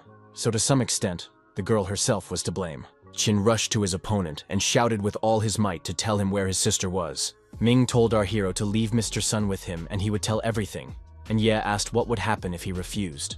The doctor was very worried and replied that he agreed to the mercenary's option. Hunter shouted that he feels no sympathy for those who stand in his way, and even if they are teammates, he wouldn't hesitate to send them to hell. The young man struck Min's hand with all his might, and a huge sword fell out of his hands. The young man folded his hand into a fist and told his opponent that he had no weapons, and then asked what he was capable of now. Min frowned and grabbed our hero's wrist with all his might. He was very angry. He then grabbed his other wrist with his other hand and squeezed both hands with all his might. Yi's weapon fell out of his hands, and a system message popped up saying that disarming him disarms him for 8 seconds. The hunter let the guy go, and the guy said he thought his sword was his primary weapon, but he wasn't bad in hand-to-hand combat either. Min said that they should act. Even if the mercenary has little information about the monster, one should be able to use his body in battle, and this skill can be mastered after countless battles. He added that he had not demonstrated his full strength, and Qing Yu would not be able to overpower his blade now. The kid looked intently in front of him and decided to use the Rockbreaker's skill. Our hero thought about the fact that the opponent's sword is very powerful, but because of the weight of it is quite hard to swing and it is worth to strike before his attack. And he did not think for a long time and immediately attacked his opponent, but he easily repulsed the attack. Yi closed one eye, clenched his teeth, and thought that his opponent was too powerful, and the young man decided to summon tarantulas to attack Ming.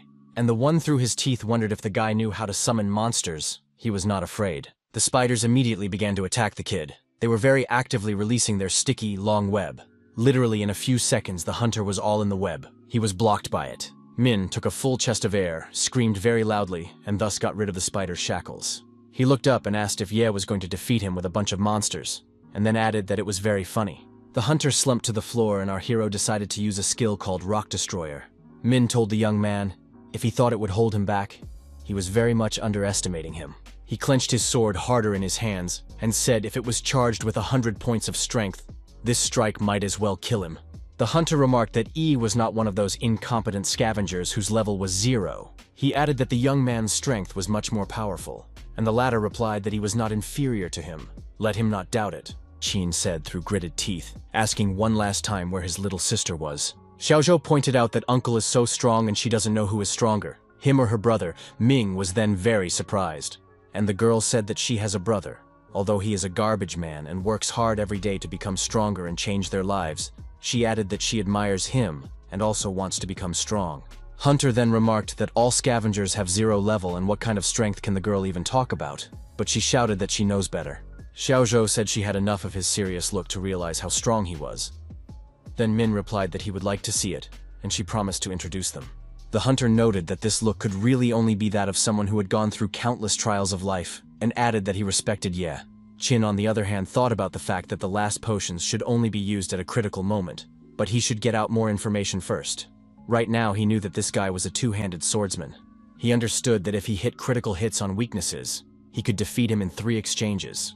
But he is different from those he fought before, and he doesn't even have armor. Qin looked in front of him and thought about the kid attacking hard and not thinking about defense. He wondered what kind of crazy fighting style it was. The hunter was attacking our hero, and he was dodging his intense attacks as best he could. The young man frowned, his pupils became like dots, and he appreciated the quick reaction of his opponent. That was why the young man decided to use an artifact such as Soul Jerk against his opponent. He dealt a critical strike to Min, another successful critical strike. Thanks to this, the damage was increased. The hunter's neck was damaged. Our hero turned his head and stared at him intently. He thought about the fact that the opponent did not even think to dodge, but only took the blows, and it was all very strange. The young man saw that his opponent's sand began to fall from the damaged area. He was very surprised. There were drops of sweat on his face, and he could not understand what was happening. Min clenched his hands in fists, but did not let go of the weapon and began to scream. Then he began to attack our hero. He barely managed to dodge the blow with his sword. After a while, the trash monster appeared and grabbed Qin's opponent by the shoulders. He tried his best to get out of the shackles, but he kept screaming. The explosion was very strong, and Min stood with his head down and stared at his opponent. Yi squatted and looked at his opponent with a tired look, drops of sweat appearing on his face. The hunter said that he couldn't be killed by normal attacks. The young man asked him if he was immortal. Min said that the abyss could grant things that modern technology could not even understand, and informed that he had a profession, skills, characteristics, equipment. But there was something more special. It was a curse, and it was a divine punishment that had to be endured to gain power.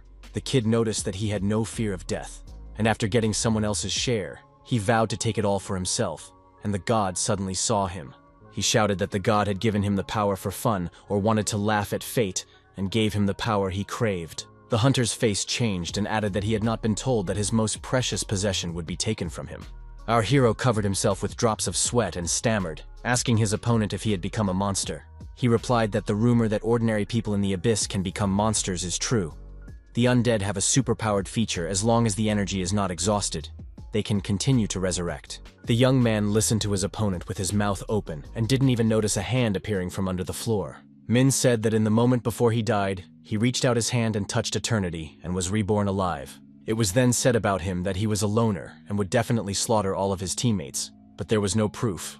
But all of his teammates were dying. The hunter told Qin that he had already managed to know the price of eternal life. And then he added that he was dead but still alive and clenched the weapon he had in his hands harder. And he once again swooped down on Ye, who wanted to activate the Deathlust skill. He clenched his teeth and thought about the fact that the combination of this skill and curse, it was just cheating. But he had no other choice. He activated the artifact and started attacking the opponent. He fended off Min's attacks and asked if immortality really meant he was unkillable. He frowned and replied through his teeth that he had no doubt that he would win this fight. Ye didn't think for long and immediately activated the Soul Priest artifact, as he realized that his opponent was not an easy one.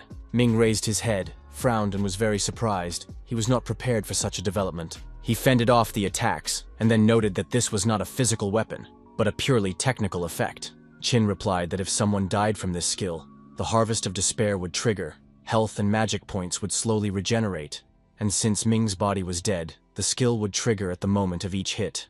He pointed out that the reason why the undead can live forever is because of its magic power, which is why the health bar is just an ornament for those who have become a monster, and the health bar is unrealistic to see. The hunter replied that E would guess, and pointed out that his ability to analyze is much better than normal humans. Our hero replied that for every riddle there must be a way to solve it, and a strong man can be clumsy. The weapon, because of its immense power, can have a fragile body. The young man said that everywhere has its weaknesses, and Min does not wear any piercing, and prefers to rush into an attack without a backward thought, sacrificing himself to mislead his enemies and make them fight to the death. The hunter agreed with all of this, and remarked that Ye also has weaknesses, and added that among all the characteristics, there was one that received less attention. Qin replied that it was a little different from normal people, and said that he needed to get it over with before the wound healed. He thought about the fact that Ming's speed, strength, and reaction were much higher than what other professionals his age had. And the man clutched the weapon in his hands and reflected on the fact that he could use everything from fancy tricks to underrated talent. He shouted to his opponent that physical attacks couldn't kill him, but continued to consume mana. He noticed that it was enough to slow his regeneration, and when the mana was gradually depleted, he would die completely. Our hero didn't think for long, but made the decision to activate his artifact again. Ming, whose sandy arm began to crumble, replied that it was his advantage to wage a war of attrition. The boy replied that there was a solution to any seemingly unsolvable puzzle.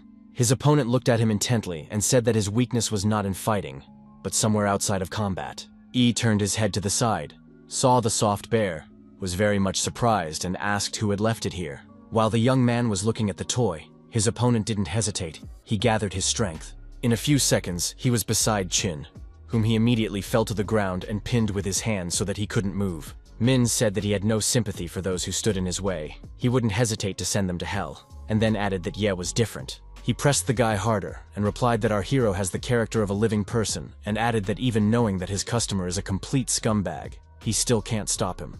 The hunter asked if he had to choose between the child's life and Song Qingshan's, who would he choose? Our hero was very surprised by this question, and he clarified if his sister was still alive. Min took his hand away from Ye's face and wondered if he had said she was dead, and then added that this bear was proof that he knew her whereabouts. The hunter started to walk away and noticed that the girl was not as easy to kill as Qinya, and laughed.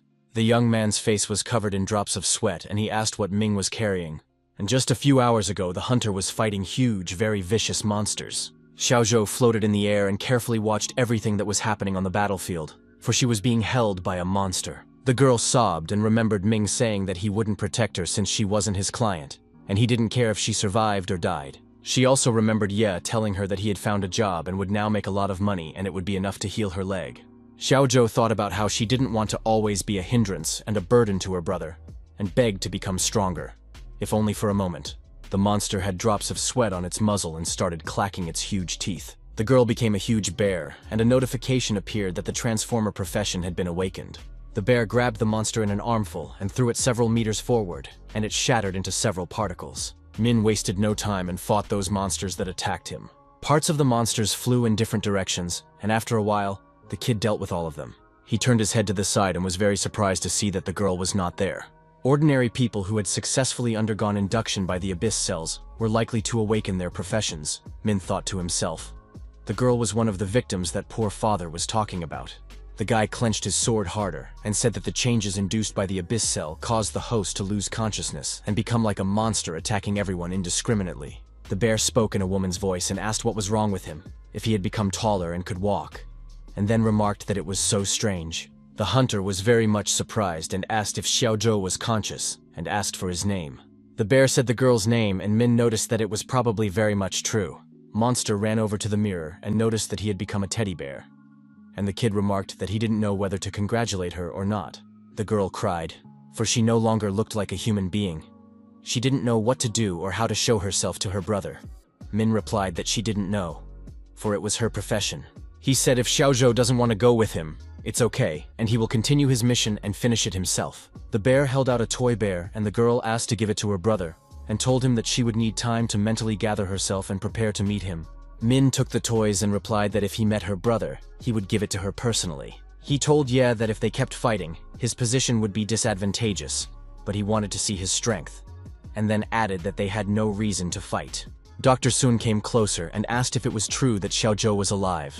Ming lowered his head and stated that the doctor behind Qin was to blame for everything. He squinted his eyes and remarked that the appearance of the abyss was more to his credit. The man sitting on the couch was the father of the second Diochka, who said that there was no other choice, and if you used the key to open any door, the energy of the abyss would permeate the entire area, eventually turning it into a solid abyss. He clenched his teeth and remarked that a rescue team would definitely come for Qingshan, but he wanted the doctor to stay in the abyss forever. He also wished that all the results of his experiments would disappear.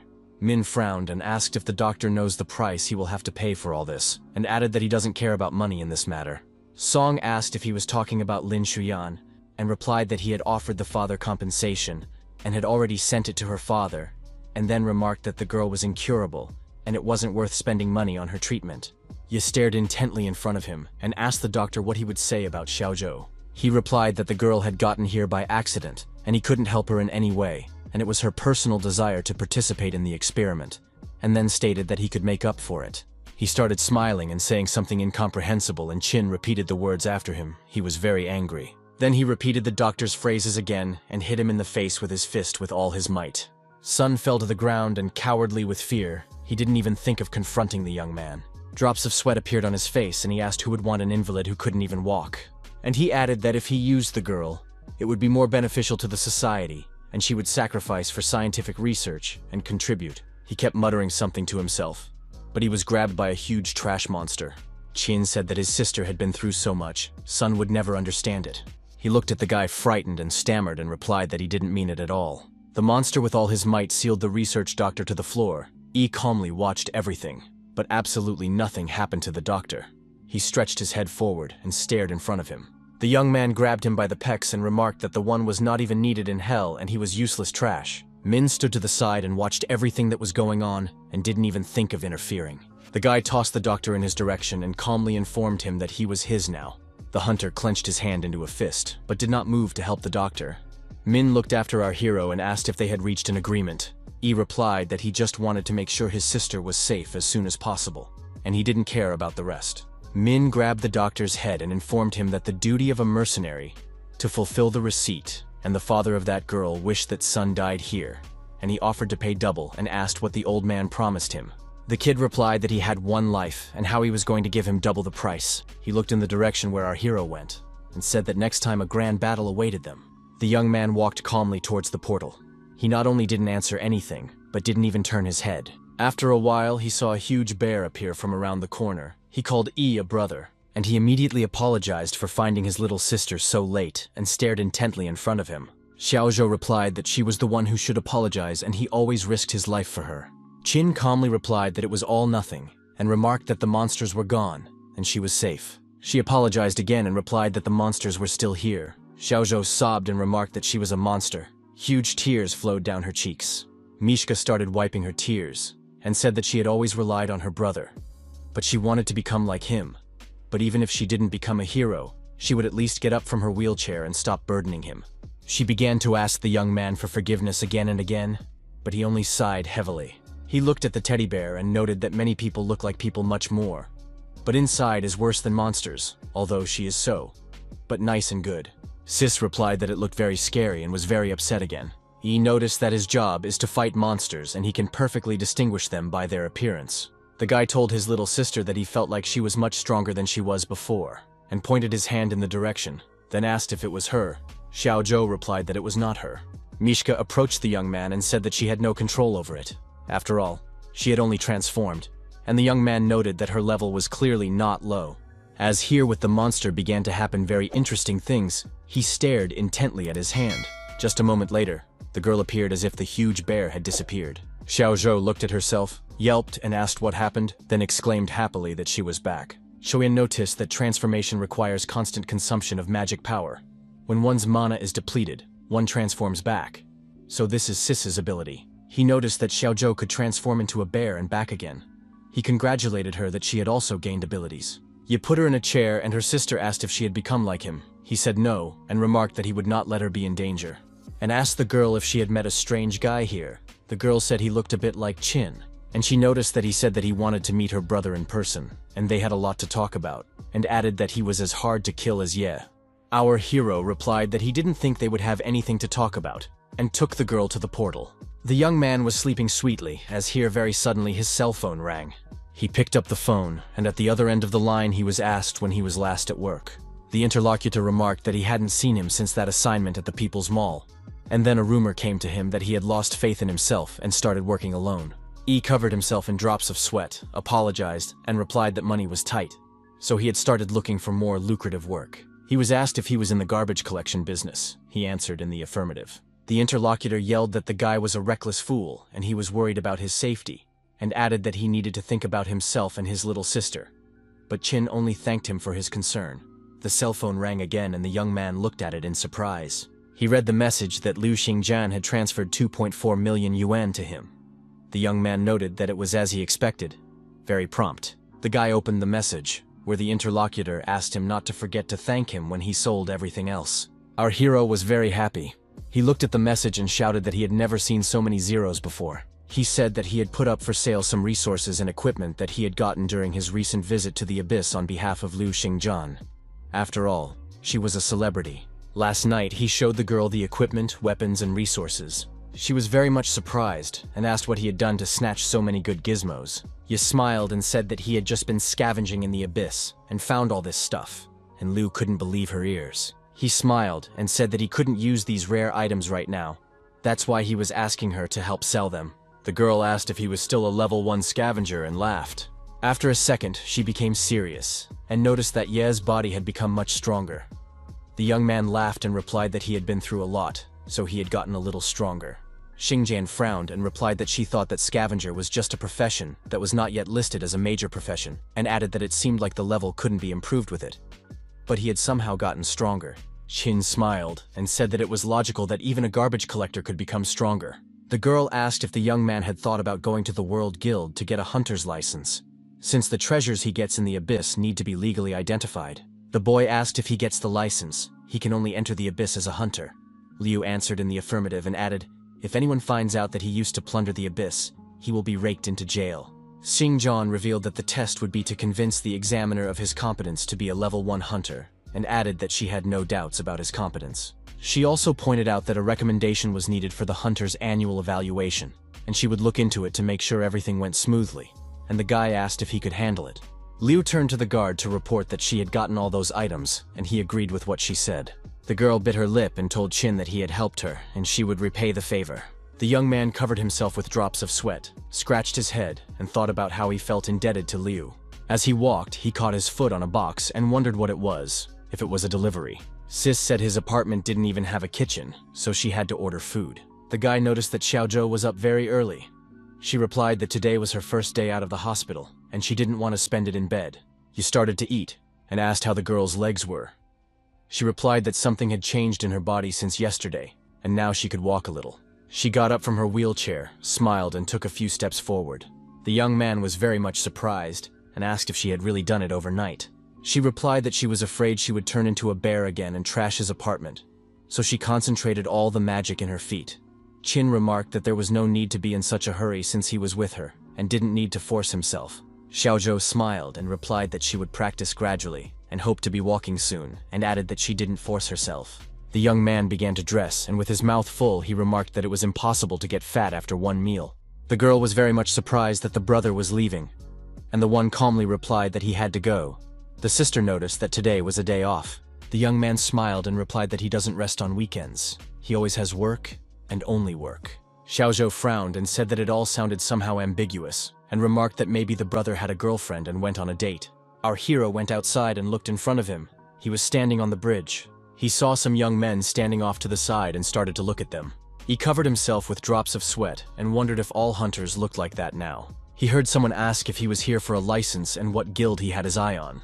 The young man turned his head and saw Zhou Tong. The young men were surprised by this encounter. The bard asked what Ye had forgotten at the hunter testing place and clarified if he didn't have a license before. Qin replied that the exam cost a lot of money, and he had just recently earned a good amount of money, and asked what qualification was needed to become an official hunter.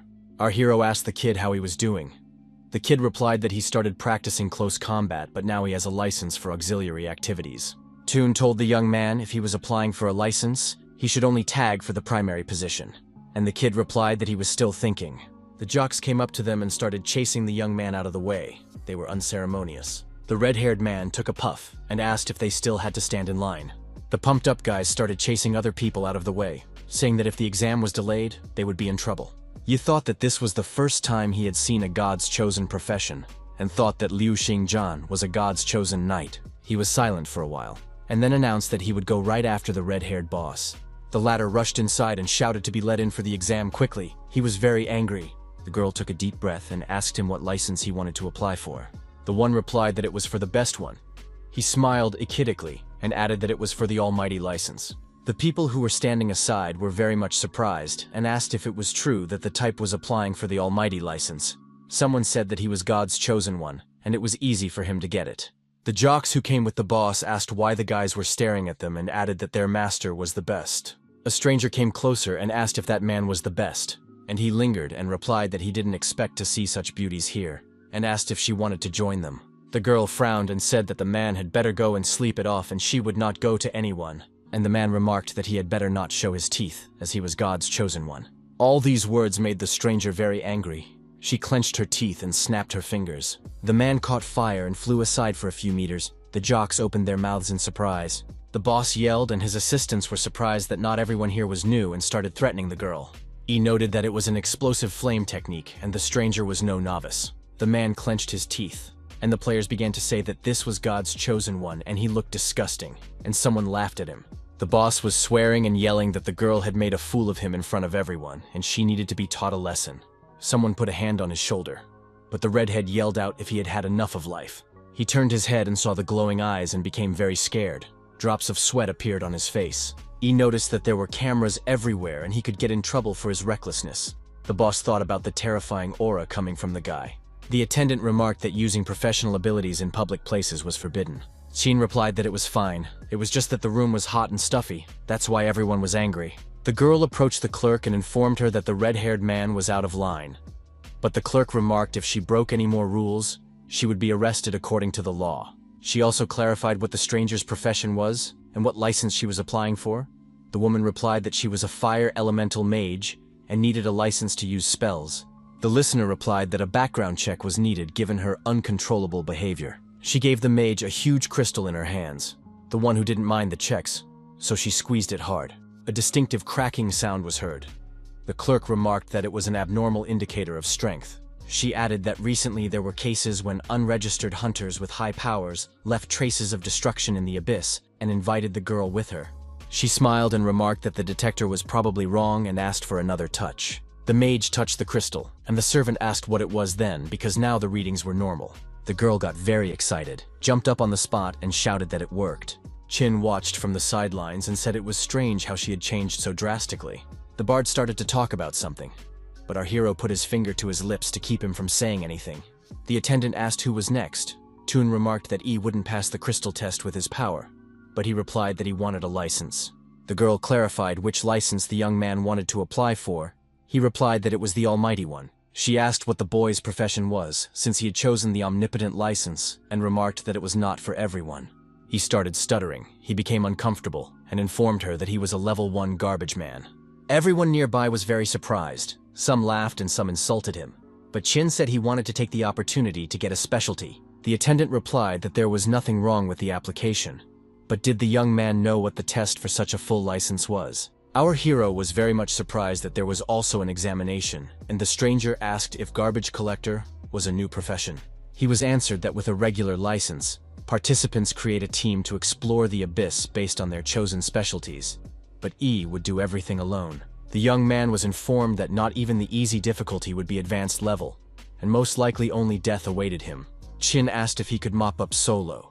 Would he get a license? The clerk replied that this level was used to evaluate senior hunters. Going there was tantamount to murder. She added that if he was so sure of himself, he must not be weak, and asked him to take a crystal in his hand.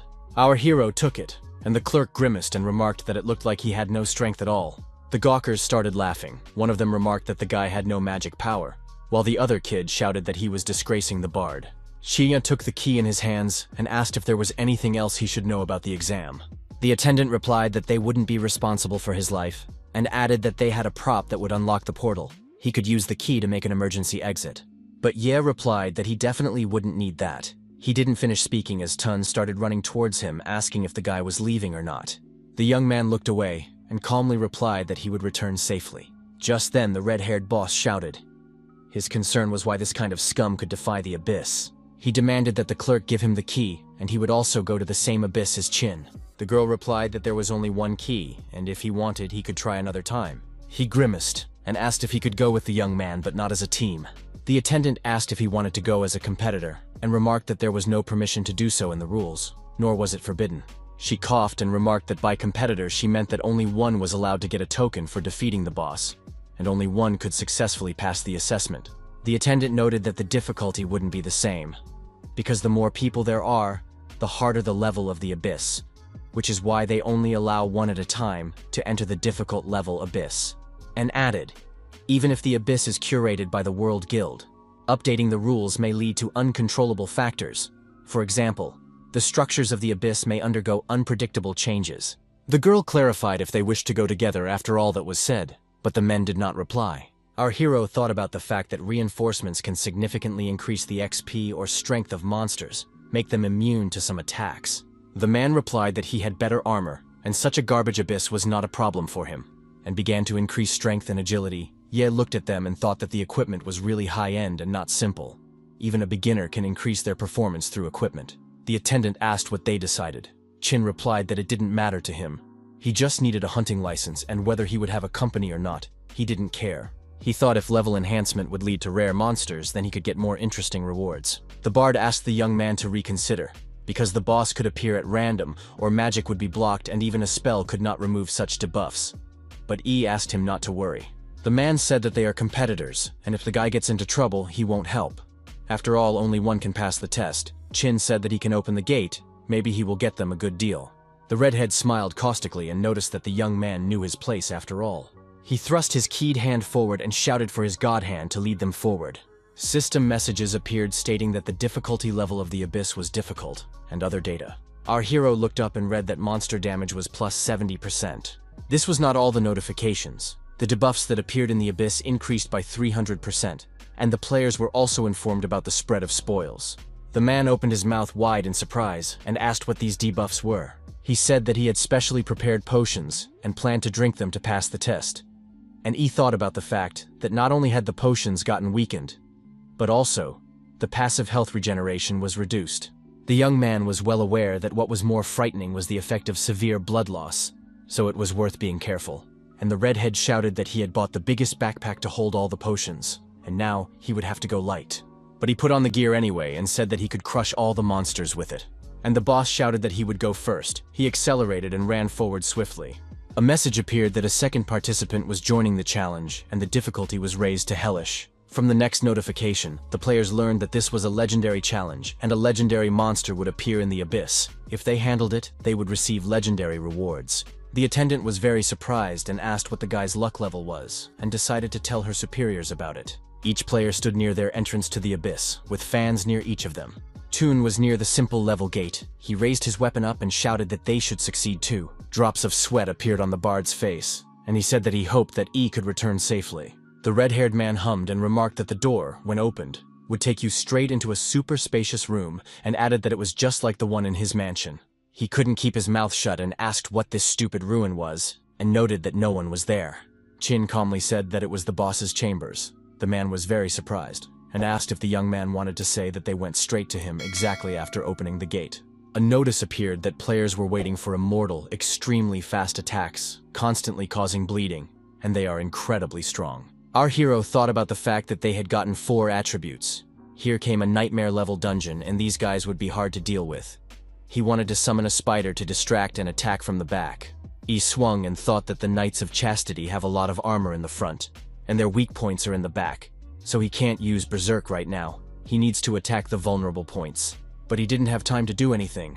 His competitor knocked him down and shouted for the monsters to die, and he wouldn't let them get the loot that would drop from the boss. The redhead clutched his weapons tightly in his hands and was already very close to the knights. He was yelling that today they would see something interesting in action, namely the King of the Crusher. Our hero had drops of sweat on his face. His pupils narrowed and he shouted that his competitor had definitely lost his mind. And he did not pay attention to anything, and began to immediately attack the monsters, which are very angry and hit him very hard.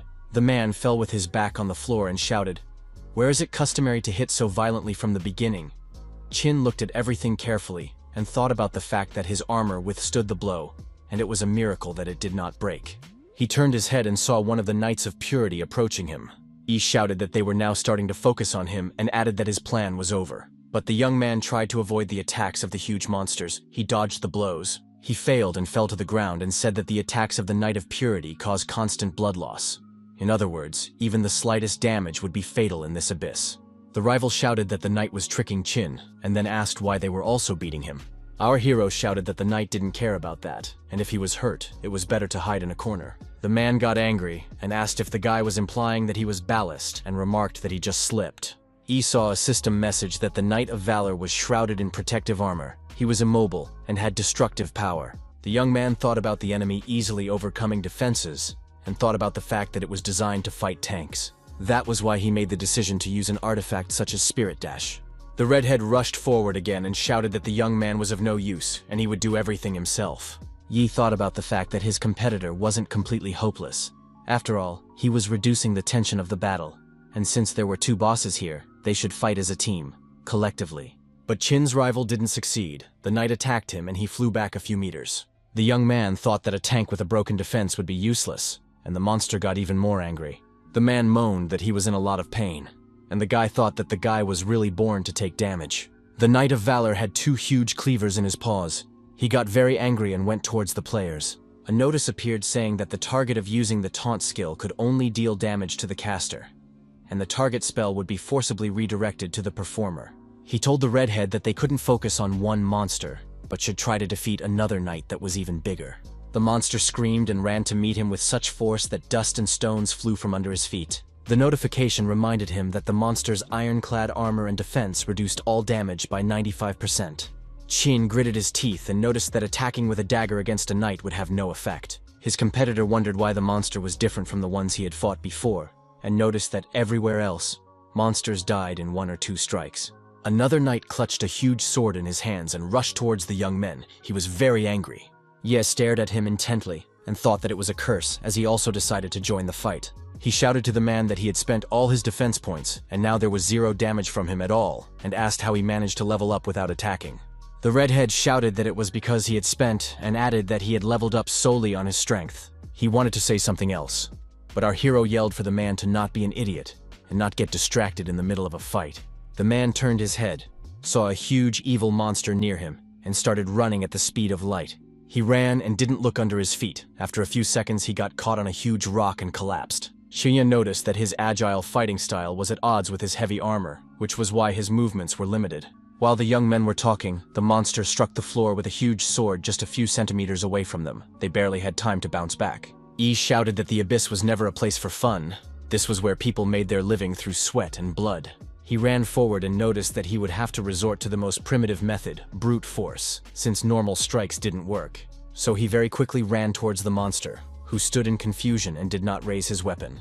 The guy clenched his hand into a fist and shouted that even one buff from the stat power would be enough to do real damage. He began to attack the knight and thought about the fact that this was a favorite tactic of poor men, fist fighting. The man shouted that the young man had just knocked back a monster in such heavy armor with his bare hands alone. All this made the monster very angry. It wanted to hit E, but the man started to dodge. A notification appeared that a critical strike, a weak point strike, and a stun appeared. Ken was very much surprised that it had caught him in just one strike, and wondered if his luck stat had played a role. A new notification appeared that the strike might turn out to be a stun. While the young man was thinking about something, the knight was not confused and started attacking him again and again. Wu Sanxi screamed in fear and covered in drops of sweat. He shouted that his opponent had just been torn apart. He stood back and thought that it was business as usual. Meanwhile, our hero was recovering. Yi thought about the fact that San's DPS was too low to support the monster's aggression, but his damage resist was also too low. He didn't expect that one to be useful, but he was having a hard time. Qin approached the knights and shouted to the man to move aside. This time he agreed, and began to strike. System messages began to appear one after another that a critical hit had been struck, a weak point crit. The young man barely had time to bounce aside as the monster began to fall and almost crushed him. But he didn't stop, as he was aware of the fact that there was a second opponent left, and he needed to fight him as well. Shai watched everything happening with his mouth open and thought about the fact that this guy was avoiding all the places with heavy armor and was attacking the weak areas. He noted the accuracy of the competitor's technique. He shouted to E, "Isn't the guy a beginner? But after all, he uses such complicated techniques." The guy said that as a new class fighter, he was considered a beginner. But years of fighting monsters as a scavenger had helped him accumulate points and drastically improve his skills. Ashi replied that he didn't understand anything and clarified if the young man was getting stronger depending on the gear. Hin stated that gear, it was just a thing that changed as the level increased. It appeared that Berserk greatly increases attack speed, and each successive attack gets stronger.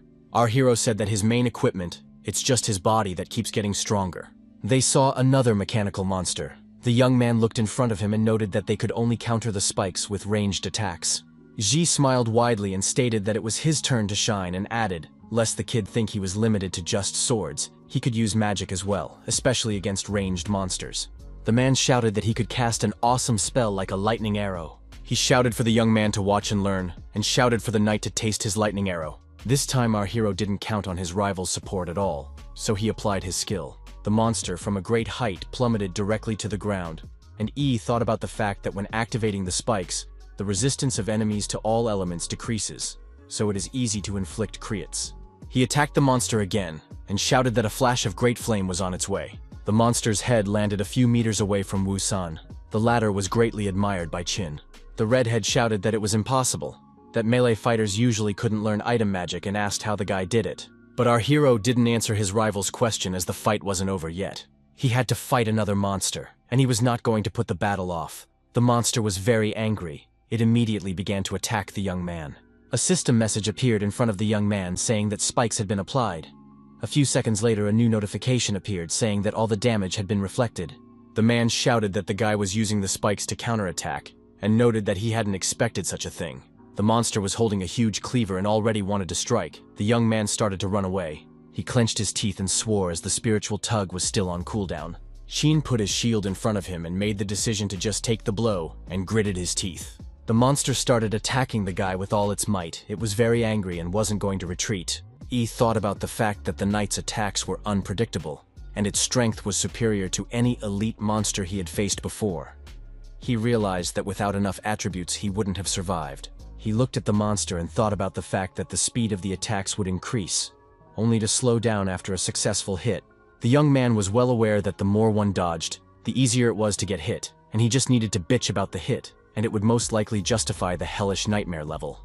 And the young man just stood to take the blow from the monster. A dagger appeared in his hand. Wu San shouted as if frantic, "Is you going to take a direct hit?" and asked if the kid wanted to die. Naturally, our hero didn't answer anything. He applied his skill and didn't pay his attention to anything. The knight didn't understand anything at first, and then began to scream very loudly as his body was burning. Just then, Qin replied that he wasn't going to die and thought that he should become faster than the monster. He activated his trash helper to become much stronger. For Wu San, it became checkmate and mat. He couldn't believe his eyes that Ye had another skill. Just as suddenly, a notification appeared that living beings could not be recycled. The knight's body began to be pierced by hundreds of thousands of lightning bolts. He raised his head up and screamed like a wounded beast. The berserk mode was activated, making the young man more unstoppable, and his physical attacks dealt critical damage, but at the cost of losing health. Our hero shouted for the opponent to take this blow in full force. He was very angry, and the guy delivered a devastating blow to the armor. He delivered several dagger blows right in the eye, for it was the weak point. Suddenly E said that he didn't have time to kill the monster before it completely bled out. A system message alerted him that he had 20 seconds of life left, and the monster was holding onto its wounded eye with its paw and screaming very hard. Yes, so much so that the blood ran cold in its veins. Just a few seconds later, a notification appeared that the monster had used the instant regeneration skill. Qin clenched his teeth and thought about the fact that these attacks only knocked down 70% of the monster's XP. The guy was frustrated as he realized that he would die if he gave up, and if he became hesitant, he would also die. He summoned a second berserk and put whatever was left of his health on the line. He couldn't let all his hard work go to waste, and decided to use those 7 seconds. A notice appeared that the double health loss effect had reduced the duration of the berserk to 7 seconds. The young man decided that it was necessary to end it all in one blow, so he began to approach the knight very quickly to deliver the fatal blow. Literally in a few seconds, he realized what he had just planned. Wu San opened his mouth in surprise and noticed that Ye had surpassed the boss in strength in an instant. Or was it all in his mind? He stared intently at the young man and thought about how he still wanted to compete with him. A notification appeared congratulating him on his victory over the Knight's Guards. The test at the gate was passed, and the debuffs from the difficulty of the abyss were removed. The guy started using health potions immediately as his HP dropped to 10%. He tossed the empty cups aside, then laughed and said he almost died again. The young man looked away and said that if he thought about it a bit, he hadn't eaten normally in a long time. He shouted that the long-awaited recycling was now starting and laughed merrily. Wu San started to ask what those monstrous hands that appeared earlier and wondered if Ye was being swallowed by the void. The man stood back and said that the guy was eating the boss's corpse, and noted that it was a strange class skill that he had never seen before. He walked closer to Chinya and thought about how this kid was even scarier than the monsters, and a notification appeared in front of our hero that the refining had been successfully completed. He had obtained a skill card, Multi-Sword Strike, which required a sword-type weapon and delivers a series of blows instantly, But that wasn't all. He got the skill card Revigrat Enemies, which requires an equipped shield. Ye grimaced and noticed that he didn't use shields often, but it was capable of transmitting debuffs, making it a pretty strong skill. Wu-san said that the two huge monsters were devoured in the blink of an eye, and other than the bloody stains everywhere, there was no trace of their existence. Just as suddenly, he started running away from his spot at the speed of light and shouted very loudly. A chest fell, and a message appeared saying to put an item of equipment inside, and the Knight's soul would merge with it with the ability to create a new random equipment. It was a legendary reward. E said he remembered the Brigadier mentioning it when he was a scavenger, and the man pointed out that it was one of the rarest prize events in the Abyss. His mouth drooling, Wu-san asked how Ye was lucky to stumble upon it, and the guy thought about whether the difficulty modifiers increased the chances of getting this prize event, and answered the man that the harder you push yourself, the more surprises you'll get beyond your expectations, and offered to test everything with an old dagger. Wu-san shouted that you should use the best equipment, but Qin replied that he only had a starter weapon. His opponent replied that he had forgotten. Then the young man had only level 1, and had been fighting without any high-level equipment all this time. Our hero smiled and remarked that there was no other way out, and he would have to upgrade only this dagger. A notice appeared that the upgrade has a chance to fail. The probability of failure depends on the value of the luck characteristic and the base level of the weapon. Again, there were messages about what the level and type of dagger should be. By the way, the estimated success rate was 200%. This surprised the young man very much. He had never thought that the chance could exceed 100%. A new notification appeared. Did he confirm the improvement attempt? After all, improving the dagger with the soul of a knight would turn it into a longsword. The young man tossed the weapon and confirmed the enhancement. A message notified him that the attempt was successful. After a while, he was congratulated for his weapon being upgraded to a legendary weapon. E looked in front of him and said that it wasn't bad at all and it looked really legendary. A description of the trash sword appeared in front of the guy, that it was flashy and not practical, but it was also unique since it was legendary. He also received another trash sword, a perfect replica of the previous one. Our hero smiled and remarked that it wasn't bad, and he liked everything. Wu-san, who was standing to the side watching everything, was very much surprised. He laughed and remarked that the characteristics of these swords looked extremely trickino, and added that luck had taken the day off today. The guy turned his head to the man and calmly replied that to him they were trash, but to him they were perfect. Wu shouted for Ye to just not tell him that he had never seen divine level gear, but the young man didn't listen to him at all, and instead took the weapon to the side with all his might. He stared at his hand and said that the recovery process had begun. Qin raised his sword hand up and said that he had a weapon that could be restored, and asked if it wasn't a kind of divine weapon for him alone. The man looked at the guy and thought about the fact that his abilities are amazing. He uses trash to become stronger, and he doesn't care about divine level equipment. On the contrary, he is interested in trash. He is a god of trash. The young man walked over to the used altar of the forging master, and noticed that it had now become trash, and said that he would take it for himself. Qin smiled and shouted for the minions to recover the altar, and the recycling process began. After a while, a notification appeared that the recovery was successful. Our hero held the card in his hands and read the message that he had restored the Master Forge's altar, and now he could summon it at any time. He rejoiced and remarked that when he got the materials, he would improve the swords, and even if the improvement failed, he would restore it and try again. The guy said he was tired of daggers and needed to try something new, and his competitor was very surprised. He informed E that using 2 different weapons would incur penalties, and his attack speed, accuracy, and damage would be reduced. The young man opened the weapon panel and read that he had to learn the use of 2 weapons, and that his attack speed would be reduced by 50%. The young man was surprised that he could spend points to accelerate the learning of the speed skill when he saw the next notification. He thought about the fact that the points from the trash equipment could be spent on skill acceleration. Qin shouted that he could pump it to the max, and Wu-san was very surprised. He stared intently at our hero and covered himself with drops of sweat, from surprise. His pupils narrowed very much, and he asked what Ye had just done, and system messages began to appear one after another. Thus our hero's proficiency in the 2 types of weapons had reached S level. The young man clutched his weapon harder, and said that his journey of being a beginner in wielding 2 types of weapons started at S level. They walked around the huge room, and suddenly Qin said that they had completed all the tasks, and he wondered when the new gate would appear.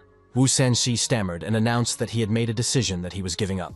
The man was quiet for a while, and remarked that if he had known it would be so difficult, he wouldn't have gone here. He turned his head and looked at the gate, which began to open, and Wu remarked that he had a lot of money to spend outside and he didn't want to risk his life. A notification appeared that warned of extreme danger, of going into battle mode. Our hero stared intently in front of him. He didn't like this fog, and he knew very well that something was wrong here. Suddenly, he shouted very loudly to the kid that it is very dangerous and you need to step aside. The kid didn't listen to him, so the young man was forced to rush towards him. Sanshi cried out very loudly in pain, and the young man cursed and asked why he was so slow. Ye wondered if it was a trap, because Wu's defense, which even the knights couldn't penetrate, was shattered to pieces. He began to guess that the real boss was not those two knights, but what they were so desperately guarding, and everything was just beginning. The young man looked intently in front of him, saw some movement, and realized that something was coming out there. It was the Dark Elf King Damast. From the features, it controls gravity and has many characteristics. Our hero pressed his lips together and said that this was the first time he saw a legendary monster with a specific name. Wu ran forward and yelled why he had to suffer through this, and asked if it wasn't obvious that he only wanted the ID for fun, and yelled that he wanted to get out of here. A notice appeared that a scare hunt had begun, and if they showed fear or disgust for Damascus, they would be his priority target. Chun reprimanded and shouted to Wu Sun that the monster senses fear, and as long as it runs away, it would become the #1 target. Damast approached the red-haired man and began to attack him immediately, and the man clenched his teeth. Yi began to shout and thought about the fact that he had pumped the possession of 2 types of weapons to S rank, and now it is better to use swords instead of daggers, because the strength and speed of attack is increased. Our hero didn't think for a long time, and immediately rushed to the monster to transfer its attention to himself, and began to attack Damast, giving him many blade strikes, and Wu began to run away. A notification appeared that the attack was ineffective, and the monster was only taking damage from the player it was focused on. The young man was very much surprised that his attacks were doing no damage at all. The young man clenched his teeth, covered in drops of sweat. He swore as he realized that there was no choice. In a few seconds, Damast reached Wu, who was running away and screaming in fear, and swung his huge sword. The guards who were standing near the entrance of the room said that one and the players were dead, as only one signal was being tracked. The fat man laughed and noted that it was probably an overconfident nub, and added that this abyss was only accessible to players of level 30 and above. And he added that once the hunting team arrived, they would demand rescue money from the rich guy. In the meantime, E read the notification that Damast had made a kill and was now even stronger. In just a few seconds, he turned his attention to our hero. Chin's eyes lit up, and he said that he wasn't sure whether it was good or bad. He was well aware that this monster would be much harder to defeat. The guy apologized to the monster and said that he needed its corpse and began to activate his skills. The monster lowered its head down and began to scrutinize what was going on below. Notifications appeared that E had learned how to parry with a long sword, learned how to use a whirlwind strike, and how to use disarm. The young man said that he had to skip the class and get to the point because his sword skills exceeded the number of skills he knew. He held his weapon out in front of him and shouted for the monster to attack him. And it didn't take long for Damast to beg and plead. He immediately threw himself into the attack. The young man thought that he was very fast and began to defend himself with weapons. Our hero perfectly understood that the fight would not be easy, so he immediately used the skill meteor strike. A notification appeared that Damast was immune to hidden attacks. Sheen did not retreat, and immediately used a whirlwind strike against his opponent. He also had to use the clones, and the guy was very much surprised that they couldn't fool the monster. E gritted his teeth and thought about the fact that he was very much annoyed by the slow health regeneration as it affected all his characteristics. He realized that it would be hard to avoid death. The monster didn't stand still. It took advantage of the pause and applied the gravity vortex skill. The young man watched everything that was happening. He clenched his teeth and was very surprised. He held the weapon in his hands and felt attracted by it like a magnet, so he began to scream. After a while, the monster threw him with all his might on the floor. Dust flew in different directions. Chin got to his feet very quickly and said that Damast was too strong, and asked what he should do. O remarked that even if the effectiveness of the treatment only dropped by 10%, he should buy some time to regain his health. The young man turned his head and was very much surprised as the monster had disappeared somewhere. He stared intently in front of him, and behind his back stood the monster, who was holding a weapon. Our hero literally, at the last second, was able to dodge a powerful blow. The guy began to run away from Damast, and he immediately applied such a skill as a gravity vortex. The young man struggled to avoid being hit. He clenched his teeth and clenched his fists, but he did not succeed. The monster struck the floor with all his might with his sword. The demonic strike interrupted the use of the spell. A notification appeared that the use of super regeneration had been interrupted. The entire floor in front of the monster was in huge holes. The air was very dusty. E showed up and started coughing, and he was unable to use the super regeneration skill again. He said that he couldn't heal. but he only had 1 health point left and could die from any touch. The young man looked at Damast and noted that no matter how well things are going, at one moment everything can change, because that is the unpredictability of the abyss, and thanked the monster for the experience. But our hero still didn't let up and decided to use a skill like recovery. Qin clutched the weapon in his hands harder and shouted angrily that everything had happened again. Suddenly, a notification appeared that the meteor strike level had been raised. And just a few seconds later, the guy read that the emergency evasion level had been raised. He raised his head up and shouted that he needed more, while he thought about what he was learning during the battle. The young man began to attack the monster, and thought happily about the fact that his skill levels were increasing. He clenched his teeth and thought about trusting his body, and a notification appeared that his whirlwind strike level had been raised. He began to attack Damast, and was well aware that his body was getting stronger with every move. The notification appeared again, this time that the level of the multiple blade strike had been raised. Qin thought that he needed to act faster and more indestructible. A system message alerted that the level of parrying with 2 swords had been raised. Our hero clenched his teeth and struck his fearsome, huge opponent with all his might. The young man looked at his weapons and noted that they were completely lacking in durability. He said that it didn't matter at all as he could easily repair this trash. He shouted that he had an infinite number of attempts and could always start over again. After a while, the guy once again had a weapon in his hands and was ready to fight. As suddenly the young man looked carefully in front of him and saw the monster's health scale. It pleased him a lot. He noticed that it had finally appeared.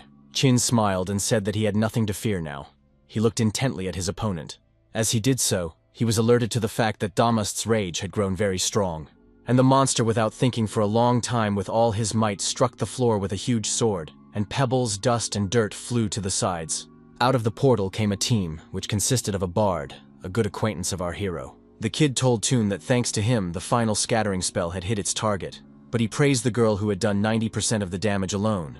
She folded her arms across her chest and remarked that the point was that guys were hopelessly useless. Suddenly, she turned her head and asked why there were so many people near the Abyss boss's gate, and the clerk asked the guards how the situation was. One of them reported that the last survivor's signal had been lost, and it looked like all the survivors were dead. The clerk calmly replied that it was nothing special, it was expected for her, and informed if he had time to mop up the area before darkness fell and the boss appeared, there would be no problem. Someone present volunteered to help. The bard rushed forward and shouted, "Did no one survive?" but it was asked to step aside. Cho was covered in drops of sweat and asked why they didn't even try to save them. The attendant looked at him disdainfully and wondered why they had to rescue any trash, and added that if the knight signaled, they would rescue him for a fee. She also noticed that Wusan Shi had expensive equipment and would have no problem paying for it. The bard yelled that Ye wasn't trash, but the clerk ordered the dude to be taken away, and the remains of the 2 testers who died to be buried there as trash wherever found, and added that the volunteers should be careful and get ready to move out. A voice was heard from the gate that there was no need to go anywhere. The room became very quiet. Our hero appeared and said he had received the item, and asked if the test was considered passed. The bard tearfully shouted that it was his boss and added that he was talking about Qin handling it. Yi again showed the award he was holding and clarified if it was considered passing the test. The attendant covered herself in drops of sweat and remarked that it was impossible, and asked how he could stay alive since he was a level 1 scavenger. She saw a stone with a golden hand in the guy's hands and asked how he got it. Our hero came closer to her, handed her the hand, said he was up to the task, and added that she could take it for herself. The attendant stated that gold stones with the rune could only fall from legendary monsters, and asked if the young man had killed a legendary monster. The guy blanked his head and calmly replied that it was correct. He had cleared the abyss from top to bottom, and all the monsters were dead. The attendant was sweating very hard and thought that this simply couldn't be. An E's confident tone. It was clearly a bluff.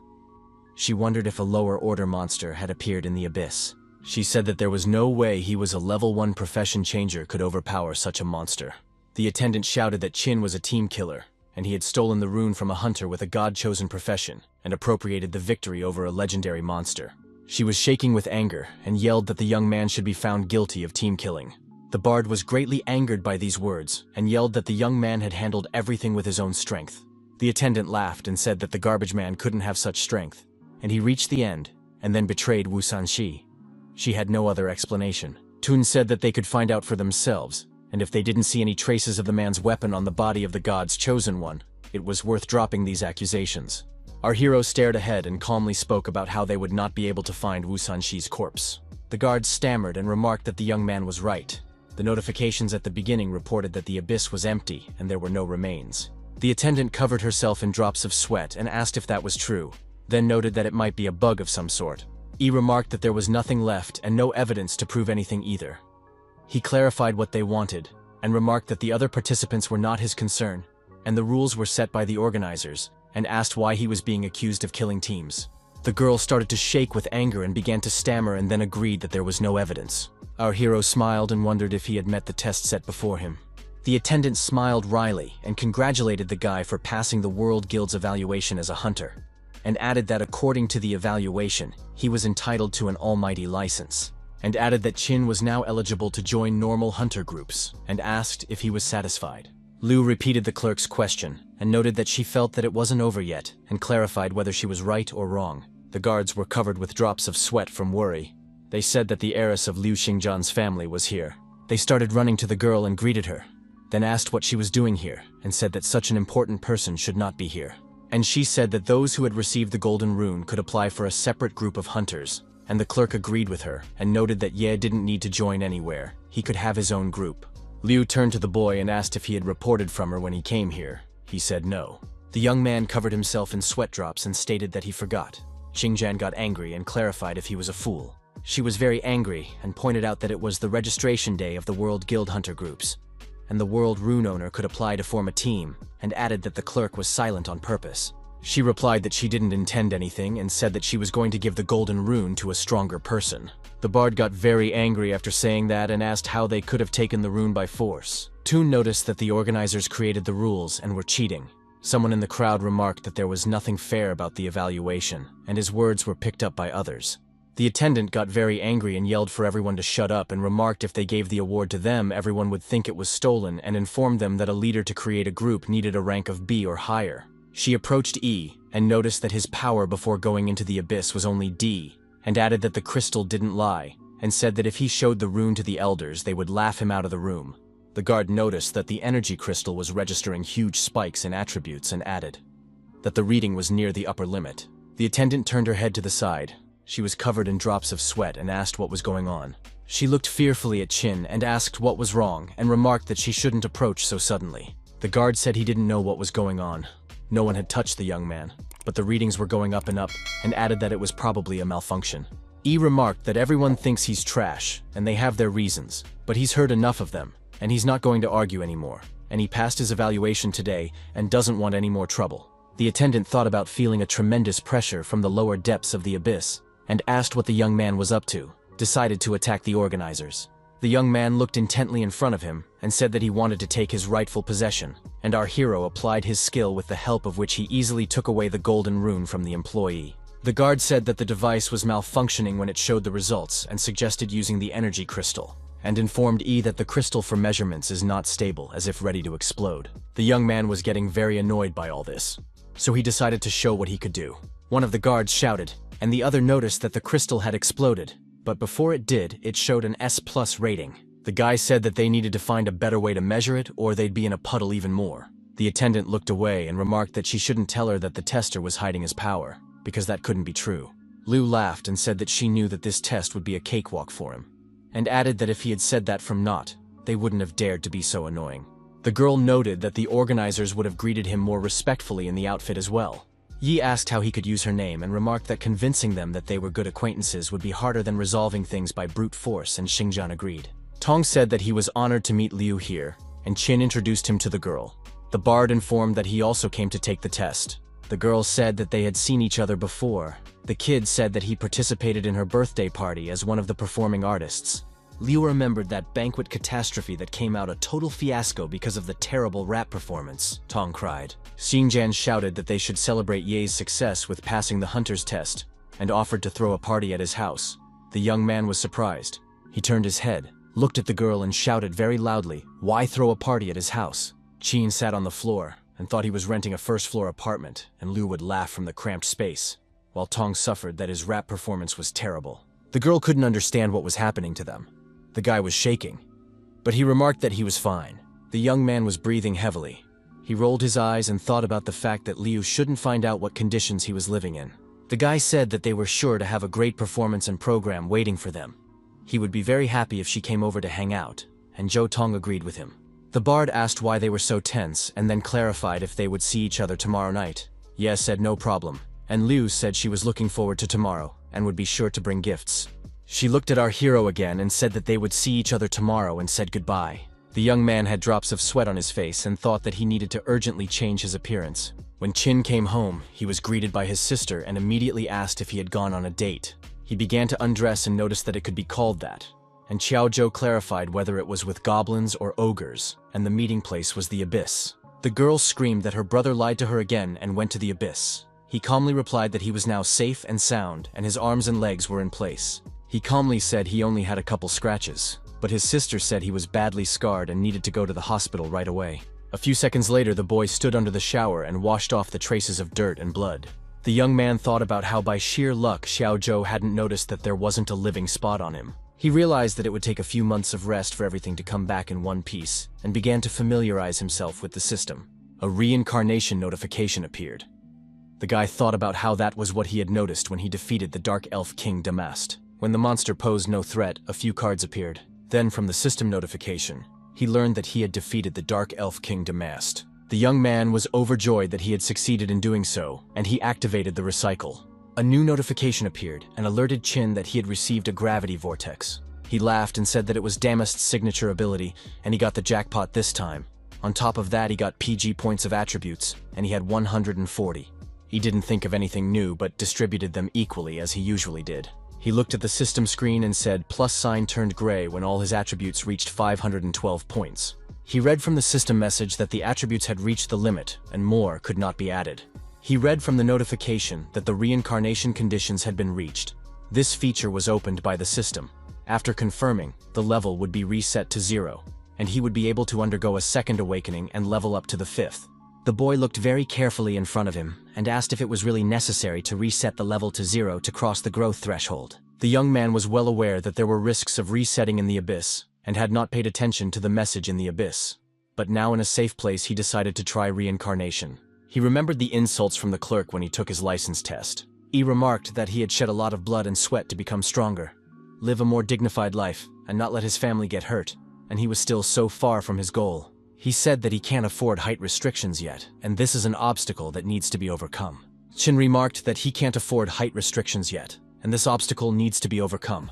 His sister heard screaming from the bathroom and spit out the milk she was drinking out of fear. A notification appeared that the reincarnation was successful, and his level was reset, and his maximum level was increased to 5th. Finally, the guy realized that he didn't have to start from scratch at all. Qin reported that all his injuries and scars were gone, and Xiao Zhou shouted for him to stop lying. After all, if he wasn't injured, how come there were bloodstains on his clothes? The young man stared intently at his sister, drops of water dripping off his body. The girl darted her eyes, their pupils very much narrowed, and with all her might, she screamed very loudly. And just a few seconds later, there was a very strong explosion, and it became quiet. Xiao Zhou grabbed her head and announced that she was able to transform again. Ye calmly congratulated her, and said that they now needed a new home. A short while later, our hero found himself in the Shenfeng City Auction Equipment House. In the abyss, all sorts of items are caught. They need careful identification before selling and buying, and other than to sell on the black market, there is still a legal method to use. A man ran up to Qin and asked him what he was doing here, noting that unknown persons were not allowed to come here. The boy replied that he was collecting equipment and had brought it to be appraised to be auctioned off. The opponent asked if the young man was an item collector. He frowned and clarified what level the young man was, since he was acting so boldly. Our hero thought that even if he reached his maximum 5th level, he would hardly impress him and replied that he was still the 1st. The man started pushing Ye and asked if he knew what this place was. After all, only the richest spend money in this auction house, and the highest level equipment was displayed here, and started kicking him out. Qin showed the dagger and asked if the employee could appraise it, and then they would talk. But the man rolled his eyes and asked if it was worth evaluating any trash. After a few seconds, he agreed to do a favor. The auction employee defiantly pulled out a calculator and started counting something, and then said that the dagger was worth 0 yuan, so it should be thrown into the trash can on the way out, and added that he wouldn't charge a penalty for dealing with junk. Suddenly, he looked intently in front of him and took a closer look at the sharpness of the dagger, and something tensed him up. He took out a magnifying glass and looked closely at the dagger. He was very much surprised. His face was covered with drops of sweat, and he said with a faltering voice that it was a unique object. It was a blade with a blackness like an abyss through which the light of the stars oozed as from the embodiment of the void. The weapon had a very interesting history, and it required level 31 to use it. The appraiser shouted that everything had to be divided by 0 and remarked that he had blundered and failed to see the obvious. Then he told E that he almost missed out on a unique piece of equipment worthy of everyone's attention. Half an hour later, the guy was at the warehouse and told him that his sister would have to stay a couple days at the inn, and he would have to stay in the landlord's basement. He realized that the tiny savings would not be enough for the new incident at their home. 2 million yuan had gone to the landlord to rebuild the house, and there were only 200 left in the account. A system message appeared in front of him, and the guy said that he needed to somehow realize the equipment he had accumulated, as the money was urgently needed.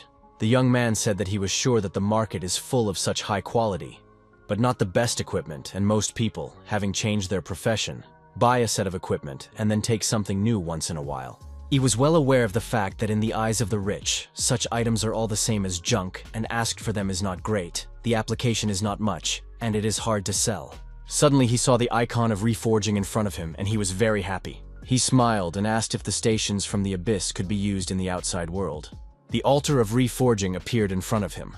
The guy laughed that it appeared in such a tight space that it almost fell on his head. The young man decided to upgrade the quality of the equipment, rare to turn into valuable, and then into ethnic and legendary, for he had heard that the price of an item increases tenfold with every increase in the level of value. Qin had a hunter's long sword in his hand that could be used at level 17. The young man threw the sword away because it wasn't of high quality and wouldn't fetch much on the black market, and he couldn't use it, so it would be good for practice. He saw a notification in front of him that there was a failed reforge. It surprised him a lot. He wondered if it might have been from the value level of the equipment, or because it was worth spending more points and decided to rework the Titan arm. The young man threw it into the altar of reforging. A message appeared saying that a fragment of the Titan's arm had been received. Trash. Our hero cried that 100,000 yen was missing. Only heard a sound, and that was it. Then he said, if it's not the equipment, maybe then the altar or some strange working mechanism is the problem. He wondered where the altar of re-equipping got its attachment from, and asked for the eye of discernment to determine what kind of altar it was. A notification appeared that stated that his true nature was being revealed before him. The young man read that before him was an altar of reforging trash, and the higher the value of the equipment, the lower the chance of success of the reforging. E smiled and noticed that this reforging station was specifically sharpened for trash, and asked if the god of trash had cursed him, since all of his rewards without exception were some weird junk. The guy said if the altar is only sharpened for trash, maybe that's what he's best suited for. He smiled and noted that it was a strange station where junk was successfully improved and tried to cast it, and the young man threw a long sword that had marks on it, and it was on the battlefield for a while. After a while, a notification appeared that the reforge was successful. The young man received a unique piece of equipment, a collector's item like no other in the world. E was very excited and remarked that this altar of trash was a divine artifact, and he definitely got a cool reward. The guy said that knowing how much junk he had in his inventory, the altar was like a money-printing machine for him.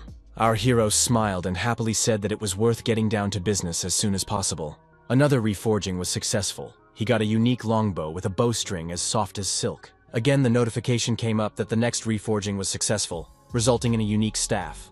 With the next reforging, the young man obtained a unique hammer that contained the essences of thunder and lightning. Each subsequent reforging was successful, and Ye said that he spent all the trash equipment and recycled the rest into attribute points. Thus, he had stamped dozens of unique items. Qin looked up and read that he had reached the first level of scavenger. He was surprised that even without killing monsters, it was possible to gain experience for forging alone. In a few hours, he had skipped the hardest stage. The young man rejoiced. He only had to figure out how to turn equipment into money with his new hunter's license. After a while, our hero sat in front of a representative man. The one smiled and asked where the young man got all these things from. The guy said that he had previously explained that the fact that he had the first level did not prevent him from collecting quality equipment. He realized that if he told the truth, he would only cause unnecessary problems. His opponent smiled and replied that it was quite realistic, and added that collectors were not divided by level, but only by their taste. And E had such powerful items in his collection, and it showed how strong he was. The young man said that he still has quite a few things, and if the man is satisfied with the price for the auction, he can buy a lot of things. The opponent laughed, pulled out a calculator, and yelled that he was dividing everything by 0. He stepped out into the hallway and announced to get the VIP room ready, and a platinum membership as well. Our hero held the card in his hand and thought about how platinum VIPs were entitled to just that. A huge brat turned to him, swore and declared for our hero to take his eyes off. He apologized and said that he was daydreaming. The opponent immediately appreciated his suit, which was bought at the market. The man asked how the guy dared to interfere with him and ordered him to give his name and hunting group. Chin introduced himself and remarked that he was a loner. Health noted that he now understood why the young man had such a cheap look, and added that he was from the A+ Tatus rank guild, and his name was Lan Xiaofeng, nicknamed Mad Blade of Tatus. Our hero thought about the fact that all the members of that guild were obsessed with war, and it was best not to bicker with them. So he waved his hand, apologized again, and calmly moved on. Lan drew his sword and shouted, wondering if Yi thought he could just apologize and leave, and then pointed out that the guy had snuck in here uninvited. But the young man was completely calm, and noted that this house was run by the World Guild, and if he used force, he would be in a bad way. But that made the dork even angrier, and he wondered if an empty place like Chin thought he had earned the right to walk the same path as him. He called for the guards and remarked that he demanded, as an important member of Tatus, to chase the guy down and find out who he was. The guards began to ask the young man to leave the premises, and the appraiser was glad he had hit a gold mine. He rushed over to Ye and asked why he had entered through the common room and needed to use the platinum entrance. Xiaofeng yelled that the appraiser was confused about something and yelled again for the guards to round up the scoundrel. But the guards started to lead him out. The appraiser bowed before Chin and asked for forgiveness. Lan did not calm down, shouted to get his hands off him, an important member. But the guard said if he was going to be disruptive, it would be reported to his superiors, and his membership would be revoked. The appraiser told our hero that he could look into the auctions and showed him the entrance, then pointed out that there were low-level items on display, and they were unlikely to interest him. Yi replied that he had a slightly different view of things than other people, and remarked that he might find treasure where others see trash. This conversation was heard by Xiaofeng. The appraiser laughed and remarked that the young man was quite right and motioned for him to come inside. A group of people were discussing the fact that the auction house had put a batch of unique equipment up for sale. Naturally, there were collectors who wanted to purchase it, even though they weren't that rich. Chin learned that some of his items had been sold and was happy that they had sold out as easily as he had hoped. He was happy that he could always forge something and display it here. The host began to announce the rules of the blind auction. He noted that equipment can be both valuable and junk, so there are no returns or exchanges, no refusal to pay a bid. And he cheerfully shouted that the blind auction was starting right here and now. Immediately, a marvelous ring was presented, uncertain for 500,000 yuan. Yi activated the inside eye skill and said that it was quite a curious ring. He realized that the first item usually put up first was the warming item, and the treasures came next, and most likely the initial auction lots were a trap, and no one was in a hurry to bid. Chin smiled slyly and asked if he could rock their party a little and participate, and said that he was bidding 1 million for the item presented. Xiaofeng was very angry with our hero, but noting that this broken ring was clearly not worth a penny, the auctioneer asked if there were any others who wanted to raise the bid. Some of the participants noticed that the VIP had made a move and added that only scoundrels with big wallets were sitting at the top. Some thought that the item was a treasure. One of the men bet 1,100,000 and the host began to heat up the contestants. They one by one began to raise the stakes, actively involved in the process, as the ring aroused interest. A young man said he was betting 2.5 million. Someone in the audience below remarked that this was a heavy bet.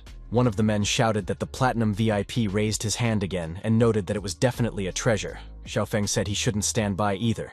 He said that he was bidding 3 million, and added that this price could not be outbid, and he would obviously take the ring with him. The young man calmly replied that he was bidding 4, by the way he had 79 million in his bank balance. Lan got very angry and noticed that the bastard was wiping his feet on him. The assistant remarked that there was no need to act on emotions. But Xiaofeng replied that that bastard was a big shot and he had underestimated him back then. And since he liked the ring, it was extremely valuable, and he couldn't let him win. The kid frowned, clenched his hand into a fist and shouted with all his might that he was betting 5 million. Someone in the audience remarked that usually 5 million was the starting price for a unique outfit. An old man remarked that the hunting group would go bankrupt if they spent that much on an uncertain ring. Lan stood up and started yelling at our hero that he is a simple lone hunter, and all his money is a few million. The young man answered nothing, but stared at his opponent intently. After a few seconds, he raised his finger up and replied that his bet was now 10 million. Xiaofeng yelled, "How could a loner easily spit out 10 million? After all, it would even be enough to start a medium-sized hunting group." He demanded that they check Chin's bank account and added that he was making these bets out of spite and disrupting the order. Even platinum VIPs should follow the rules. The host replied that the bet was verified. The people present were surprised that Ye's fortune was over 10 million. Lan clenched his teeth and thought to himself that there was no way he was going to let the guy drag him into the mud. After all, he represented an influential group of hunters here. He looked at the young man. He was filled with anger and thought that he would never let a lone hunter mix him with shit. Xiaofeng covered himself in drops of sweat, frowned, clenched his teeth, and said he bet 10.5. Our hero jumped up from his seat and shouted that his bet was 100 million. Lan jumped up in surprise and foamed at the mouth. He was speechless. Yi smiled and thought about how he would squander all his money today on trash and could make unique equipment for the same amount of money tomorrow. No one else was bidding, so the host leisurely started counting. Xiaofeng clenched his teeth and thought about Qin being so determined to buy this ring that 100 million wasn't spared. He wondered if it was really super valuable. The man clenched his teeth and was tormented by doubts. He wondered if he could really find a treasure where others saw trash. He also remembered the appraiser talking to the young man some time ago. Lan clenched his teeth and thought about the fact that he had met a real expert, which was why he thought he should outbid him. The auction host slowly continued counting. No one else present was interested in the ring. Just then, Xiaofeng shouted very loudly that his bid was 200 million. The people present were shocked. They realized that this was the way to ruin the hunting group. Lan got up from his seat and started asking Ye if he had a lot of money or if he had a cool way of making himself rich, and told the young man to raise more, and he would show what kind of financial power the big guilds had. Our hero sighed heavily and said that Xiaofeng had overpowered him and was now his treasure. The man rejoiced and started calling the young man names, then asked why he was teething and remarked that Ye didn't deserve this ring.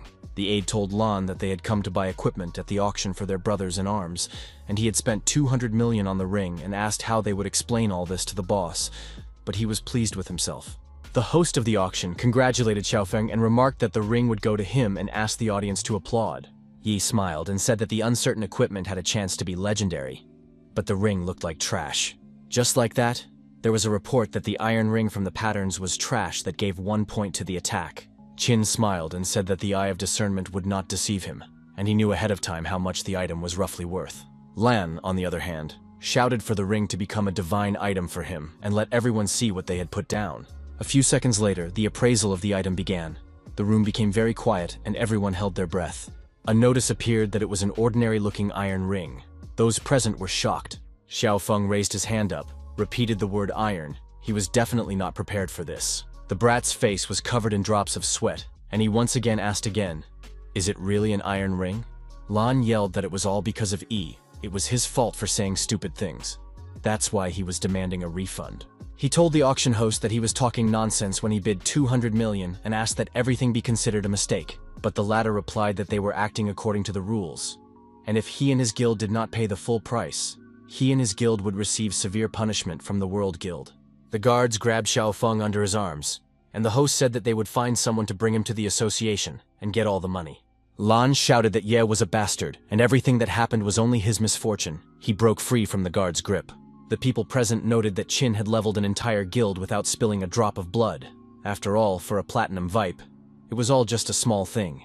The auction host calmly said that they were proceeding with the next item. A wild transformation necklace that was unique was provided. Our hero said that this necklace was still made for his sister, and he decided to bargain a little to give Xiaozhou a small gift. And the young man smiled and said that they would make the first bid and bid 1 yuan. Those present noted that Mr. Platinum was once again trying to victimize someone. They agreed that they wouldn't raise the bid. Someone generally decided that the auction hired a whip for his own benefit. The host gave a strained smile and wondered if anyone else would bid. But the bidders, all as one, thought it was a trivial scam, and only the brainless would buy it. Yi asked if no one would dare to bid more, because he had already confirmed that he could bid a lot, and added that sometimes misunderstandings also play into his hands unexpectedly. The host announced that the necklace was sold, and he congratulated the mysterious VIP bidder who picks up the lot for 1 yuan. The bidders were very upset as no one tried to raise the bid. Our hero looked at his cell phone screen and looked at it very carefully. He noticed that he had really made a good profit. He received a message that the proceeds of the auction amounted to 180 million. The young man smiled and said that now he could really buy something good. The realtor talked about how certain properties were meant for the richest people in the city, and suggested an ordinary apartment.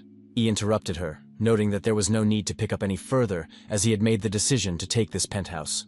The realtor apologized and remarked that the young man was unavailable and again stated that the penthouse was for the rich. The guy brought his face close to her and minted that he would pay the full amount up front in cash. He then added that he had a request. He wanted it ready by noon since he wanted to check in today. The bard asked E what had happened, since he disappeared in the morning, and by the evening he was living in a private mansion and wondered since when he could afford such a house. The guy replied that it was very spacious, and if the sister transformed, it would not penetrate the ceiling. Xiao Jiao was very surprised. The brother remarked, if she broke this house, they would buy more. The guy drove his sister to the window and said that from this day forward, he would not let her suffer anymore. After a while, Tun said that he couldn't sing anymore, and the girl remarked that she was about to burst. Our hero was standing on the balcony looking out at the evening city, and Liu walked towards him. She said that Qin is not himself today, and he replied that he just went out to get some air, and then added that even in the most luxurious apartments, the city smog doesn't go anywhere. Xingjian said that she saw him working hard to change his life for the better, and he should be happy. She congratulated the guy on officially becoming a hunter. The guy thanked her. Liu noted that they had decided to celebrate today, and asked him to remove his sour face. She held out the crystal and stated that it was her gift. The young man was very surprised, opened his eyes wide and clarified, it wasn't the same crystal. Xingjian laughed and remarked that she had decided to return it as a gift, and added that she had kept it for several years, and wore it every time she entered the abyss. The girl said that the crystal had always reminded her that there were people in the world who were unwilling to accept their fate, willing to defy it even at the cost of their lives. Liu said that she believed that with it, she would get out of any trouble in one piece, and then added that survival was partly a matter of luck. She smiled and said that she understood perfectly well that it was very rarely a matter of luck, almost never. E replied that in practice it was better to show action than to persuade with talk, and when you stood in front of an opponent you could shut him up without a word. The girl smiled and remarked that this was exactly what she liked about the young man, and then she said that the crystal was not worth much money, but its value could not be expressed in numbers. She looked intently at the young man and informed him that she liked him in the mansion, in the rented apartment, always and everywhere. E remarked that getting rich in one day wasn't too interesting, and he would rather have a kebab and a beer on the street than stay and whine, and added that he needed a lot of money for that business she had once talked about. The young man looked closely at Liu and asked if she had said that if he were richer, he could get his own hunting party together. She answered in the affirmative and said that it would take a lot of investment. Xin said that he wanted to form his own group and go to the most difficult regions of the abyss. After all, Xingjian said that one is not a warrior in the field. A golden rune appeared in the young man's hand, which he had gotten when he passed the hunter test, and he remarked that if he could not adapt to the rules of the game of this world, he himself should become the law here. Late in the evening, our hero was taking the garbage to the trash cans. He walked leisurely. The guy looked in front of him and noticed that the apartments are luxurious, but it is inconvenient to take out the garbage. It is necessary to go downstairs and walk 100 meters to the dumpster, and added that the rich, apparently, there is no garbage. A stranger approached him, called him a servant, asked from which house, and noted that he decided to break the rules. He said that the servants in this expensive building dispose of their garbage in a designated place, and added that it was not necessary to carry their dirt here, because if someone saw it, they would think that they lived like poor people. The young man said that he was Ye Qin and was not a servant, but now owned an apartment here. The stranger threw a banana skin into the young man's hand and said that rich people live here, and the owners don't take out the garbage themselves, and then summarized that the guy in front of him was someone from the servants. He turned around and added to tell the guy to clean up the place, and then added to tell him to get out and not to see him here again.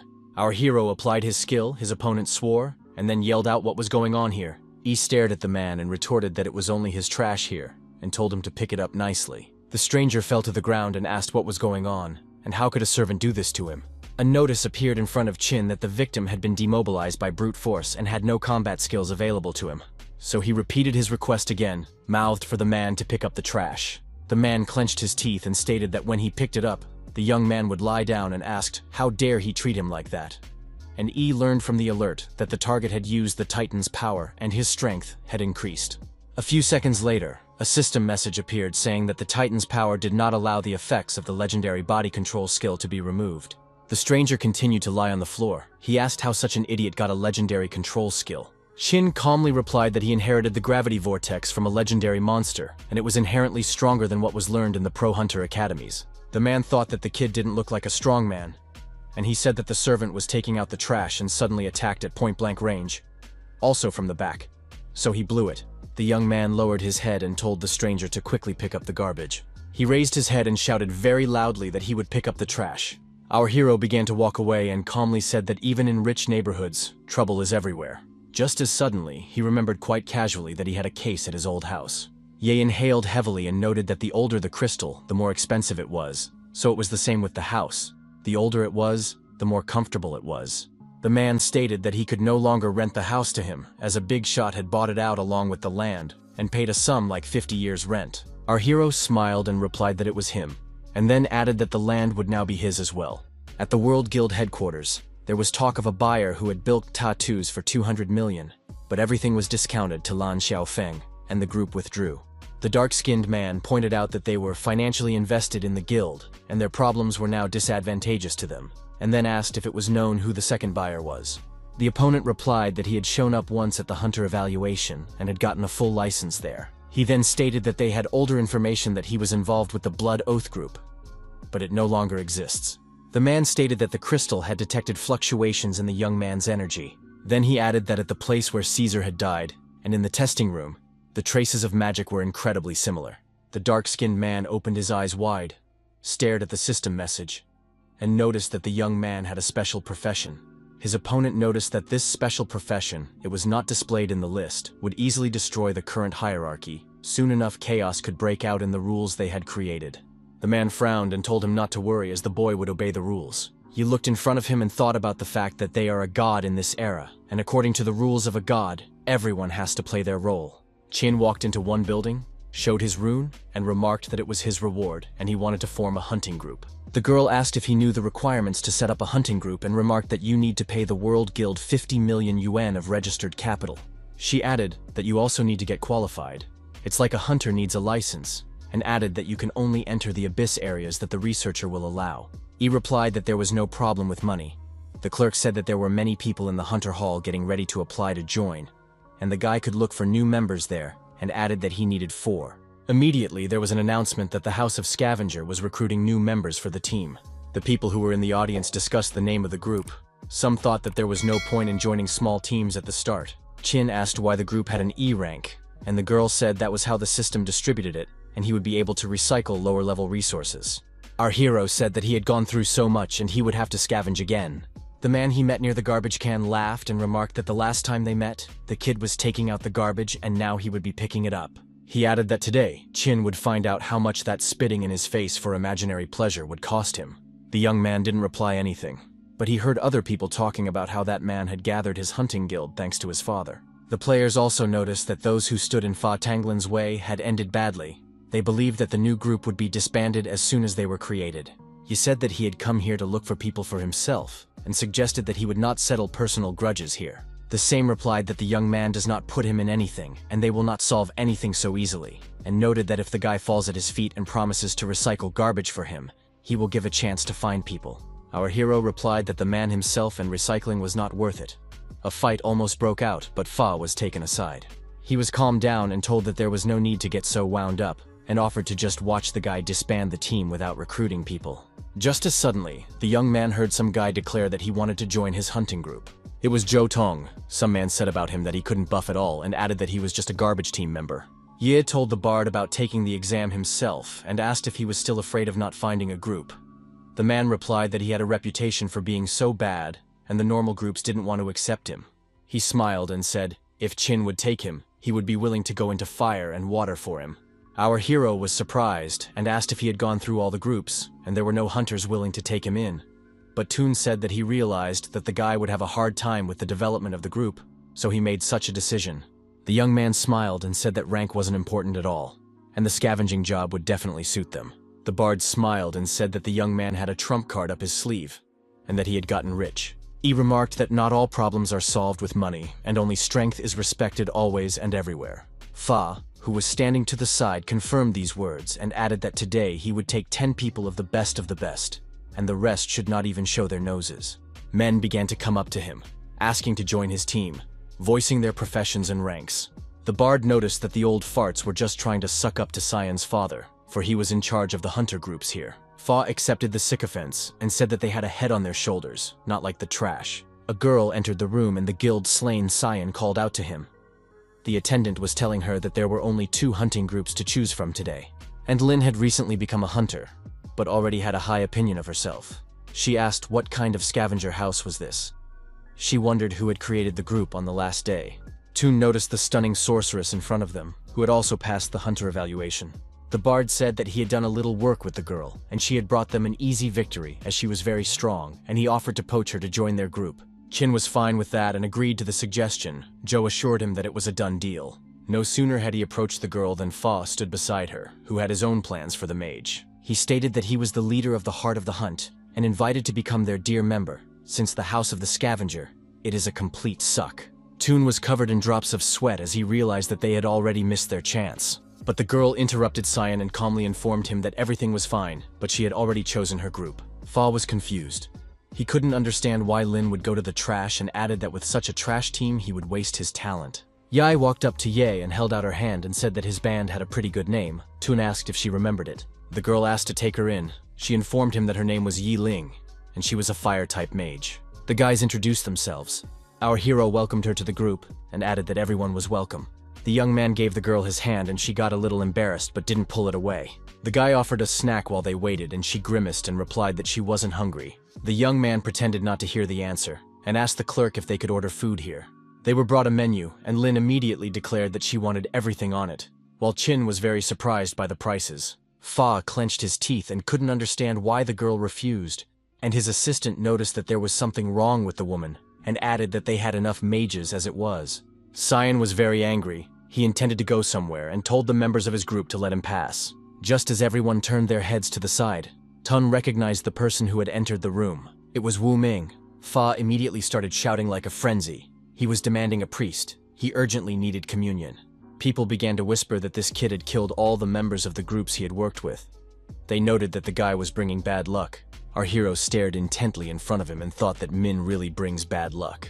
And the latter approached Ye and reported that he had sensed his presence at the World Guild headquarters, and remembered that there was an unfinished battle between them. The young man smiled and said that his hunting group was recruiting members and asked if he wanted to join. The guy didn't answer anything but walked over to Lin and ripped off a piece of cake with his hands directly. The girl became very indignant. The kid put the food in his mouth and said he wanted to join, and then asked if E had the courage to accept him. While Min Deal near our hero's group, he was happily discussed by Cyan. He knew very well that the kid was getting worse things. Group member Fa pointed out that Wu hasn't worn equipment in years because he's unlucky and gets junk all the time. He asked the guy who was picking up food from Lin if it's true that his reduced luck causes him to get worse outfits than he should. The guy answered in the affirmative. Min said that he earns his bread by running errands for clients. If the Owada is good, he doesn't look at the rewards. He doesn't care even if it's garbage. And added that the others have a different opinion. These words pleased Chin a lot. He held out his hand to Wu and said that he was obliged to join them, and they were just waiting. Such a special talent. And he himself thought about the worse the item was, the more successful he would be at reforging it. Fa laughed heartily that Ye was calling Ming to join and added that he was actually a garbage man, picking up unwanted junk. Ah Wu replied that the abyss would swallow up our hero's crew and scatter them to the wind like dust, but he must die by his hand before then. Then he announced that he was joining them. The guy remarked to Min to prepare for disappointment, as he would not give anyone to Abyss. Group member Fa noted that the man aiming for E looked very strong. The other noted that he was unlucky, as all of his allies were dying. Cyan noted that Jerk Chin was taking idiots and asked who would ask to join him now. And our hero smiled and remarked that his group had accepted 3 members, and he needed 1 person to get the minimum membership together and get approved before the end of the term. The bard covered himself in drops of sweat and noticed that they weren't popular for something. Yi looked around and noted that he, along with Min, were ruining things and scaring the others away. Fa laughed and talked about how the clock was ticking and they wouldn't get the right lineup and their application would be cancelled, and added that he had told the reviewers himself that the application should be cancelled. And then added that E would not only be unable to be a leader from now on, but he would also be unable to use his hunter's license. The boy replied that he had enough members as it was. The gray-haired man only laughed snidely. He looked at the bard and said he was just a weak chicken, and the boy had drops of sweat on his face. He called the mage a stupid woman, and she clamped her lips together and glanced at her opponent. Min got the most. Fa called him a star of bad luck and a fool, and then added that he was good at counting and the members of the group were 4, not 5. Our hero looked at his opponent. A smile appeared on his face and said that there were 5 of them. A girl ran towards the group and talked about being stuck in the abyss and almost died, but it was all over.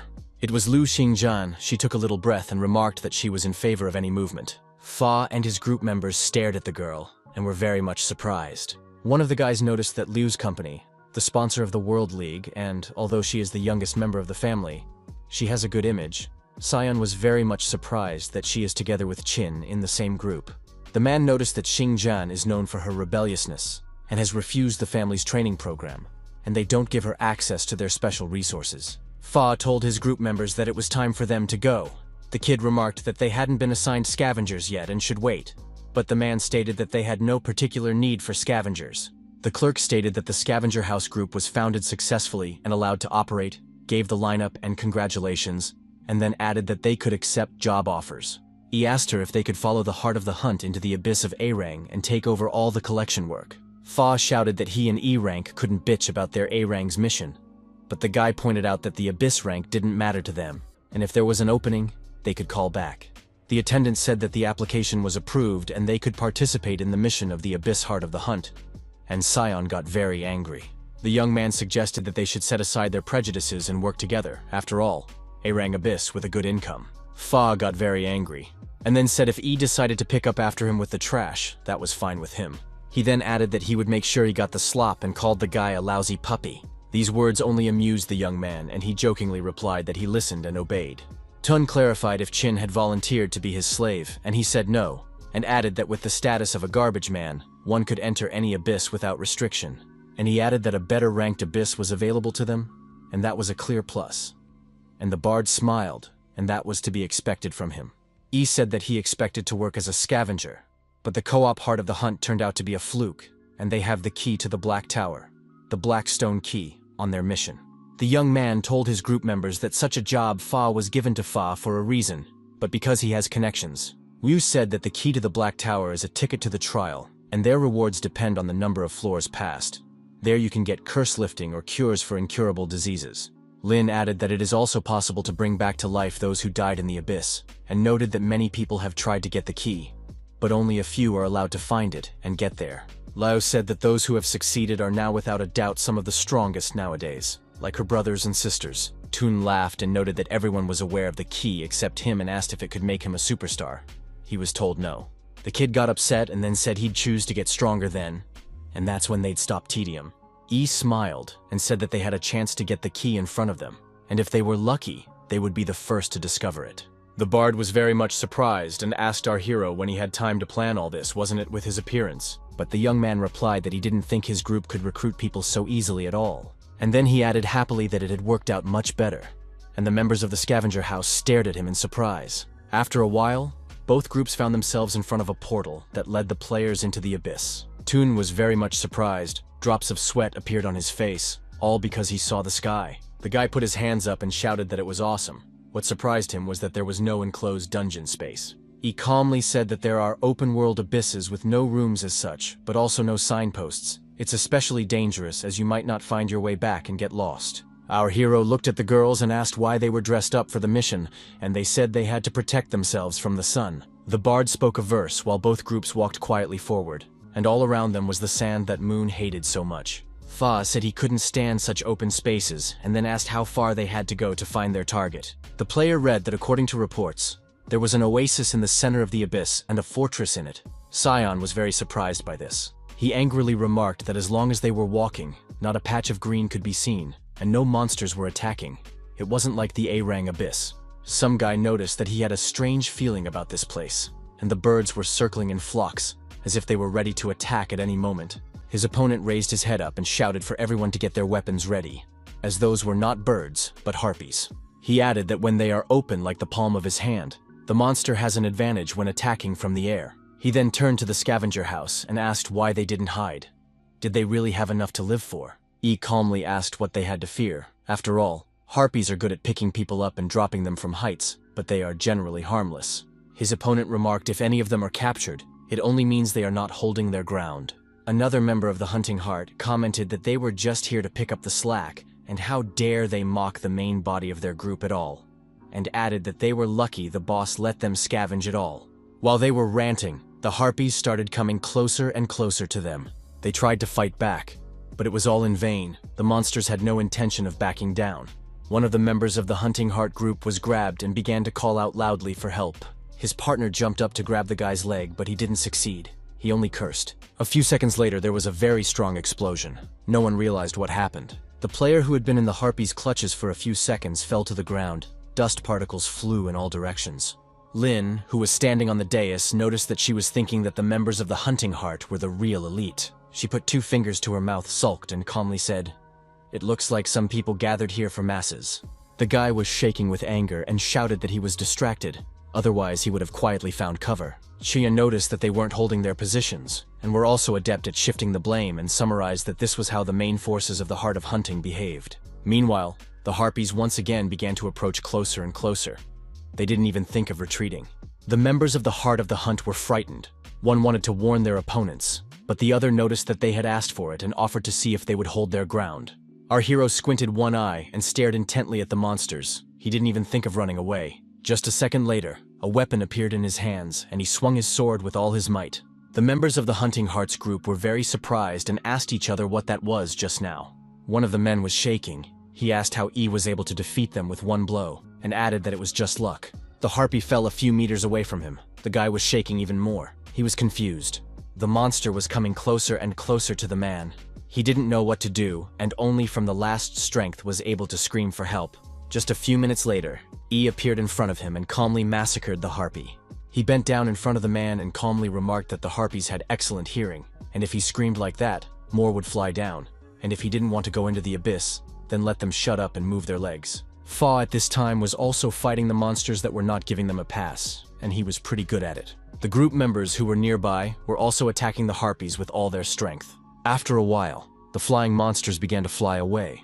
The players were very happy about this. Cyan looked to the side and asked who hired the tracker and warrior, and remarked that they were useless in every way and ordered them to be chased away when they were done. The bard asked Qin whether the danger had passed or not. The latter replied that the unlucky archer had made a lot of noise, attracted attention, and was the main target. Liu said that these monsters are not so strong, but will choose the profession changers. Well heard from the air, the bard immediately asked if he was a tidbit. The girl replied that it was easy for the harpies to break through the line of tanks on defense and attack the rear ranks, and Toon thought he'd better shut his mouth. The Hunting Heart mage smiled and reported that they had scared the monsters, and they didn't even dare approach. But just a second later, the expression on his face changed. He couldn't understand what was going on. The players were very scared, and all because the ground began to shake. Liu noticed that it wasn't them that were scared of the harpies, but a more dangerous enemy. At this time, Lin told Tung to go hide again. From behind the sand mountains, a huge number of terrifying, toothy monsters appeared. They were armed. Fa opened his mouth in astonishment, then shouted with all his might that it was a horde of ogres. He immediately told the healers to go to the building rows, and the tanks were with him and hold the vanguard. He sent the scouts to the flanks and gave orders for them to screen the enemy mages. Then Cyan looked at the competitors and proudly said that he was a commanding pro and could give orders to more than 20 fighters at once, and shouted that this time they should show the scavengers the full power of their hunting heart. Fa didn't think for a long time, but immediately used his Titan strength skill and rushed into the attack. He fought vigorously against the monsters, with limbs and heads flying in all directions. The ogres were screaming in pain, and Cyan smirked and talked about how weak they were. Then he raised up his weapon and shouted for his team members to attack all at once and gave the order to destroy them all. Our hero, who was standing on the dais, watched everything that was going on carefully. He noticed that the ogres were not too strong and the Hunting Heart squad should be able to hold them off. Lin asked if they would join the fight. The bard moaned that he wanted to go home, and Ye asked who was talking about wanting to get stronger. Qin pointed out, if Cyan gave them a show out of the goodness of his heart, then let him do what he does, and he would only pick up the trash. The ogre shouted for all it was worth. It showed its huge, sharp fangs and shouted something in an incomprehensible language. The wounded monster flew towards the group's house of scavenger, drops of blood flying in different directions. Our hero wasn't scared. He just noticed that Fa bastard who threw the monster carcass in their direction on purpose. Cyan turned his head to them and asked them snidely if they were alive, and then added to hurry up and collect the junk, because that's what they needed them for. The young man looked in front of him and calmly noticed that only trash had fallen out. A notification appeared that the luck attribute had been lowered significantly. Everyone looked in Ming's direction. The bard remarked that such things would be thrown away by their group and noted that he had heard that rarity below purple didn't interest them at all, then added that it was gray junk. Yi's eyes lit up and he said that they were collecting just such gray items, as they were extremely valuable to him specifically. The members of the Hunting Heart were talking amongst themselves about the fact that not a single item of even blue rarity had fallen, and they were worried about the fact that there were no critical hits, and the equipment was all gray. Cyan looked in front of him and said angrily that there was no point in even opening to look at anything here. The mage noticed that it was indeed an anomaly, because neither they nor the ogres did critical damage. Fa clenched his swords with all his might. He was shaking with anger, and said that today was an unlucky day, and even the lucky equipment he had enchanted for so long was useless. Ye, who was standing to the side and watching everything, noticed that the main forces of monsters were not in a hurry to pounce with all their might, and it was somehow unusual. Liu noticed that the monsters must be devoid of reason and attack in droves when they see a hunter in their territory. The guy remarked that ever since he met the dark elf at the assessment, he kept thinking that the matter was unclean, and then added that the monsters communicate in their own language. And our hero pointed his finger forward and shouted for everyone to look over there. Smoke rising upward behind the sand mountains. The ogres were clacking their teeth and talking to each other. Fa ordered the tanks to hold and the healers to return them to health. He was a little less cocky. The gunners were happy that they had managed to deal with such fearsome monsters. One of them heard someone shouting that there were ogres behind him, a development he was not prepared for. Someone shouted that the enemy had reached the rear ranks. The other tanks asked to be rescued as the monsters began to trap them in their nets. A member of Hunting Heart told the boss that the back lines were in danger and asked if they should break through the enemy to them. Fa replied that they should forge ahead and continue the offensive, and the mage asked what would happen to those closing the lines. Cyan yelled that they needed to show the monsters where the damned garbage collectors stood. Thus, they would turn their aggression on them, since they needed to advance further and they were tugging. The mage replied that he understood the boss's order and was ready to fulfill it as soon as possible. And he performed a magic ritual very quickly. A purple cloud appeared in the air. After a few seconds, a message appeared that an aggression had been thrown out. The monster hovered for a while and stood for a while in bewilderment. And then one of them, most likely the leader, pointed his finger up and began to say something in an incomprehensible language. Min noticed someone approaching. The bard said they were monsters that had gotten past the group on the front lines. Lin pointed out that they were most likely lured here on purpose, and Liu smiled and said that they hadn't had a chance to show off since their appearance in the abyss. But Ye asked them not to do anything for now, and told them to conserve mana and health points and avoid battles as long as possible. Lin became sad, and asked if magic was also not worth using for now. Qin said about the mobs of ogres trapping them, and added that let the Hunting Heart group try to poke around first. His weapons appeared in his hands, and the guy remarked that as for the flanks, he could hold them quite well himself. And our hero threw himself into the attack. The monsters stood below and watched everything that was happening. They immediately set up a net in which they were going to catch the young man. But they did not succeed. The young man landed on the back of one of the orcs. He alone with 2 swords began to actively fight with a huge number of monsters. Literally after a few seconds, several orcs appeared behind the young man's back. They already wanted to give the guy a fatal blow, but he jumped up and avoided the attack. After a few seconds, he used his skills and started attacking the evil opponents. Liu, who was watching everything closely, noticed that Ye had gotten stronger in these few days. She shouted that the guy was so fast that she found it hard to distinguish the movements of his swords. The monsters screamed as the blows were fast and clear. They didn't have time to strike. Our hero was so agile that the heads and limbs of the orcs flew in different directions. Those monsters who were on the sidelines looked at everything that was happening and shook with fear. Some of them began to run away to the other side, tears streaming down their cheeks. Qin looked at them and was surprised to think that the monsters had started to run away. The Hunting Heart mage began to laugh and remarked that the orgs were giving the scavengers a hard time now. Another player said that they could fight safely thanks to their sacrifice. After a moment their faces changed, pupils narrowed. They couldn't believe what was happening. And all because the monsters came back and ran in their direction. They were definitely not prepared for such a development. Our hero stood aside, looked at the dust clubs, and listened to the players of the Heart of the Hunt calling for help. He said that everything was as he thought. Unlike ordinary monsters, they don't have the intelligence to attack the weak and run when they meet someone stronger. The kid opened his eyes wide and said that these ogres clearly had some kind of intelligence. Just then there was a very hard bang, and then, a few seconds later, a huge explosion. The hunter had drops of sweat on his face and noted that the monsters had taken out the main tank so easily. Fa frowned and wondered why the healers weren't looking after his health. One of the healers, covered in drops of sweat, and replied that he hadn't even kept up with what was happening. There was one fatal blow. Cyan stared intently in front of him. He saw a huge cloud of dust coming towards him. After a few seconds, a huge toothy monster appeared in front of him, which had a smaller monster on its head. Fa clenched the swords in his hands and reported that it was a group of high-level ogres that were much stronger than the ordinary ones, and added that it was as if they came from a different difficulty. He turned his head and informed his group to reorganize the formation and hold formation. But they started shouting that the warrior ogres had cut off their back ranks, and they were now surrounded by monsters. Qin stared intently in front of him and noted that the first ogres were just bait.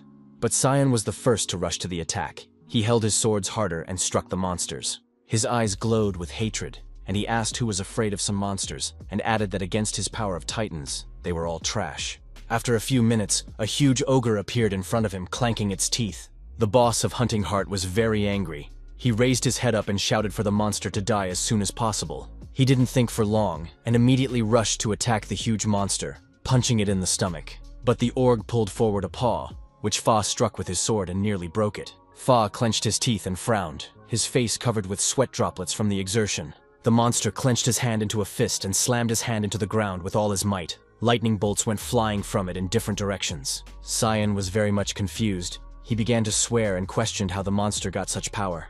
He used his skills and started attacking the man, and the man tried to fight back. The boss of Hunting Heart tried his best to fight off the monster's attacks. He clenched his teeth with tension.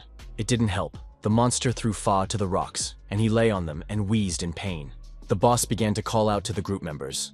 They were very scared and didn't know what to do next. Someone talked about getting to Zion to help him, but there was a monster in their way. The players all threw themselves at the monster together. They shouted to each other to protect the leader. The tank started attacking the monster. They were hitting it and talking about letting it die as soon as possible. One of the players fired his bow, and the arrow hit the monster right in the head, right on target. But the monster didn't even move. Its eyes glowed with fire and it screamed either from pain or humiliation. As the ogre fell right on the shooter, he asked through his teeth whether he had finished him or not. The man could not understand what kind of creature it was, and began to ask why it was still moving. The girl replied that it was very much like necromancy magic, and then yelled for everyone to go back. A healer came up to the boss of the Heart of the Hunt, and stammered to report that they didn't have time to heal anyone. Fa yelled for everyone to throw smoke bombs to take down aggro and ordered everyone to retreat. E was watching everything that was going on, and noticed that the Laylas were turning into bombs, and it all looked like a necromancy spell. He turned his head and yelled to his team to stay away from the corpses. A monster appeared near our hero, crawling towards him and clacking its teeth. The young man looked askance at the monster, sighed heavily and told it to recycle. A moment later, the trash monster appeared and began to recycle the organs. Lin noticed that all the bodies were gone, and the bard noticed that Qin was unrealistically cool. Ming came closer and asked what this ability was and added that he was very curious. Yi replied that there was no time to explain and he had to remove all the corpses or the shaman would bring them up again. And then he cursed and remarked that he thought about quietly removing the trash and recycling, but now he would have to do everything quickly and indiscriminately. Fa, along with his company, began shouting to the garbage collectors, most likely out of fear. Cyan stopped in front of Ye and remarked that he would be generous and make a great offer. Qin looked intently in front of him and said that he was listening to his opponent carefully. The boss of Hunting Heart noticed that they wanted to show off, and he asked what would happen if he wrote in the report that the House of Scavenger had made an outstanding contribution to the battle, and added that it would help them raise the scavenger rank. Our hero replied that it suited him to collect garbage and asked if Fa would complain about their competence if he stuck his nose into another business. But he only laughed. Cyan squinted his eye and he called out this time from the bottom of his heart to cooperate with Hunting Heart. The young men stared intently at the Hunting Heart's boss and were silent for a few minutes. And a few minutes ago, something incredible was happening. Fa was very angry. He was swearing. He looked at what the monsters were doing and said that they were very hard to deal with. The mage pointed out that they didn't have to go head-on against high-level enemies. And in this abyss, the terrain is open, and you can go on without defeating a monster. Fa said they would just go around and go back to the beginning. He had drops of sweat appearing on his face, and noted that if they did that, the enemies would attack them on their own. The mage noticed that the boss didn't like those stupid scavengers on the back of the line so much, and recommended that they bring them up to the monsters, that for now, they were weakened, and already. Cyan got excited and remarked that it was a wonderful idea, and his opponent informed him that if all the scavengers died, no one would blame him, and his father was a big shot. The man smiled at E and asked what they thought about it, and added that they were honest to goodness inviting them. The bard quietly told our hero that Hunting Heart wants them to go into battle as cannon fodder and is acting that way so they don't get it. Min also remarked that their group fought valiantly and were almost mowed down. Obviously, they are being called to a trap, and Liu said that there are strong opponents there, and it will be a marvelous workout for them. Fa asked again how the offer was for them, and added that they would treat them like an A-rank group, and even take a cut when they split all the rewards at the end. Qin didn't think for long, and said they agreed. The bard was very upset, and Xingjian was overjoyed. Xing rejoiced, and said that they were worthy of the choice, and offered to throw themselves into the attack as a token of their friendship. But the young man remarked that they needed to chat amongst themselves. Tun remarked that their opponent had impure intentions from the start, and wanted to get rid of them. Ye gave him a hug, and the kid wondered if he was serious about working with him. Our hero gave him a shield to protect him at the most dangerous moment. Zhou was very much surprised, since he was of legendary level. He was crying and yelling that he couldn't afford to repair it. But Ye laughed and said that if the durability ran out, the shield could be thrown away, and he would give him a new one. And he turned to Liu and asked if she could heal them. After all, it was part of the knight's skills. She was hesitant but decided to give it a try. The guy smiled and informed her that the girl would be a nurse, to which she got very angry. Qin asked her not to rush into battle. After all, she has the support of those in the back rows, Zhou and Lin, on her, and added that only Xingjian had the skills to protect the others. The bard was shaking with fear, and said that he trusted himself to her, while Lin waved her hand and said that she wasn't that fragile. But Ye patted Liu on the shoulder and noted that he was relying on her, and asked her to protect them on her conscience. She agreed. Tong asked Yi to aim at the monsters when they got close, but away from them. Our hero turned his head toward Min. The latter had his weapon resting on his shoulder and was poking his nose. He saw Ye beside him and asked why he was looking at him and added that he wouldn't die anyway. Qin calmly replied that he didn't care, and then stated that their goal remained the same. He smiled and said that their group should defeat the monster boss without the help of those guys. Fa said that their group would close the formation and they should just lure the creepers out, and added that they should be careful of the small ones, as they would ride the big ones and blow up the corpses. And our hero's group went forward, and Cyan noticed that these garbage collectors are completely stupid, and they rushed into battle without any buffs. And then he told his team that they should run away quickly, because when the group of the House of Garbage will be taken out, they will sagar on them. The young man calmly approached the monsters and then shouted for them to come towards him. Literally a few seconds, a few blows, and the monsters were no longer any danger. Huge monsters began to appear from the red mist, clutching weapons in their hands. One of them had a satisfied smile on his face, his eyes glowing, and he muttered something incomprehensible. He noted that the monsters were milling about and said that they needed to analyze the language content. A system message appeared saying that the intelligence check had been successful, and he now understood the monsters' language. The monsters screamed that their ogre clan had been appointed by the heavens to guard the valley where the emperor sleeps, and anyone who invaded must die and pay in blood. Toon, who was behind the hillock, remarked that it looked like mind control, high-level control magic, and that monster was the strongest shaman, and once he was killed, the others would be no longer scary. At this time, the monsters armed themselves with a huge cleaver that was difficult to lift alone, so it was carried by several ogres. The bard opened his eyes wide. He was very much surprised and noted that it was a very large weapon. Notifications appeared that the large monster had its health restored, and the giant's stacking skill was used. Joe shouted that the monster had plenty of health. The armor was thick and the axe was simply huge, and he added quietly that he was definitely going to be killed. He looked in the direction where his opponents were, and noticed that those were using them as bait as they were holding them for meat. Ming asked Ye what would happen now. He said that the necromancer wanted to make cannon fodder and make bombs out of them, and added that they would do tons of damage to the dead too. And Qin said he would do the chopping, and told the lad to clear the lying around. He agreed at once, and rushed to fulfill the task. And our hero shouted after him that he had not yet finished. The young man turned his head to the side, smiled, and told all members of his team to listen carefully. He frowned as he clenched his weapon harder and stated that no one should be left alive. Liu looked forward intently and announced that the back lines were upon her. A sword also appeared in her hands. Lin smiled, used her magic skill, and said that she would burn them to the ground. Ming's weapon appeared in his hands. He only pressed his lips tightly together, but didn't say anything. And Tun looked fearfully in front of him and said that he would do whatever he could. And the monsters, armed to the teeth, fled at a dash, their eyes glowing with hatred. Ming was very active in dealing with the monsters, their heads and limbs flying in different directions. Ye didn't stand aside. He had a dagger in his hand and shouted that he was leaving the small monsters for the unlucky one. The one only turned his head to the side and agreed to this instruction from the boss. A huge, toothy monster approached our hero. It was very angry and clanked its teeth. Joe, along with the girls, watched the fight and shouted that he didn't expect anything less from Ye, while Liu and Lin wanted to deal with the monsters, but waited for the order. The bard turned his head back and was very scared as they had monsters behind them. He screamed in fear. He applied his skills. He sang to the organs that they were capturing the enemies. It was his destiny. After a few seconds, the monsters were wrapped in chains and they screamed in anger. Tun clenched his hand into a fist and noted that he had succeeded and learned to sing even better. And Lin noticed that the kid didn't turn out to be ballast. He wanted to say something, but the girl yelled very loudly for him to dodge to the side. The bard put a finger up and asked if she saw that he was standing quite close by. Lin replied that the boss told her to fry the monsters since they explode after they die. The guy turned his head to the side and saw the ogres again.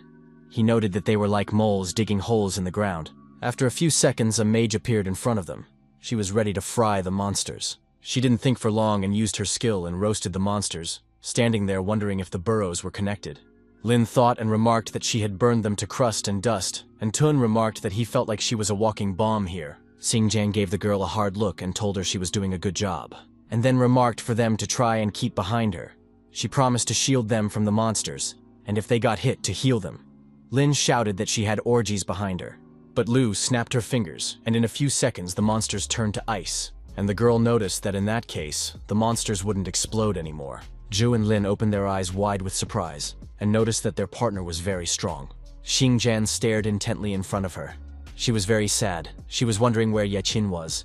In the meantime, he was fighting a rampaging orc who had swooped down on him with a huge axe. The young man saw a system message that alerted him that the monster had activated the rampage skill, which granted him 100% to damage from attacks. He said that he didn't care how many times the damage was increased by, because as long as the orc didn't touch him, there was 0 damage. The monsters pulled their huge clawed paws toward the young man, and he clutched his weapon harder. The boy turned to the monster, held out his hand, and said he was returning the garbage they had left behind. The orcs yelled like they were mad, and a few seconds later there was a huge explosion. Fa was very happy. He was very satisfied, and he noticed that from the sounds of it, the House of Scavenger Group was already dead. After a while, a huge monster appeared. It was very angry and started to devour the monster that was sitting on its head. He was surprised and told Org that devouring his comrades for reinforcement is a barbaric method to survive. The monster started screaming with anger. Its eyes glowing with hatred, it ran towards the guy. And he squinted one eye, clenched his teeth and said that the Ogtella, rather than controlling the Ogma, it was limiting in strength. The young man looked in front of him and realized that this was the true form of the Ogma, as here came the notification that the Ogma in front of him was a skeleton form. The remnants of the monsters were blazing in flames, the flames quickly burning everything in their path. Liu treated Lin and said that the healing touch was slowly returning health, and her minor burns should go away at once, and she thanked her. Tun was fighting a monster, and asked where the uncle with the huge sword had gone since he had lost sight of him. Min sneered turned to the young men and asked if they were talking about him. The girl remarked that the very strange uncle was alive, so there was no need to worry. The bard approached the unlucky one and asked if he had heard about the team spirit and remarked that they had had a hard fight, and he hadn't come to the rescue. Ming replied that he helped by not standing around, and added that his curse would have caused only fatal wounds instead of scratches. Liu was sweating and shaking, and she realized that she was not a very good babysitter. The unlucky man said that he had joined the group just for the right number, and added that they should remember that he was a mercenary by trade. The man was jumped on by the monster, which he calmly slew with a single blow. He calmly looked at his opponents and noted that he would take payment for each killed separately. At the same time, our hero fought with the biggest monster. He attacked him from behind. On the face of the guy appeared drops of sweat. He could not understand what was happening. The sand limited his movements. At the same time, the monster began to gradually approach the young man who was trapped in the sand. Qin clenched his teeth and thought about the fact that he needed to use gravity. The young man was well aware that this kind of attack was only easy to avoid if you were not on the ground. He didn't think for a long time and activated the berserk mode. He thought about the fact that this couldn't go on, and he needed to be more aggressive. And the ravaged monster clutched its weapon harder in its paws and approached our hero. But Yi was able to attack him from the back, and shouted joyfully that he had hit exactly the target. The monster turned around to see what was going on. It was very angry. Qin clenched his teeth and read the notice that there was a perfect parry. But the damage from the Ogma's crushing blow couldn't be completely cancelled. The user took 30% damage. The young man managed to attack the opponent, thus damaging his paw. In front of E, he was notified that a captivity debuff had been applied, and his movement and emergency dodge skills were unavailable to him. The monster began to approach the young man, but he couldn't escape from it because he was blocked. So he didn't think for long, and started summoning a trash monster to recycle his opponent. But first, he needed to retreat, and the assistant helped the young man to do so promptly. When Qin was at a safe distance, He immediately began to heal his wounds, and the monster did not think to leave him alone and began to run towards him. Our hero immediately began to recycle equipment. Literally in a few seconds, the monster was near him and already swung to strike. In front of E appeared a notice that the effect of severed tendons was applied. Thanks to this, the speed of movement and turning Ogma were reduced. The monster began to scream very hard. It clashed its huge teeth, and its eyes glowed with hatred. From the new system message, our hero learned that his health points were only 75%. The young man opened his eyes wide and noted that the monster had a decent amount of decreased health, and he decided to continue to act in this way.